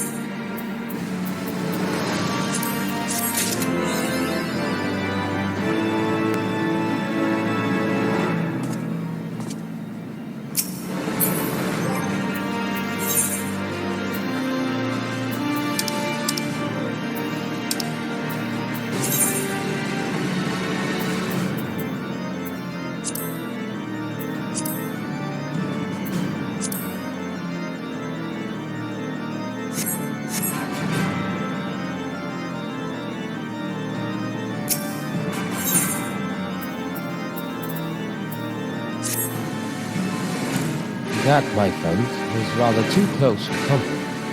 Praise alone, yet things did not end in bloodshed. I confess I was more than a little dismayed to see you in the company of the Lady Iceheart. Whatever is going on? Are she the good guys now? Beg pardon, we traveled to the churning mist together, along with the Stinian. Never was there a more unlikely alliance. Nor one so magnificently affected. Nidhogg, dead. The heretics pacified.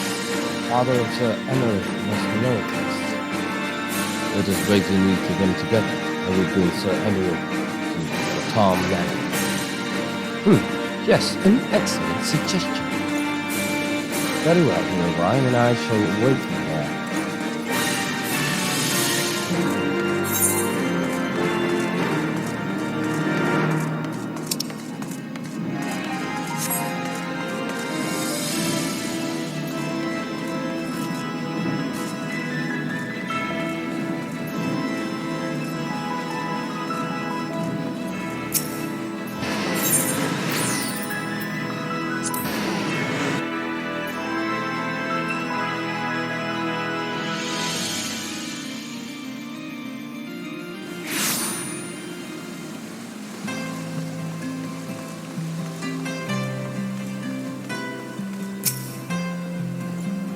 Welcome, Master D. Shall I show you inside the manor? Shall.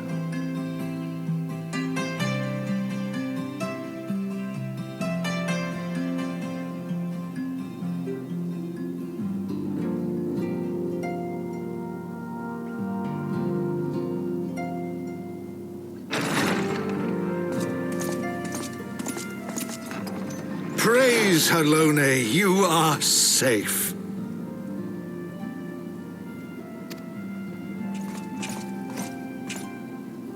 My safety was never in doubt, Father. For I had the Azure Dragoon and the Warrior of Light by my side. We bring the most wonderful tidings.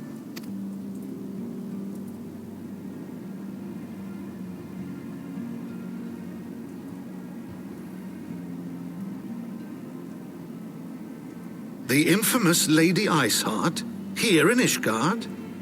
This is most unexpected. She has done much to quell the violence. The Inquisition may not approve, but we are glad of her presence.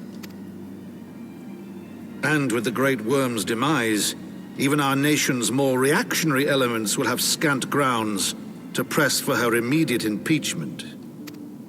My thoughts exactly. What of the truth revealed to us by Hraesvelga? That the origins of the Dragonsong War, a core tenet of Ishgardian faith, are quite unlike those depicted in the scriptures. That men and dragons once lived together in harmony, and that it was man's treachery which shattered the peace and plunged our peoples into war. The same scripture also describes the origins of the High Houses. Were it exposed as false, the legitimacy of our rule would be called into question. If both Highborn and Lowborn can trace their ancestry to Thordan and his knights, 12. But a single sip of dragon's blood is required to confirm their lineage.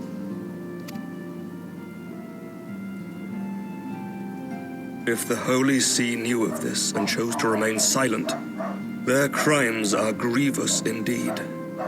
Regardless, this state of affairs cannot be allowed to continue.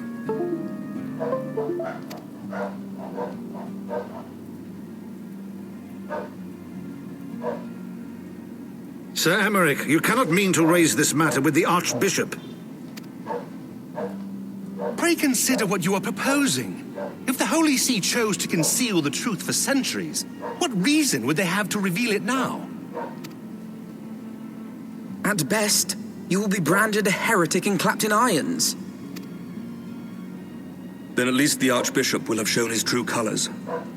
My friends, this war will never truly be at an end until the truth is made known. You must see what lies on the horizon if it is not. When ruled by fear of a common enemy, we were united. But now we have none. During the war, the Highborn needed men to lead and the Lowborn men to follow. Not anymore. 'Tis but a matter of time before the old order is called into question. Lady Iceheart will share the truth with her followers, and the Holy See will be powerless to stop its spread. The disenfranchised will rise up united, and blood will flow in the streets once more.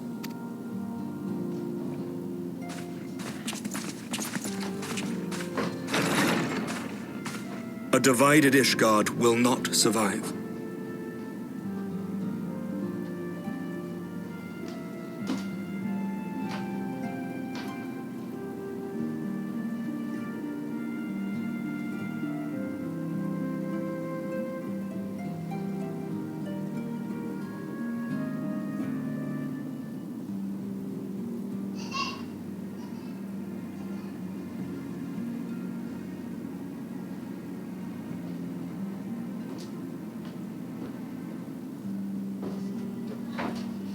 Will not survive.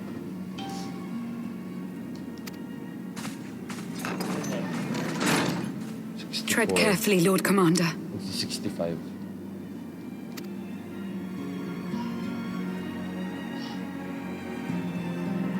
Ganda eh. Ganda. My lady, is it wise to let him go? Yes. I sympathize with the Lord Commander's desire for reform, But to approach the Archbishop in this manner bespeaks an idealism to which I did not think Sir Emeric prone. Though he comports himself as a realist, he has long dreamt of reform. 'Twas that idealism which first drew me to him. That which made me swear an oath to serve. We must not think of ways to hinder his cause, but rather ways to aid it, even should the Holy See cry heresy. You cannot mean... If the Lord Commander does not return from the vault at the appointed hour, I mean to go and fetch him. Have care, my lady. Your words border on treason. Should they reach the wrong ears, you will be declared an enemy of Ishgard. That is a risk I am willing to take. Lest you forget, my lord, I am not born of this land. My loyalty is to the Lord Commander alone. But I speak only of what may come to pass. If the rumors regarding his heritage are to be believed, we have naught to fear.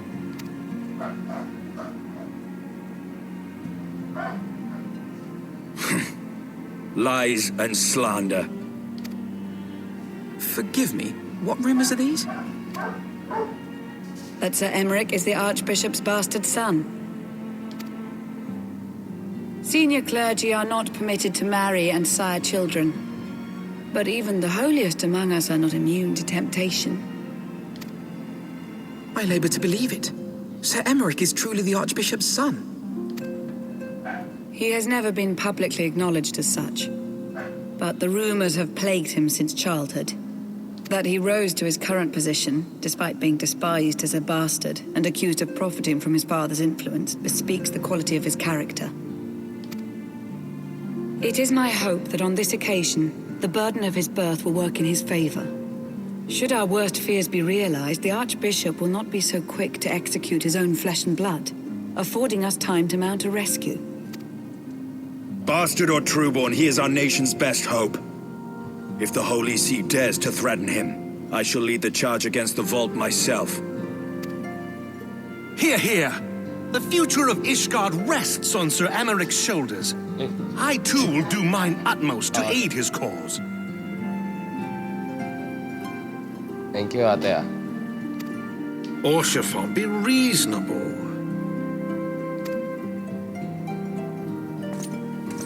A knight lives to serve, Father.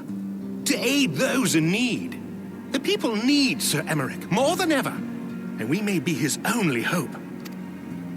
There is no greater calling for a knight than to save the life of his fellow man. I swear to you, on the sigil of our house, that I shall do this and make you proud.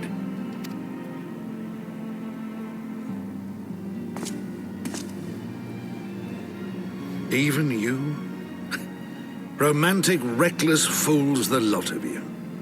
So be it. Make your preparations. I thank you all for your support. New party.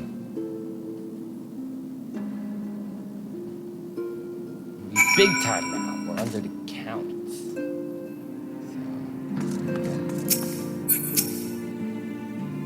So your assistance is most welcome. I fear it will not be enough. Few as we are, we will struggle to reach Lord Commander. If we are to succeed, we must needs recruit others to our cause.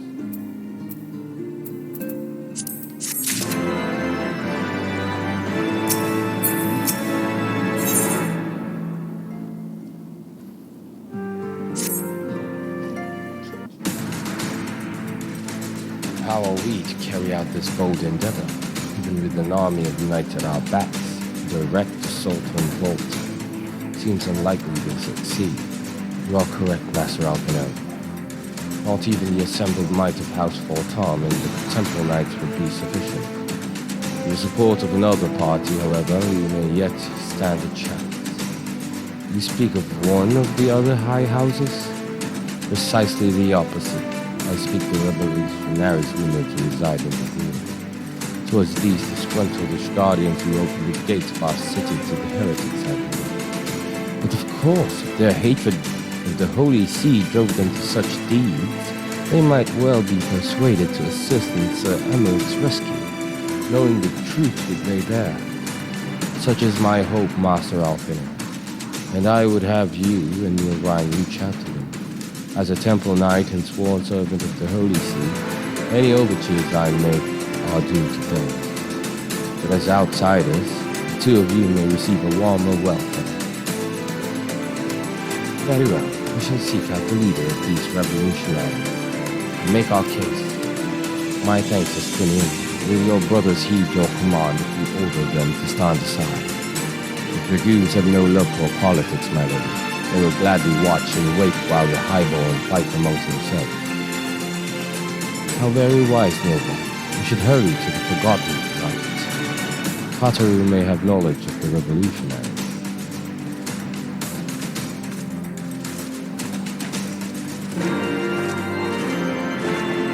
I can't stop playing this game.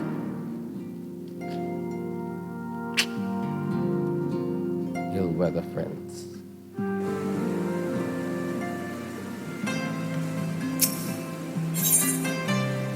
Oh, what? Oh, where?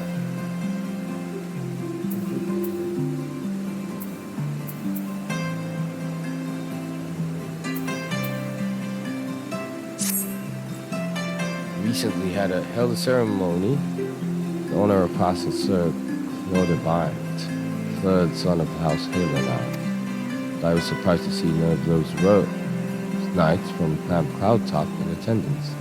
Not that they should abandon the camp, mind you. But at the very least, I expected to see Ron Tremont or perhaps Lady Laniat in attendance. Sure, she has her reasons for not attending, but Ron Tremont is a dear friend of mine, and I know how he cared for Sir Claude. They worked quite closely together for many years, down to the very end. Which is why I want you to present this to him, the battle standard raised. During the ceremony, I am certain he would have attended if he could. And at the very least, I should think he would appreciate the memento from the ceremony.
These twin cards.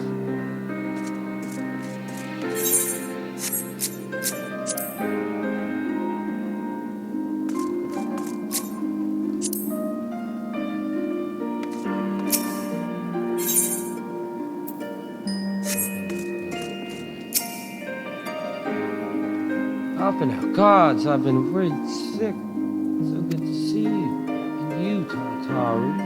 How did you manage to escape the chaos in the streets? Gibberlon and the others barricaded the doors until the heretics left. No one was harmed, thankfully. But what about you two? What came of your journey?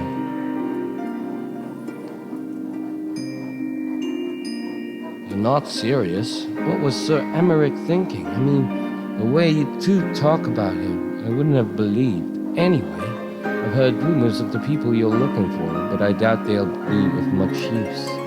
The only thing I can say with any certainty is that they're led by someone called the Mongrel. A queer moniker if I ever heard one.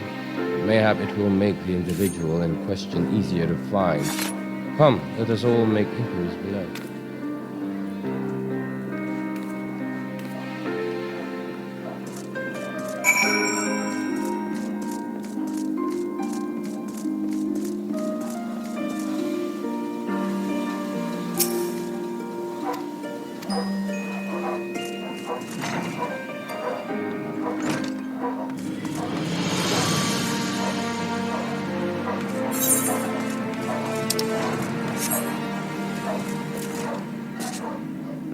What do you mean below? This is below, right? I mean, where else?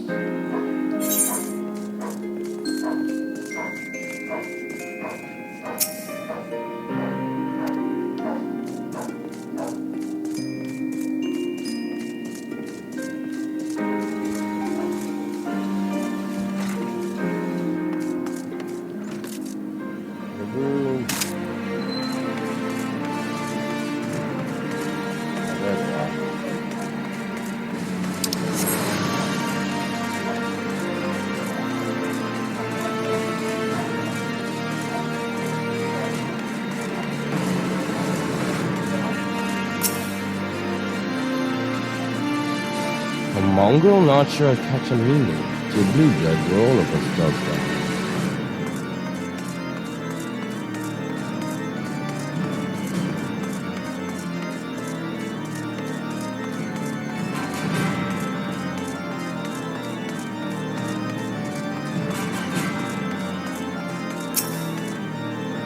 How was that? Speak up. I can't hear as well as I used to.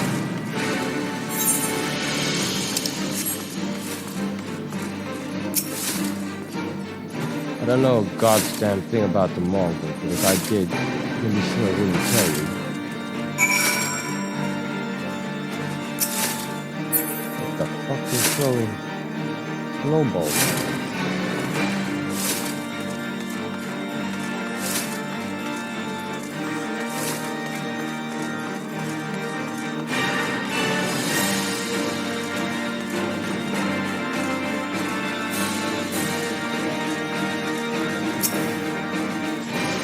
First people here were a bit standoffish, but with a little effort and a lot of parley, I managed to make plenty of friends.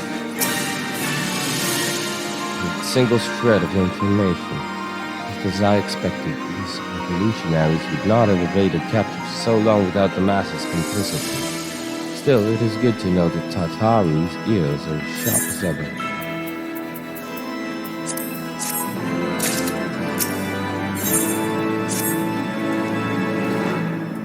Frustrating though it may be, we must press on while I continue speaking with the people of the Brew. Why not go and see Gibberlon knows aught of the value? As a proprietor of the Forgotten Knight, surely he must have heard whispers of the Mongol before. We can only hope that he will be more forthcoming than the others.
sympathetic here, but they need to know that it comes with tight lips. Discretion, that's what my customers expect. They don't get it, then I don't get them. That being said, I'm not without my sympathies. I've heard the tales, and I know you've done right by highborn and lowborn alike. Least I can do is point you in the right direction. To do that, I'll need you to do something for me. So it happens there's a hunter up in the Crozet who owes me a fair bit of coin. However, I've agreed to accept payment in fresh herbs. Go and get them for me, agreed?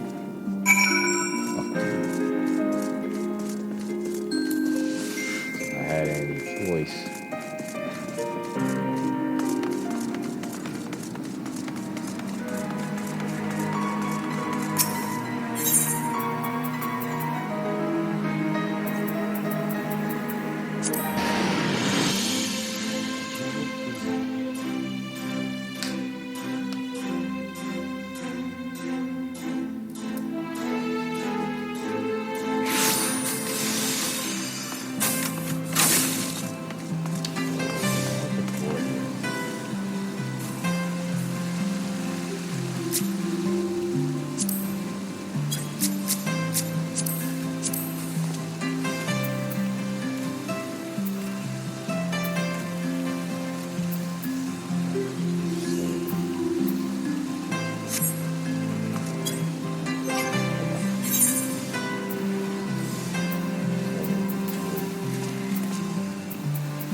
So you're Gabriel's errand boy. Good. How's he doing? Same as always? Right. Anyway, I hope he appreciates how much trouble I had to go through on the account of his bloody herbs. Tell him to enjoy them while they last, because I doubt I'll be able to find any more next year.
Well, going to hand him over or not?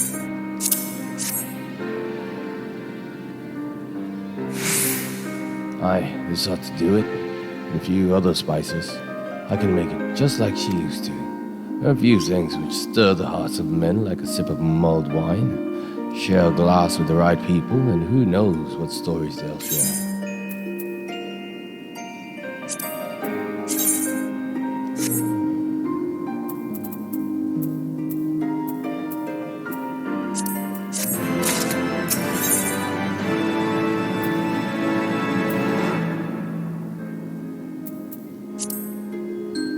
Hey, it's a compass. I think I've seen anything like that lying around. Sorry it couldn't be more found. You meet all sorts of people in this line of work. Good, bad. They've all got their reasons. You too, I suppose.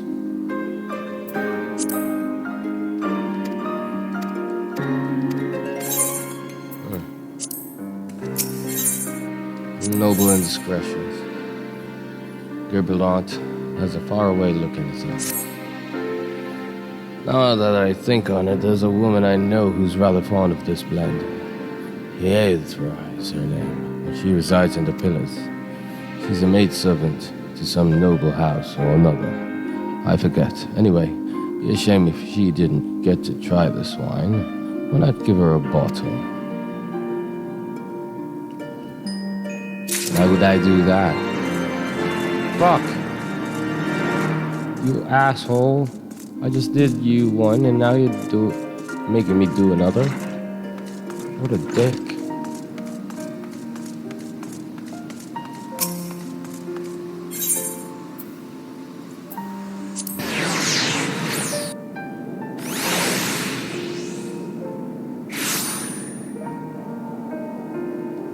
Where's that pillar? Pillars. Wrong way. I made an oopsie. Neil did an oopsie.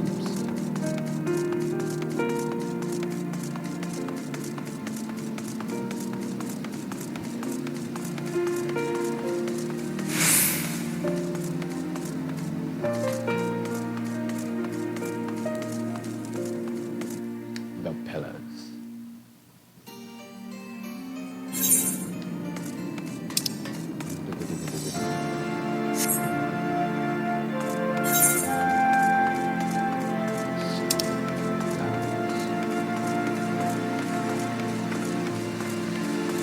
There.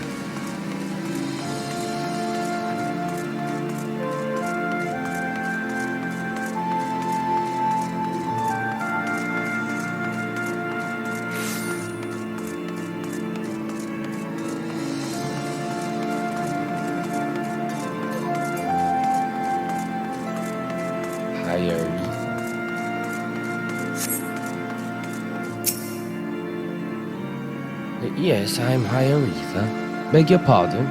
Do I know you, sir?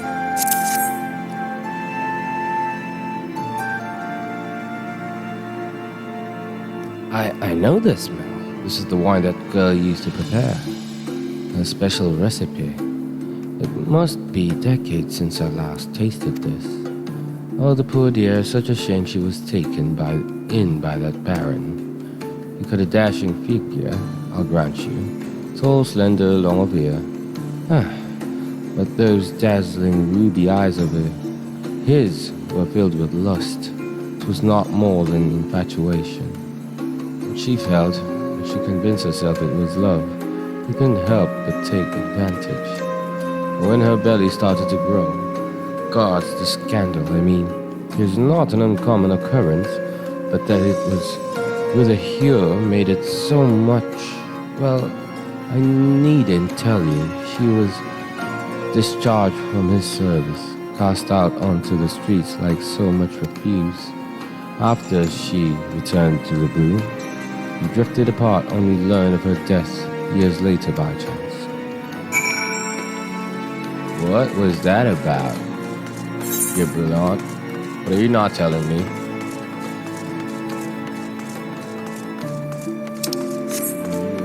Cause? Infidelity?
So the amorous nobleman beds his maidservants.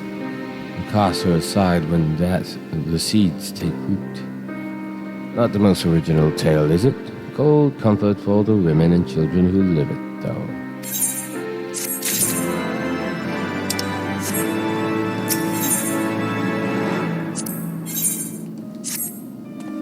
Even the penitent can appreciate wine from time to time.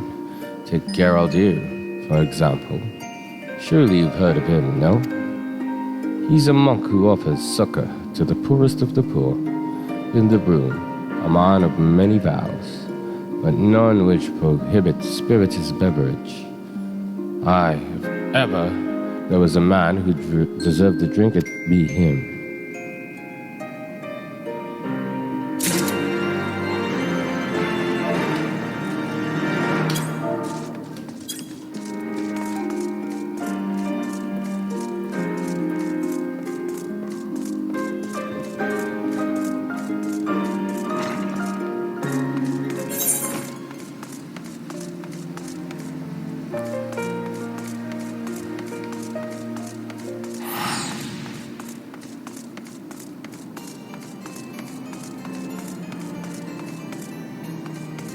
Wait a tick.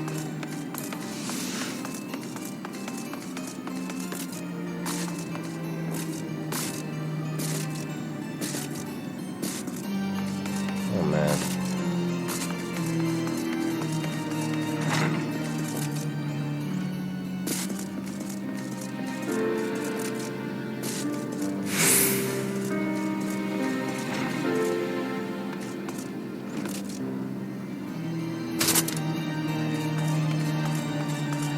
What?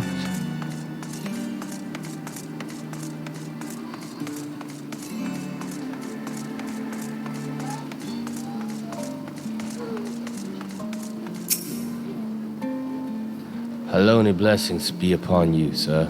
A gift for me?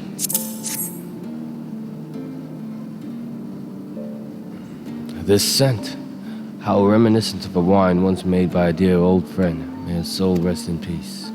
Forsaken by her family, she toiled tirelessly to feed and clothe her child. And somehow she found time to help me tend to those in even worse circumstances. So compassionate she was, so full of love for her fellow man. It was the love which gave her child strength to endure the scorn of other younglings. Ah, that little girl, bless her heart. She couldn't help what she was. Eventually she won them over. But those first few years were trying, even more so when she had to start fending for herself. I remember days she spent standing on the walls, raven black hair flowing in the wind, staring out as if searching for her mother's face in the mists. What is this? Where's the story getting at?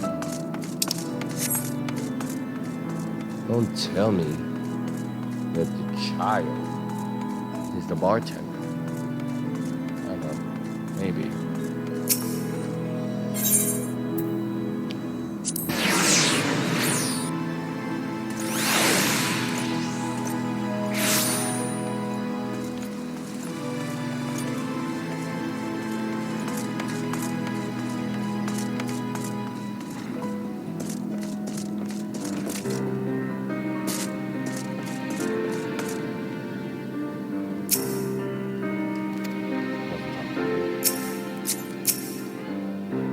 She was a remarkable woman, no doubt. To everything she was forced to endure,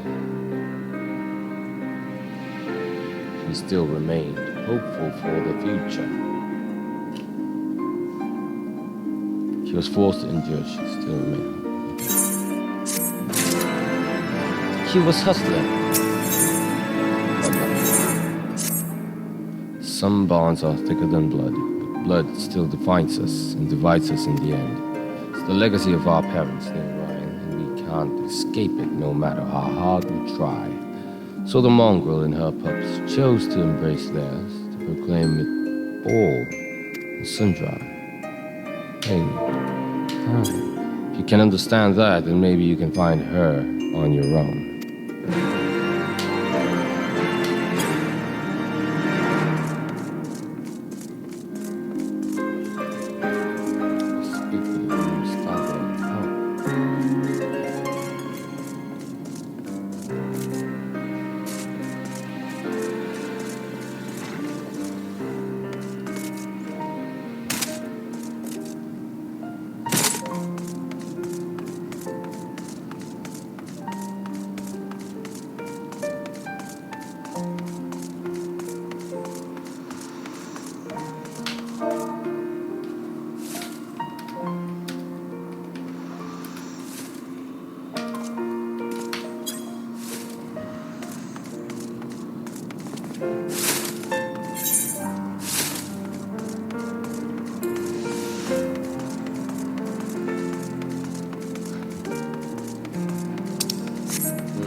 labanan akong dragon laki. Si Nidhogg. Oh. Ayan, tingnan mo yung title ko. Ayan. Ayan, Nidhogg.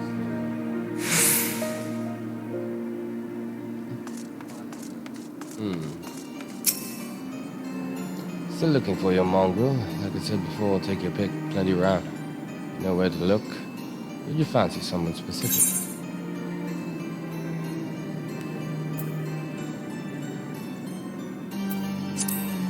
Oh, someone's got unusual taste. Afraid I can help you though. Won't? Rather. It's bloody obvious you ain't the fool. Did you think I'd just tell you because I asked nicely? Oh, wait a minute. What? Speak it out loud. Because I answered the wrong question. Or the wrong answer.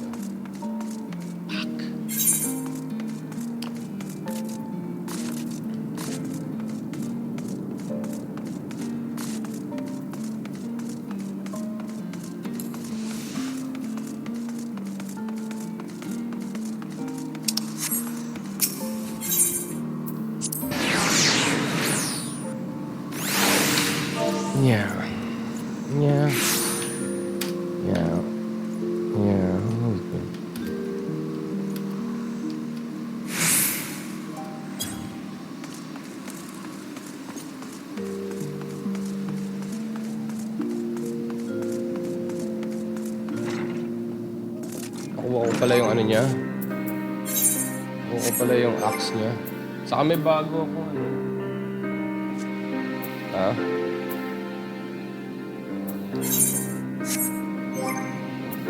Hindi. Yung nakuha ko lang yung axe niya.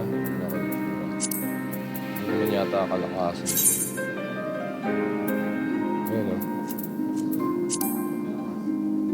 Hindi umilaw.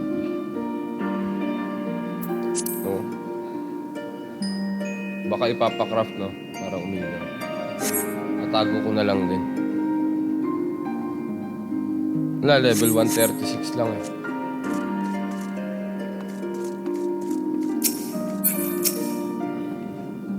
Have you made any progress? Oh, wait a minute. What is that? So here's the deal with Vesper and I. We will be leaving this free company. Like Vigilant Cat boasted, being the fact it isn't that active or not enough high-level players, which we understand a lot, are newer or just beginning the game.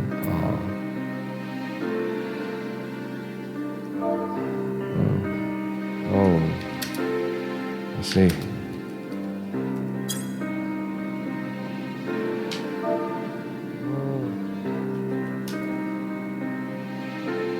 I took it upon myself to create a link shell so we all can still keep in touch and do things together. If you want in, I'll be glad to add whoever. I'm up for it. I'm down. I'm up for it.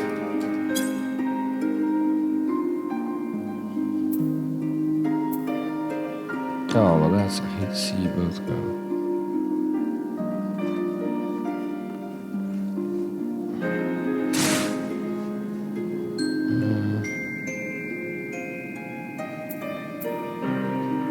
Same, I'm still new, but I'll be glad to play when I get things. This way it's like we are still together. Traversing allies.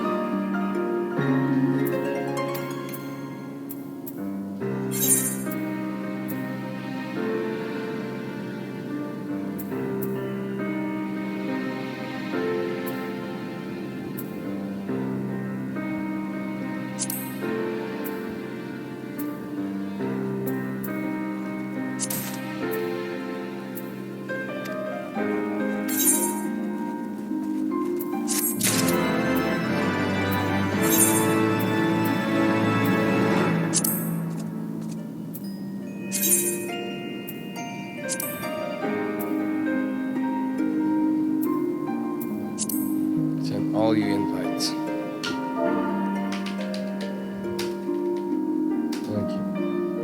Thank you, Thermal.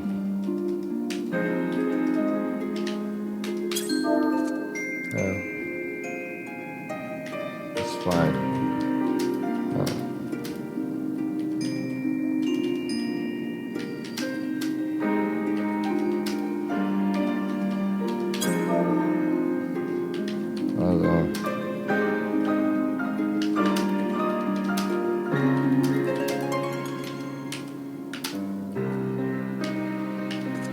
It's kind of like a secret FC.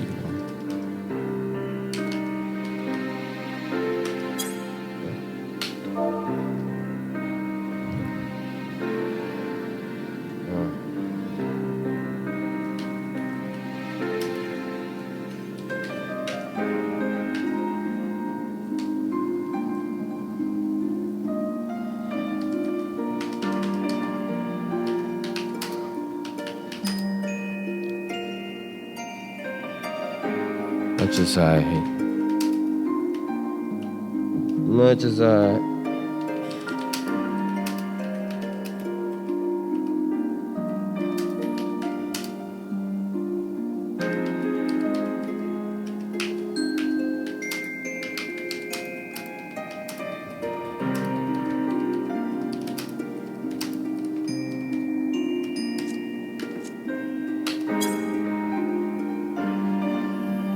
don't think he knows.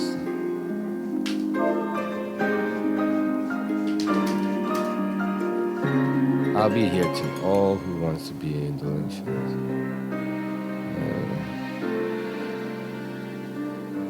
I want to go with Cat. I don't think he knows.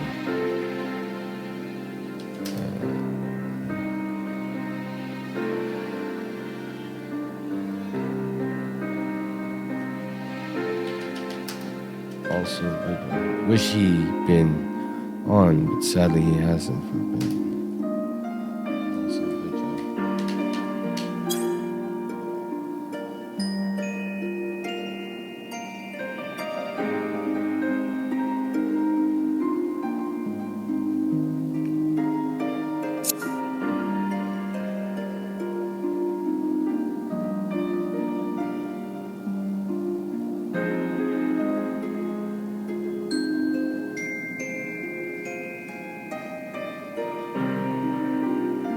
Yeah, wish they said something instead of just bouncing. I'd wait for it.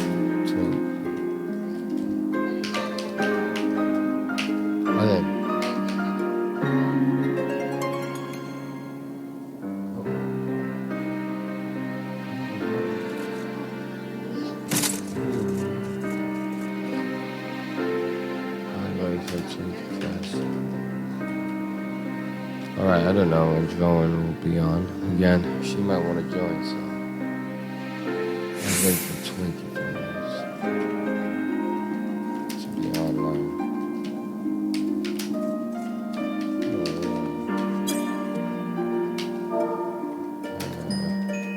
I feel bad.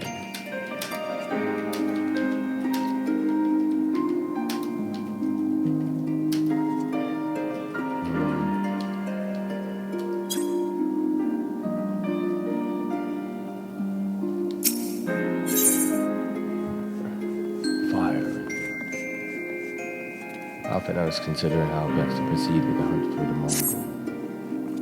There must be a way we can draw the Mongol out in the open. Mayhap we should discuss with the Tataru. Speaking of which, where is Tataru? Oh confound it. She went below to make inquiries on her own, didn't she? We must find her quickly. Neil Ryan, I have a premonition this is not going to end well.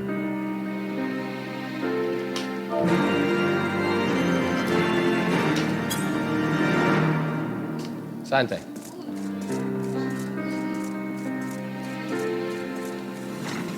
Dapat pinalabas mo ito.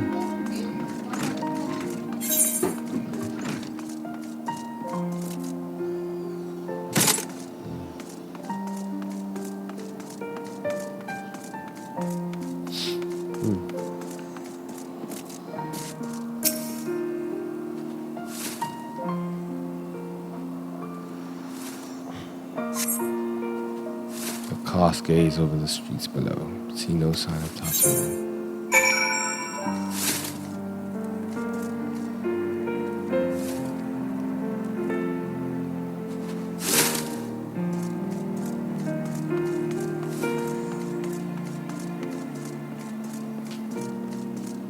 I was off playing Destiny 2 most of the night.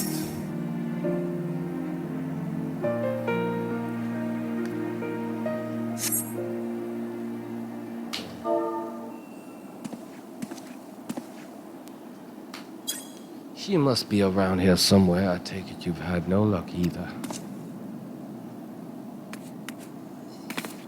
There she is. The Xbox. Yeah.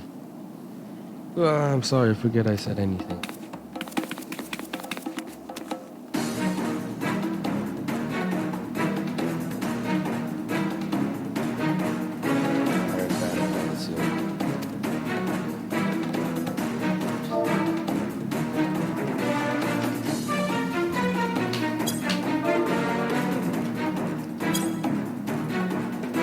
Those men are chasing her quickly, knew what happened. I was raiding and working on the moments of triumph.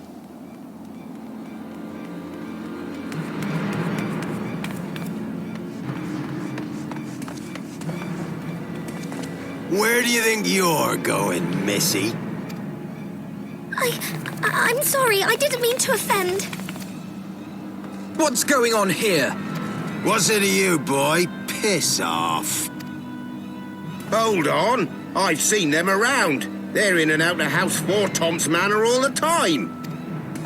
Oh, I see. Skulking about at your highborn master's bidding, eh? Bloodhounds hoping to catch a whiff of heresy, is that it? You are quite mistaken, I assure you. We came here to help. And if you know what's good for you, you will let us pass. Haha! Listen to the pups yapping. Come here, boy. I'll give you cause to yelp. Enough! Leave threatening women and children to our betters. We don't have the knack.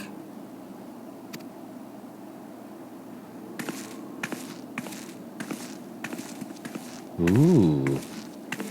Hilda! Hello.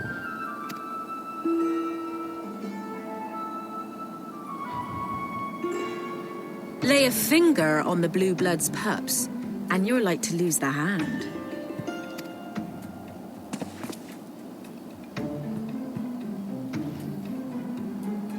And often I get called on by glorious heroes like yourself. So tell me, what have I done to deserve you?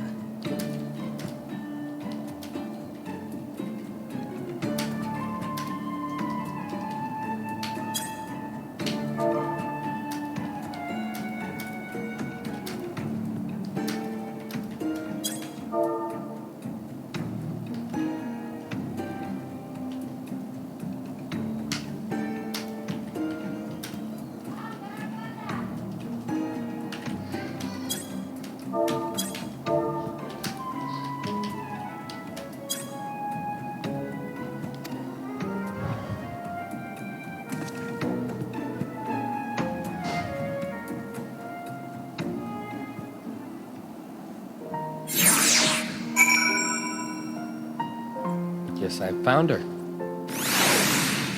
Hilda.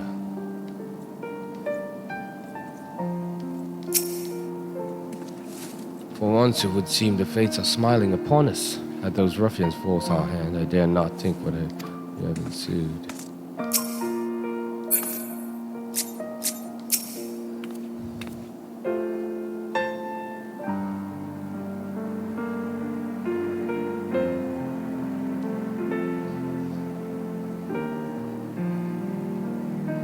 They didn't much care for my story about the weathered cane.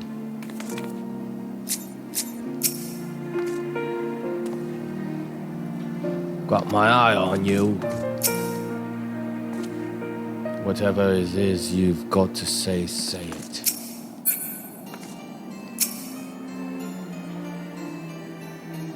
before you start, let's go somewhere a bit more private, eh? The Forgotten Knights, say. Oh, nice. Most of my friends just dropped the game, so I'm left with finding a group most of the time.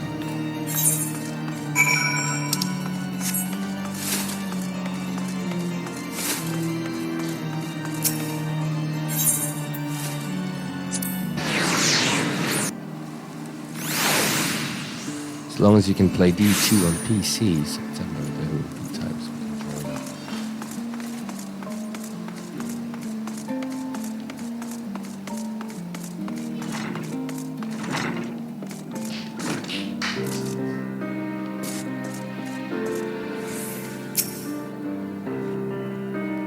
I got my eye on you. Oh, we're gonna fight. Like I said, with our cross save coming out, I'll be back and forth.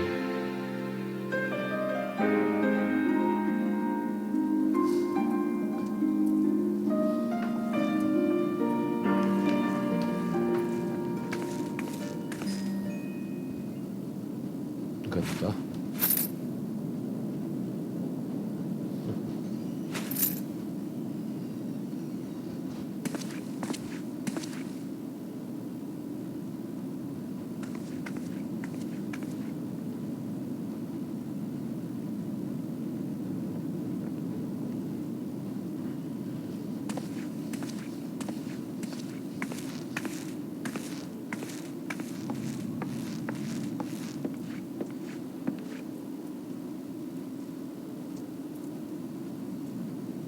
What is she, a machinist?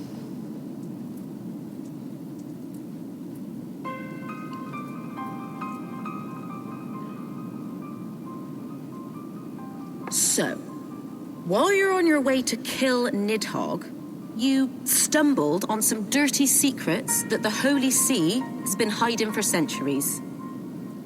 Wait, guys. This is getting juicy.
What are they on about?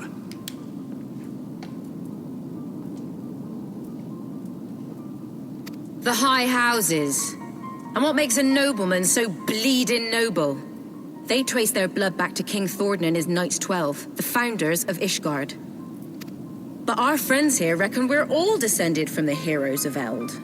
Highborn and lowborn alike. And so Sir Emmerich, Lord Commander of the Temple Knights, has gone to ask the Archbishop if he wouldn't mind letting everyone know. Is he simple?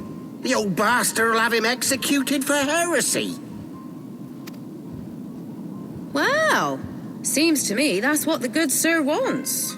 Seems he thinks a noble sacrifice will serve to prove his claims. We cannot stand idly by and allow Sir Emmerich to do this. Ishgard has need of him.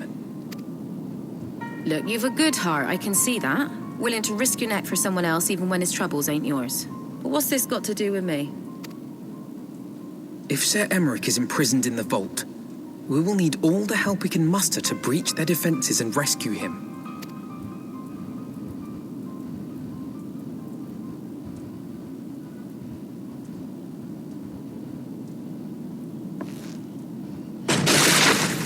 What in the hell's...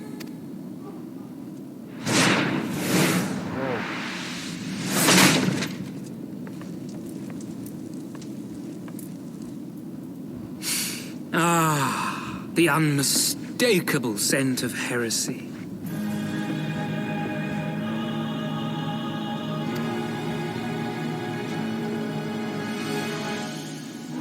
And what do we have here? The honored guests of House Fortom consorting with the Queen of Rats.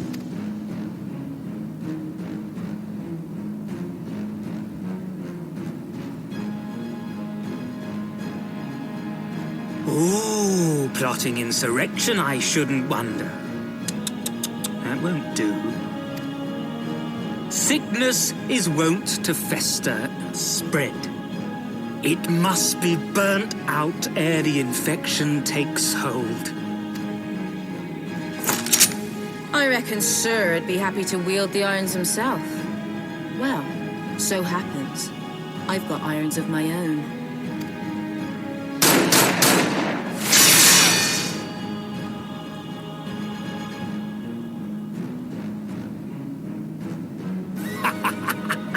Such simple creatures, rats. Certain to attack when cornered. Let us step outside, milady. In here, your toys could hurt someone.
Witness!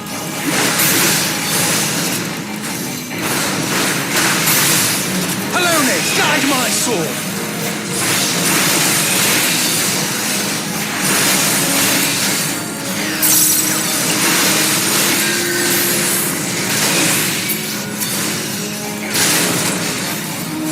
threats!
There's no denying your gifts. A well-deserved reputation indeed.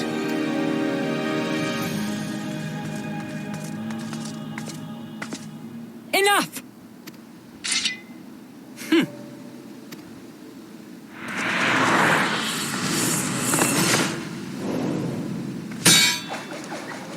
Yeah.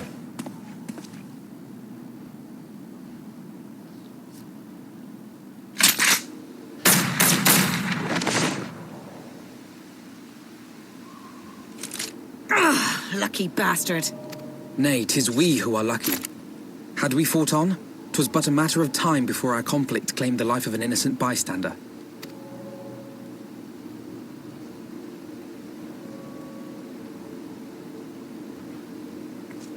I thought the Heavens Ward might come here as well. They came to the Temple Knights' headquarters.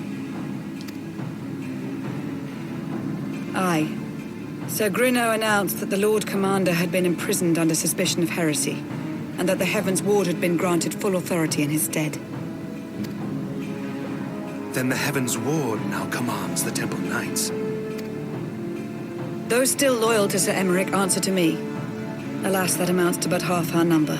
The other half, who opposed his promotion to Lord Commander, have gathered at the vault as ordered.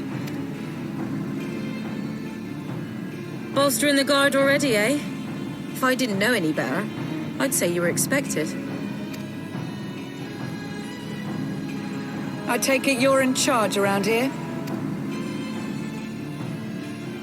Hilda. And yes, the young master was just persuading me to join his lost cause. Convincing little beggar, isn't he?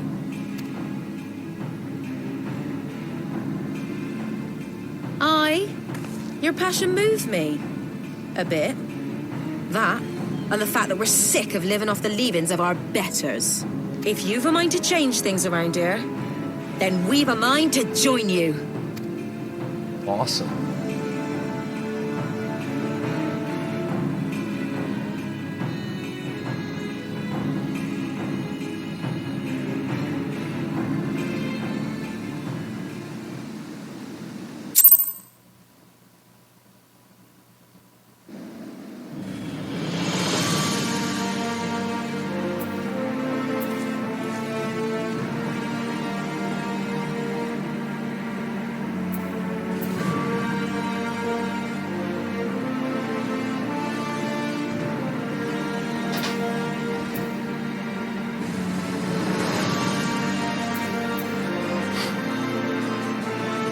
Crazy dog.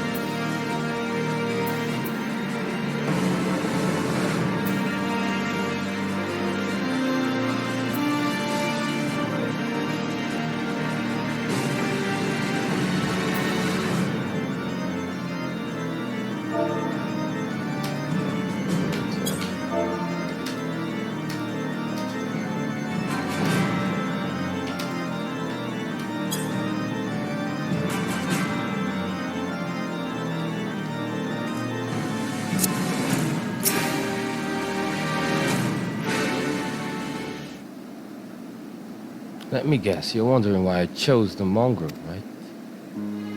Because it's what I am, and I'm not ashamed of it, not anymore.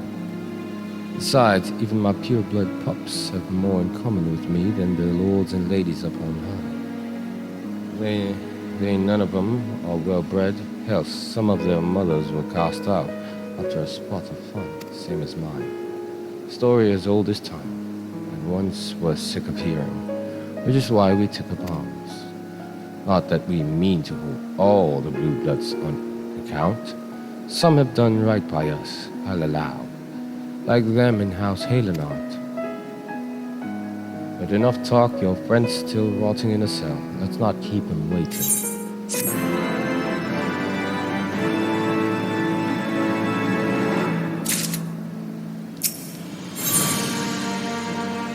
That's cool.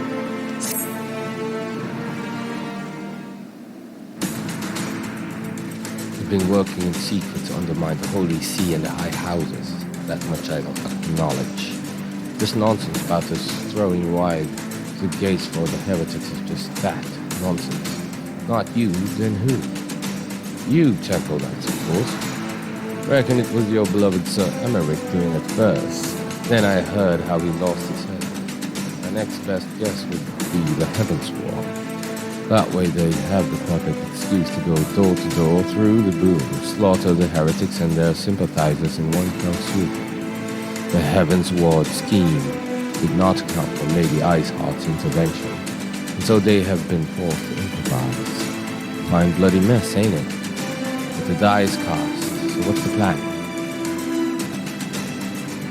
We must divert the attention of the high houses away from the city. And to do that, we need the cooperation of your allies in their service. And what makes you think I have friends in high places? You would be fools not to. Given your goals, low-born knights are ideal recruits. Who swore fealty only out of desire for a better life, offered an opportunity to shed the yoke and live for themselves.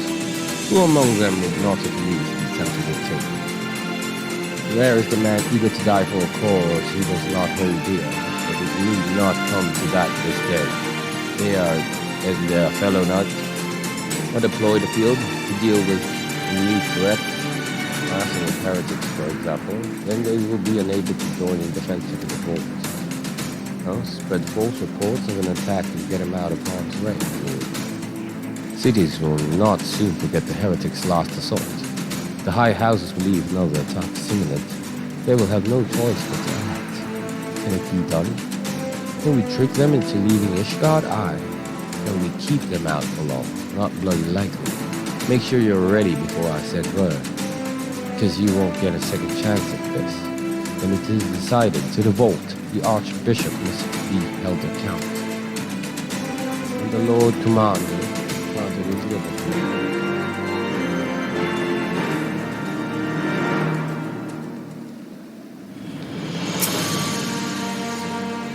Hearken to me, everyone. We have two objectives.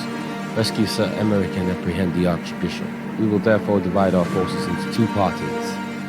Lord Horshifon, Estinian, Master Alpinode, and I will make ready to breach the underground gaol and search for the road commander. We will not move, however, until the second party has entered the vault.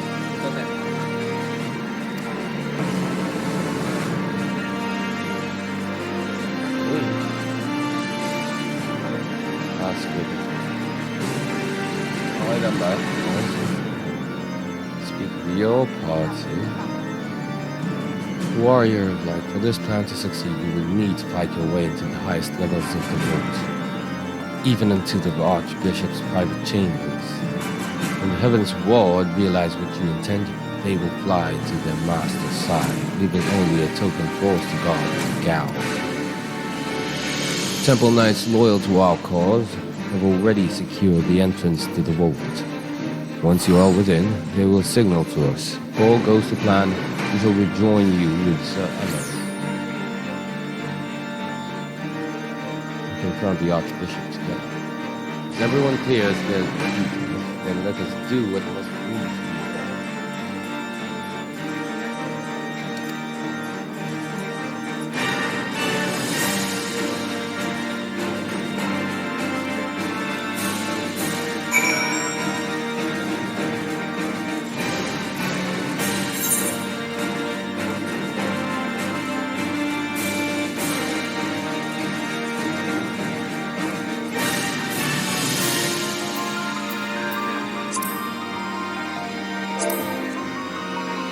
Yo! I was grabbing something.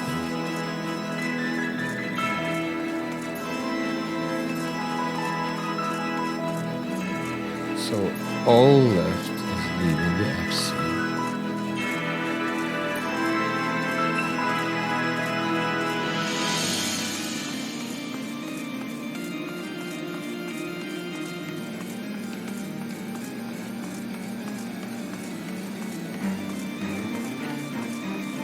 I think this is a good time to stop this video. I'll see you again on the next episode. Maybe later, because I'm going to the after the workout, I'll be back streaming again, continuing the story of the legend of Neil Ryan. Any yours.